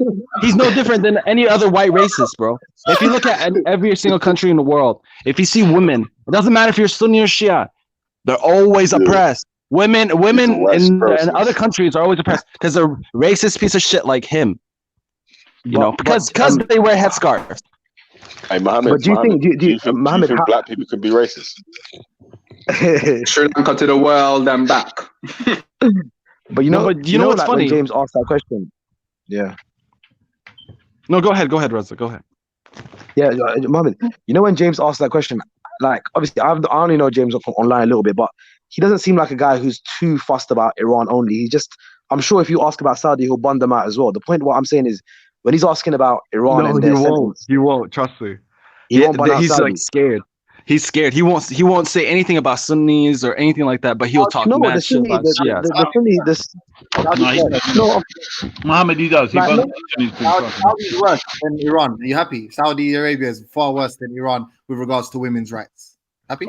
Oh, now you're saying it, huh? Mohammed, listen to what I'm saying here. There was a point where they were accusing James Jones of supporting me and being pro-Shia against Sunni. Do you know that? Wait, what did you say, Issa? I just think we got to be careful with this racist and nationalistic rhetoric because it loses value if you say it too lightly. You know those ones because like to be racist is when you say it too much to white people. If you call white people racist too much, no, but James is black, isn't it? Veli's racist against me, bro. Not to Mohammed. Listen, Mohammed thinks he's white. He gave James Speaker's Corner a flipping spanner, but he didn't give me a spanner. What the hell? Yeah. You know why? I'll tell you why, yeah? Because James Speaker's Corner causes pain in people's hearts, fam. Yeah. I only gave him a spanner to post a link here, and then the amount of people that complained, I'm like, well, I'm leaving that shit on. No, James Corner, you know, James Corner is a legend because on everybody's channel where he has a spanner, if a comment gets deleted, he goes, no, in the interest of freedom of speech, I'll write their comment and he'll copy it and write it back out so no comments get deleted. He's a shower man, bro. He's actually a shower demon, bro. But Raza, the most important point anyway, but Muhammad Said's chat is Isa's essentially saying that Shiaism is the true religion, or should be the true religion of the black people. No, I'm not even saying that. When did I ever say that? All right, hold up, Isa. Just let me one sec. Just the only thing I don't like about you, James Jones, is I don't care about women's affairs. He needs First to go of on all, time out, man. He needs to go on time out. That's first of all. Second thing is none of my business. It's none of my business. Third thing is, you think he's dumb? When you offend women because they cover themselves. Clearly he's ignorant. He's got issues, man. Well, I don't know. If you just chill out, man. If you offend women because of their headscarf or whatever, that's fucked up. Okay, thank you. Raza, the point it's echoing. Someone's echoing. Yeah, there's an echo. I think it's you, Raz. Yo. Yeah, go through, guys. Raza, essentially, it feels like, again, Isa, correct me if I'm wrong, it feels like you're saying the Prophet's black, the Prophet's family, the Ahlul Bayt were black, everyone's black, and this is the true religion for the black man. Shiism, the true Islam of the Quran, is an African or black religion for black people. And I don't feel like Raza will agree, and I think that's why everyone's. No. That's not what I'm saying is it's essentially, I mean, it's kind of like that, but I wouldn't phrase it that. What my point is, I'm saying it's a true religion for humanity, but it's more in line with black people's original traditions. That's what I'm saying. So rather than the true religion of the black man, because that would suggest that black people were all the same and inclined to the same thing. I'm saying the general traditions that we had, our approach, when we look at our linguistics and the psychology through linguistics, you would find Islam is more inclined to that structure than it is to others across the world. That's my point. You know what? Can I wait? Let me just jump in here real quick. Yeah, I thought springed in my mind earlier, and we'll get back to the whole victimization thing later. I think that's an important thread. But the earlier point Isa made was that, oh look, the real standard, yeah, in true Islam is character and not lineage, which I would agree with. Obviously, Allah subhanahu wa ta'ala says in the Quran, "Inna akramakum indallahi atqakum." Surely the most noble amongst you are those who have most taqwa or God consciousness. So that's a fact in Islam. However, is that reflected in Shi'ism? That's the question. Now, what I would point to, yeah, and Raza, yeah, listen to this one, yeah. Imam Baqir, Imam Sajjad said that, well, a narration attributed to him, I should say, in Al-Kafi 1467, yeah, states that Imam Baqir is the quote son of the best two, Ibn al-Khiyaratain. Yeah. So that means that because listen to this. So because his father was an Arab and his mother was an Iranian, he's got the best of both. So he's got the monarchy on one side, and you see what I'm saying. So this kind of pokes a hole in the idea that it's all about character, because there's a narration attributed to one of the imams that he's the son of the best two. Okay, see, you know the narration you're talking about, the best two. Is that narration for Imam Zain al-Abidin, or is that for Imam Hussein? Who's that for? So not the person, not the Imam saying it, but rather who the son of the best two. Who is it referring to? Who's the son of the best two? Oh, it's attributed to Imam al-Baqir, and it's that al-Sajjad is. Okay, so Imam Sajjad is saying, okay, so is that Imam Sajjad's famous khutbah that he gave, where he said, that's Imam Baqir saying it about the previous Imam. So it's the fifth Imam saying it about the fourth. About his father. Cool. Because there's a famous narration attributed to Imam Sajjad where he gives a khutbah and he says, I am the son of this, I am the son of this. And he actually, so maybe Imam Mahdi is referring to the same thing. The point is that the Imam Baqir is saying that his father is the son of the best two, Ibn al-Khiyarain, meaning he's the best of the Arabs and the best of the Persians. So what I'm saying is that this statement, yeah, it's problematic morally and theologically for the reasons I outlined earlier. Yeah. So when it says son of best two, this is what I'm trying to say. You need to break down what is that best two, because when you're kind of, the jump here is that we know that his father is Imam Hussein, so he's the best. But is he the best because he's an Arab? As in, where's that coming from? So on the father's side, that's one thing, right? We can say that it's due to character and so on. Even the mother, yeah. No, but on the mother's side, this is where the problem comes in. Because on the mother's side, what I'm saying is that the narration attributed to him, which is that he's the son of the best two, the best of the Arabs, best of the Persians, means that because the daughter, right, the daughter of royalty, who is the mother of Imam As-Sajjad, the question is, why is he insisting that because that's the daughter of royalty that makes her the best of the nation? Yeah, so what I'm saying is when it says the best of, yeah, what I'm trying to say is when it says best of two, you've got to be explicit and think this is what Imam Muhammad Baqir means, because the best of the two, the jump is you're thinking it's to do with because she's a Persian princess. Is that the reason for the best two? Yeah, that is the problem. Yeah. No, but how do you know that's the reason you're saying? So if I say to you, if I say I'm the best of the two, just because my mom happens to be a Persian princess, does it mean that's the reason I'm saying it? Yeah, of course it is. Because it's not. We're not talking about someone. We're not talking about someone who was a Muslim. So it can't be in that sense, can it? Yeah, but she was a Muslim when she married to Imam Hussein. She obviously became Muslim, etc. But I'm saying the fact that he said she's the best, that doesn't. I think the jump you're making is you're kind of linking it to meaning because she's a Persian princess, she's the best, when she could just be a best in character. I mean, that's one spin on it. But what I'm saying is from What I'm saying is that. Hold on. What I'm saying is when you just look at the narration, it seems pretty clear that it's saying the best of the Arabs and the best of the Persians, isn't it? Now, on the Persian side, the only claim to fame that the daughter of the emperor of Iran had was that she was royalty. That was her only claim to fame. Yeah. So if I there's a famous hold on. Was she righteous? Yeah. Was she righteous? Hello. That's not what's being said here. What's being said here is that it's the son of the best two. That's the narration. Why are they? Now hold on. You notice how there's no real wrangling with the issue here. What I've done is brought a problematic narration, and what you're doing is just asking me a bag of questions. Because you're putting in your own brackets and making stuff up that ain't written there. Nowhere does it say because of lineage. Where does it say that? Reza, the only reason I said hold on. Similarly, wait, hold on. Where does it say it's based on character? No.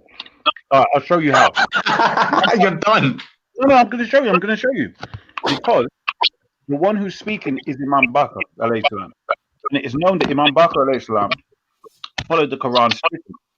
And the Quran and Islam itself is going to value people more based upon their character. So your best will be your nobility and character as per the verse you quoted, which then refutes you, because when the Imam's saying this, it's not going to be lineage unless suggested you come from the best lineage.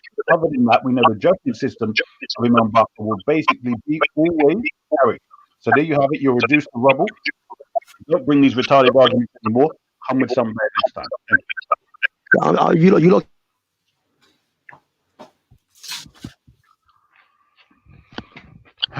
Anyway. But, can I ask you? Speak. Why is there so bad echo in it? Raz, I think, have you got the music in the background? No music, but let me mute my mic in it. Mohammed. No, it's right. I just want to say. Go on, James.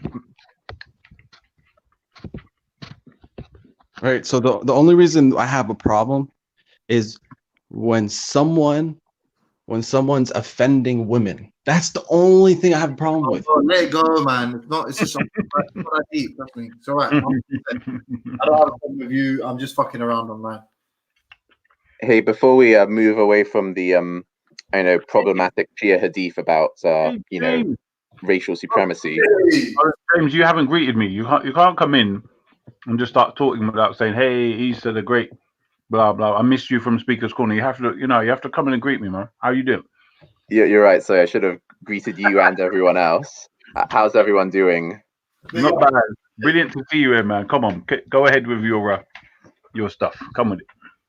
Yeah, I just wanted to quickly say that that the same kind of problematic reports about racial supremacy in Islam are also present in Sunni reports of Islam. Mm-hmm. So I posted some in the private chat, kind of saying that kind of eminence was granted by Allah to the Arabs over the non-Arabs, and that kind of that they have been chosen, or that they're the best of two groups. And this is how it's been understood by scholars in the Sunni tradition as well. So I know it's the same on both sides. I think there is something that indicates chosen by destiny. I don't think there's anything authentic to suggest superior. Do you have anything that suggests superiority that's authentic? So the chosen in itself kind of sort of that word has the connotation of something that you choose because it's better than the alternative. No. Well, I've seen commentaries. Hold on. No, I'm talking. Forget the commentary. I'm talking to you.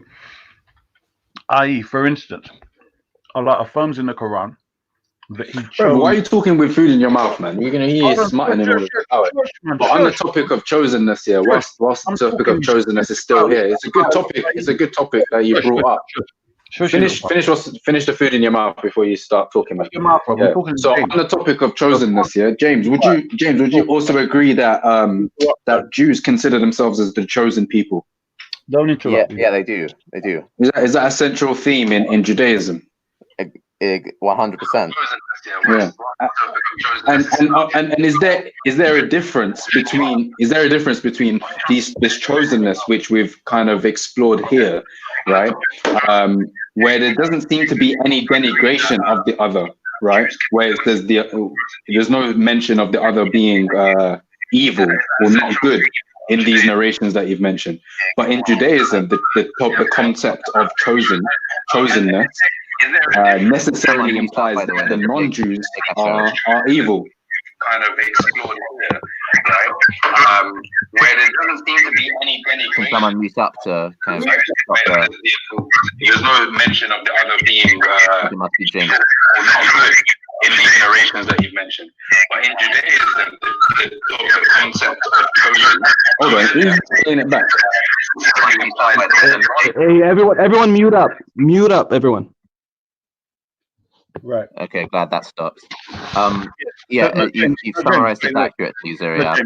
Is there a difference between the chosenness we've seen so far, where there doesn't seem to be a denigration of the other, right? And the chosenness in Judaism, where the other is considered to be evil and there's no good in them? And I'm going to give the reference now. The difference is clear. You pointed out the difference. Just before we get into Judaism, this is getting crazy. I think it's Issa's got the feedback loop. Is there a difference between the chosenness? Who is that? Who's playing it back? There doesn't seem to be a denigration of the other. I think it's Issa the Black Select. It's getting feedback, but so. Oh right, okay. But he's probably recording it so he can listen to it later on. take notes in that. That's good. But yeah, just to be clear, there seem in this chosenness here, whether it's in the Shia tradition or the Sunni tradition, there seems to be no denigration of the other, as in there's no mention you've of. said this 3 times now. Yeah, I'm just gonna say it again because there's no feedback now, so I'm gonna make sure that it's clear and it's coming through clear. So there's no denigration of the other, but when it comes to the Jewish concept of chosenness, as espoused in the Talmud and secondary texts, there is a denigration of the other as the source of evil. Yeah, I'm just gonna say it again because there's no feedback now, so I'm gonna make sure that it's clear and it's coming through clear. So there's no denigration of the other. Right. So yeah, I broadly agree. I agree with that point, Ziriab. So why is everyone not muting up? It's Easter. I think he's doing it intentionally. Yeah, I don't think this is by accident. Yeah. No, So James. When I'm speaking, me and you can have a conversation without Ziriab coming up and interrupting. We finish our conversation, then Ziriab can come in. We need to learn respect. You can also speak without food in your mouth. It's irrelevant. It's nothing to do. Hold on. Can I quickly? All right. Cool. I think it's fair to have a dynamic discussion where all 3 of you could take part. It doesn't have to be like James one. You didn't say nothing. You didn't say nothing. I did say something. Ziriab, you did cut my man off. So the fact that Ziriab got longer into his thing than you did, you want to let him? Like, do you want to be the bigger man here, or do you want to go all the way back? I do plan on getting back to Issa because he did specifically ask me whether there was any narrations that specifically denote betterness rather than just chosenness, and I can show that. Hold on, James. Speaker's Corner, man. We're simple. I'm saying to you, in relation to what we said was chosen, regarding chosen, the example of Bani Israel in the Quran is very simple. Allah disses them throughout the whole Quran, despite they were chosen for over a long period of time. So let's say 1,000 years, Allah chose them for whatever reason He did, but then He complains about them all the time. So that doesn't mean when you're chosen by Allah that you're superior to mankind and all this other stuff. You get me? The favoring, some people say He sent them prophets. That doesn't mean they're the best people. Do you see what I'm saying? So, James, the example you give in relation to racial superiority or whatever, how does that work in relation to that evidence you've been presented with? Okay, I'll leave the specific Arabic to kind of people who know it better. Like an Arab translator, like a translator kind of working on translating Sahih Muslim has translated it as, I heard Allah's messenger as saying, verily Allah granted eminence to Kinana from among the descendants of Ismail, and He granted eminence to the Quraysh among Kinana, and He granted eminence to the Banu Hashim amongst the Quraysh, and He granted eminence to me from the tribe of Banu Hashim. So, like, granting eminence does seem to be, indicating a higher status, one could say. And there's another one that's even more explicit than that. Then which we can move to afterwards. But I'll let you respond to that. I would say that's Sahih Bukhari, and it doesn't sound too, the word eminence. I would guarantee that the word eminence relates to superiority. I would agree, but it's Sahih Bukhari. Have you got the other one? Let's check that one.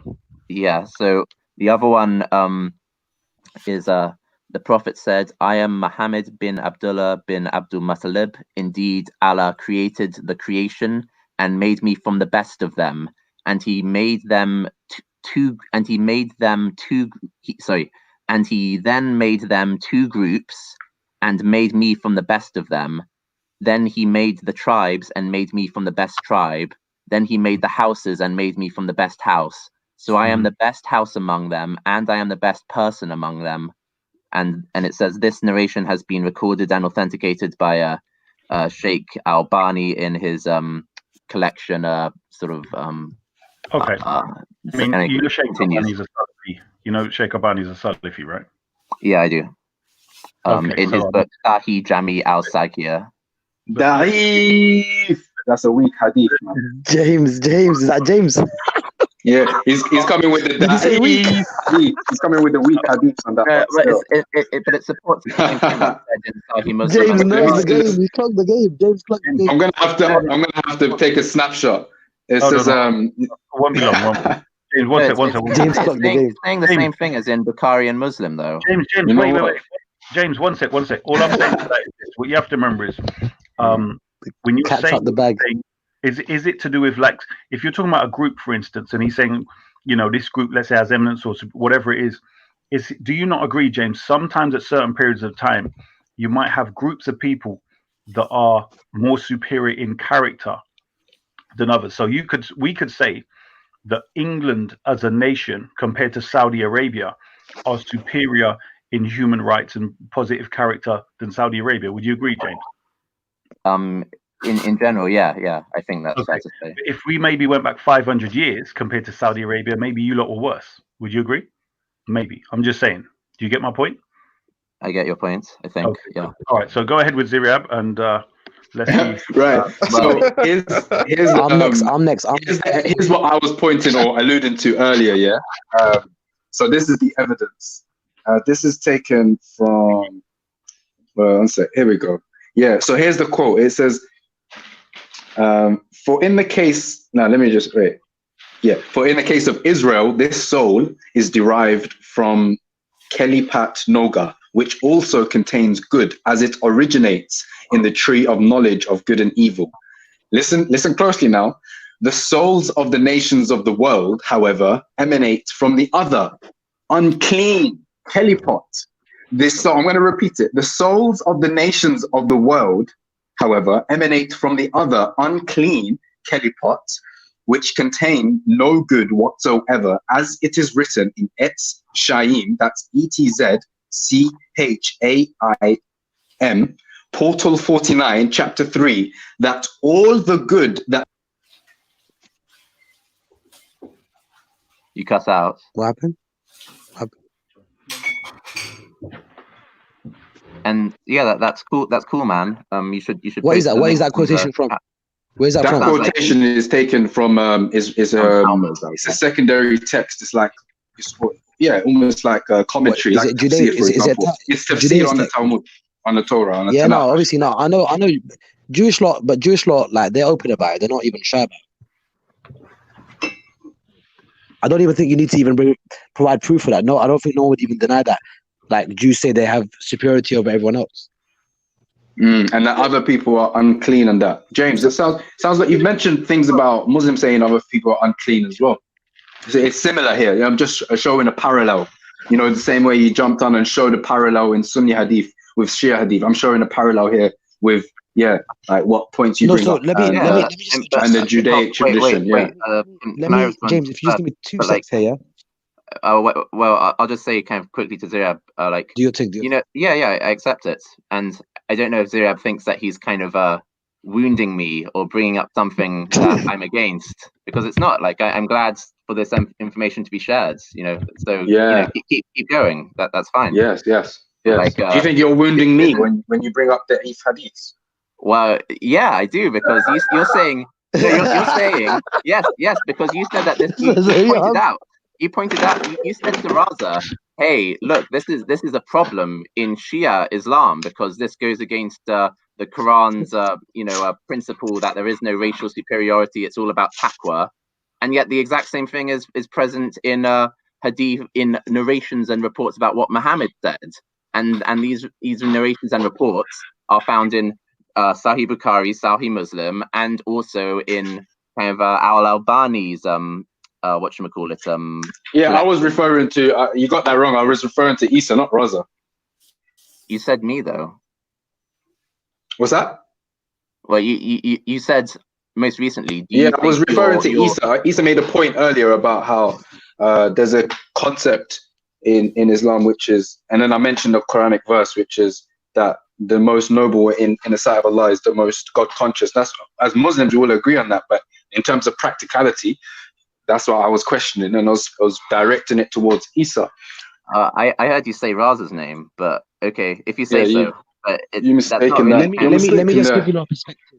Let me just give you a perspective. Yeah. So, just regardless, like in regards to what Ziryab said and what you said, I don't think anyone that's looking at it objectively, anyone who studied the Hadith collections, this and that, I'll speak for my own thing, as in Sunni law. I know their thing as well. Ziryab probably knows their thing as well, but 100% there is an element chosenness in Islam, superiority, especially in Shia Islam. Shia Islam is, the Prophet's family, the whole fact that they're the Prophet's family, lineage, the fact that today we have Sayyids, the fact that charity, zakat, is, so if someone's a Sayyid, charity cannot be given to a Sayyid.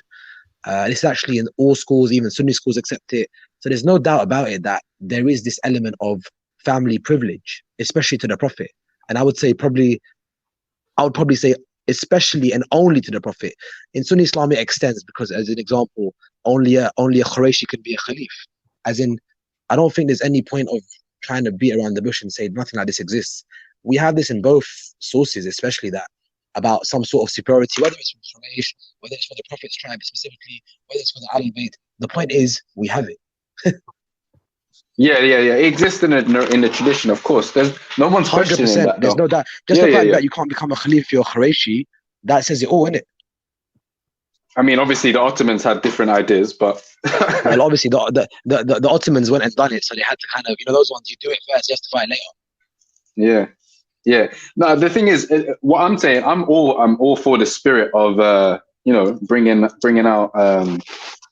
out questionable traditions and narrations and that. Just let's do it across the board. So yeah, let's do it. And also the fact that even even till today, a Sayyid will not be able to receive like charity.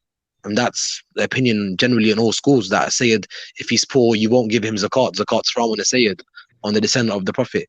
It shows you that relevance is definitely there within Islam. If you go forward, specifically amongst this hadith that James brought, we have loads of those kind of hadith that the Prophet, Allah chose the Quraysh, within the Quraysh he chose the Banu Hashim, with the Banu Hashim he chose the Prophet and his family. Those kind of hadiths are from both sides, they're just there. But it's the difference, isn't it? That, for example, when it comes to being chosen, we can speak about in what form that's been chosen. As in, is it just intrinsic being chosen? As in, is it just because of who they are that they're chosen, or is it because of the station that they hold and almost the office that they hold? Yeah. But what I'm saying is that the point about chosenness and the point about denigrating others, if that's your point, then there's an even clearer expression of that in the Jewish tradition, an explicit one that I just mentioned, where it clearly says, 100%, 100%. You know what I'm saying? It clearly says that the other nations come from this unclean tree. They come from the impure. Yeah, no, of course, 100%. As a Jewish people are quite known for that in their thing anyway. They're quite proud of it anyway. Hey, can I jump in quickly? Sorry, just to direct something to Jim. James, while I do, I've heard you say what you said about It's Isa, I think. I just want to say, because he's cutting off, I want to say this to Reza. Ezra, sorry, James. Ezra, you're making my laugh with that statement. He goes, "The internet killed Islam." Now all those hadiths are open. Ezra's too funny. Can I jump in really quickly and just ask James a question? Ziri have done this a few times, when he's brought up examples about Judaism, and you responded at the time. You said you believe Islam is, I guess, like more of a pressing matter, for lack of a better word. I'm paraphrasing, but you just said it's more, I don't know, it presents more imminent danger or some shit. But wouldn't you say that this? Wouldn't you say the sort of disproportionate influence that that the sort of the Jewish religion, if you like, wields? Doesn't that pose more of a risk if we can all say the consensus is that they have a far more or they deem those who are not part of their tribe to be far more inferior, or it's far more evident that they hold these views of racial inferiority. Wouldn't you say that the fact that these people wield so much control, and you are a bit more right leaning, so you can definitely agree with the sort of what people would argue the liberal influence that they may have in the most executive positions in the world, then wouldn't you say that it actually presents more of a risk, given that most of the sort of Islamic the Islamic trickle down effects that you feel are sort of government collusion has a part to play in that anyway. So if we just look at in isolation, what group wields the most power and has the most, if you like, dangerous views, wouldn't you accept that it's probably like that's you, Jews? Wouldn't you, like, all the Jewish traditions or religion? Sorry, wouldn't you say that that's a fair statement to make for someone like Zero? Rabbinic Judaism. No, I don't think so. And the reason why is because kind of the metric that we should keep in mind is you know, the risk that it's likely to have, or rather the negative effects that it's likely to have in the future. And so kind of in order to go about assessing this risk, we should you know, look to the past and kind of extrapolate the trend forwards. And so, you know, let's imagine that and so let's look at kind of the Jewish effect on British society kind of for the last, you know, kind of however many years.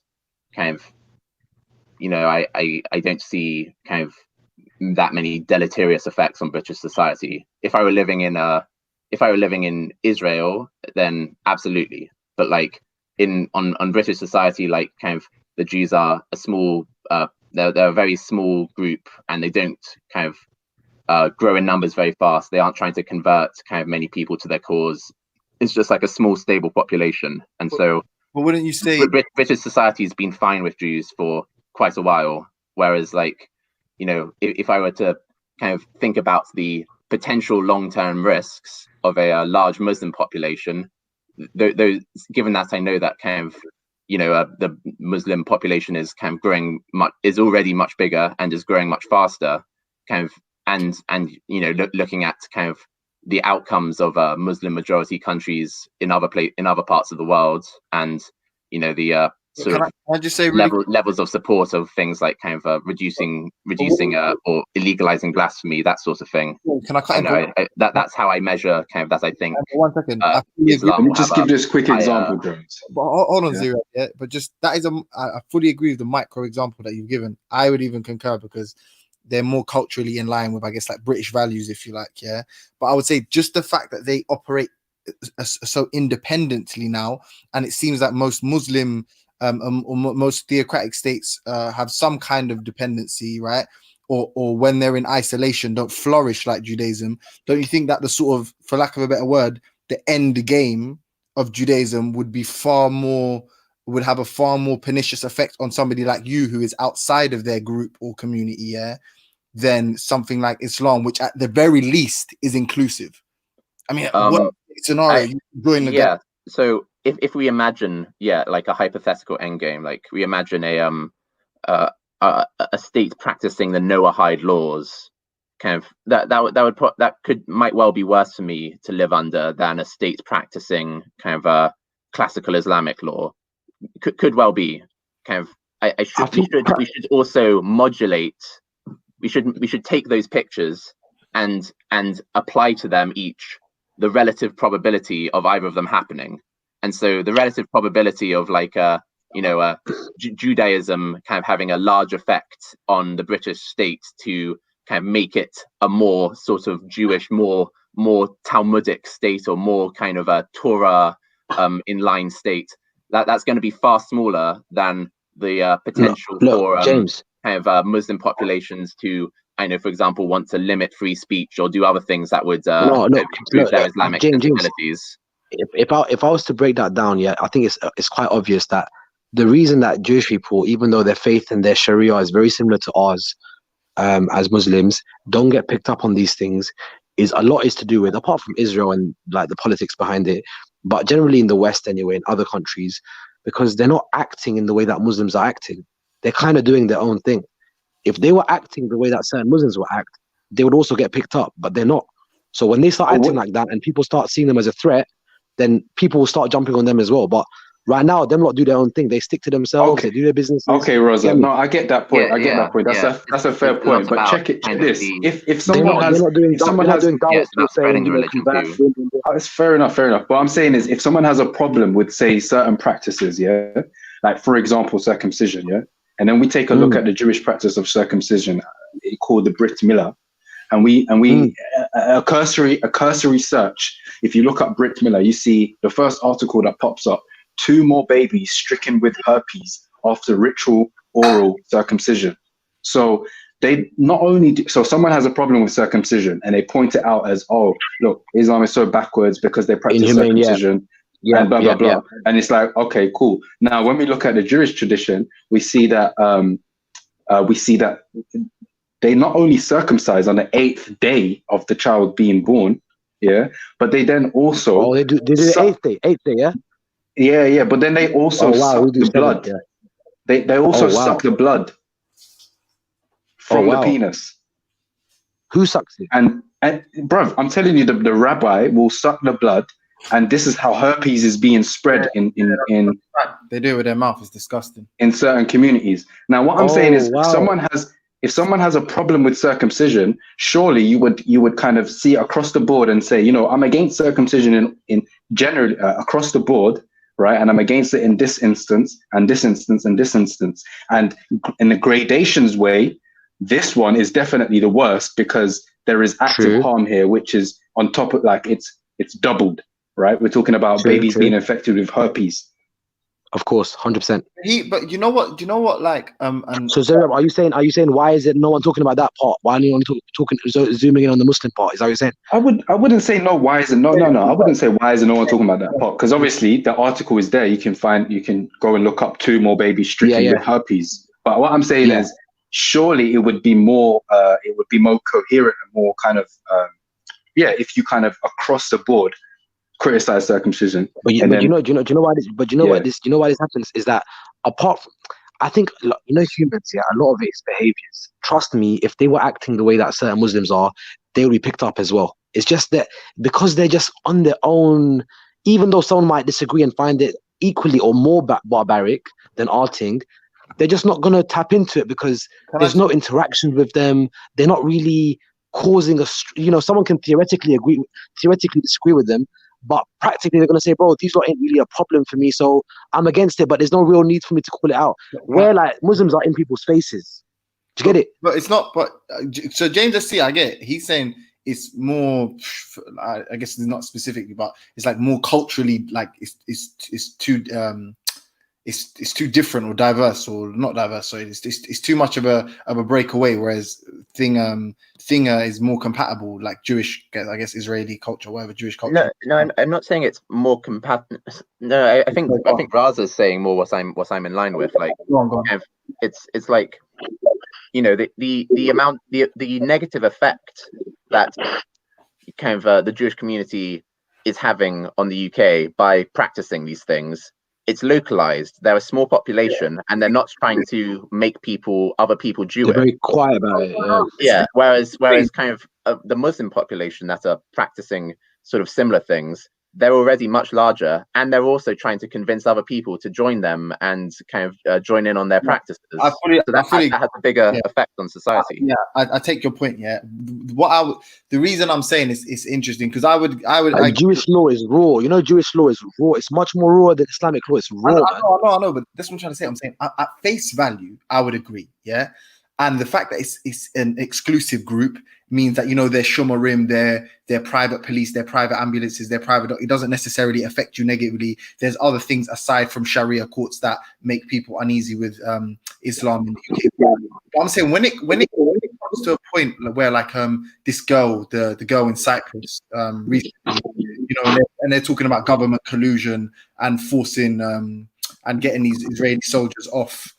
Raping this young British girl or something, then when you look at the sheer influence, or these are like proper random examples, but your man, the one they kidnapped, the Mossad kidnapped to start from when he gave Mordecai Vanunu, they kidnapped him from Europe. Yeah, the nuclear. He exposed the Israeli nuclear program. Yeah. When you see the sheer sphere of influence that a group of people with an ideology.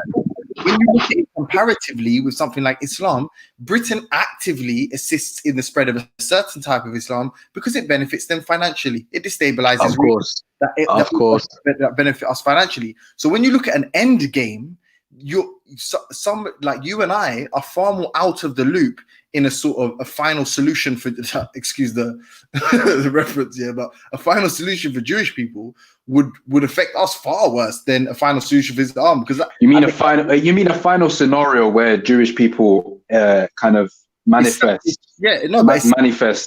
Yeah. When the title is "When Israel is Mighty," because when we're talking about this group of like people, rabbinic Jews, we're talking about rabbinic Judaism, which is the most widespread form of Judaism across the world, and it's what holds weight in Israel today. This is the other thing. People think Israel is some type of liberal society, but the Israeli court system factors in or kind of allows for religious law in a number of different situations, in a number of different scenarios and places. So what I'm saying is it kind of everything that can be said about quote unquote Sharia and this, the same way there are the Salafis are a minority, rabbinic Judaism is a minority in terms of the wider world population, but that doesn't mean that they don't harbor global ambitions. Rabbinic Judaism has a global ambition that when Israel is mighty, that the non-Jews will serve them. This is something that's even picked up by Hebrew Israelites, where they consider that non-Jews again will serve them. Just ask Ezra. You get me? Like if you pressure these people into it, and this isn't Hebrew Israelites making it up, it's based in Rabbinic Judaism that all the non-Jews are there to serve the Jews. But of course, this is the other thing. There's two elements to Rabbinic Judaism. There's the element when they're in power, and there's the element where they're not in power. Where they're not in power is where there is this acquiescence towards the power structure. But when they are in power, they have to destroy Christians. They have to destroy non-believers. They have to get rid of idolatry. Do you see what I'm saying? So then when you compare the final scenario of Rabbinic Judaism versus the final scenario of Islam, it's not a competition. Like you said, James, Islam is inclusive where other communities are somewhat tolerated, but Rabbinic Judaism doesn't have that. Ironically, Rabbinic Judaism would have less of a problem with Islam because they don't consider Islam to be an idolatrous religion than it would with Christianity. Or atheism. Of course, or atheism. Yo, you man, listen, you gotta wrap up now still, man. It's 1 a.m. Yeah, big up, Belly, man. And I gotta go bed and shit, you get me? Yeah, I used to go bed about an hour ago still, can't lie. Well, probably about 2 hours ago still. Big up, Belly, James SC, Razza, it's good to see you back on the block, my brother. Yeah, man, big up. James, this is the panel to be, man. Trust me. Yeah, come through, man. We're on tomorrow, man, in the daytime, innit? So, Depo, inshallah, man. Depo. Zuriel, big up everyone, man. yeah, big up. Big up, Razza. Yeah, man. So, does man have anything else they wanted to say before we wrap it up?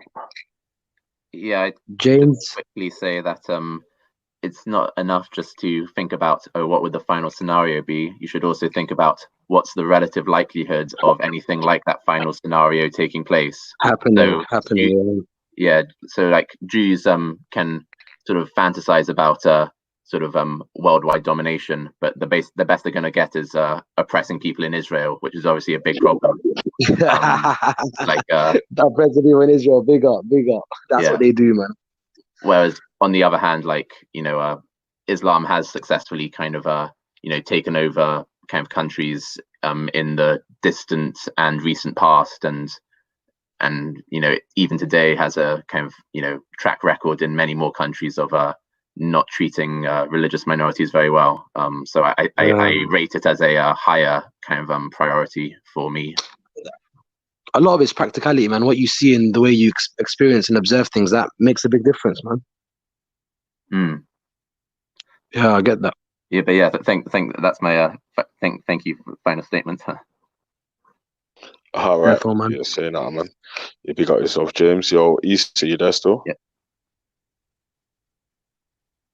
And yeah, big up, Belly, and thanks for the show. Have a good evening. Yeah, no problem, bro. No problem. Big up. Yeah, man. Yeah, bro. We'll see you tomorrow still. Yeah, man. You know how we do still. Big up, all right. Esau, Razza. Big up yourselves. Big up everyone in the chat. Everyone that passed through. Shout out Raj with his boycott. I don't know how long this boycott's gonna last for, where mad innit? Raj is funny innit? He's a joker innit? yeah, big up Raj in this boycott though, man. I keep telling people that if you boycott, it's promotion for the channel though. Get me? I like the way you do it. Raj is cool, man. He'll be alright tomorrow, man. Yeah, he'll be alright tomorrow.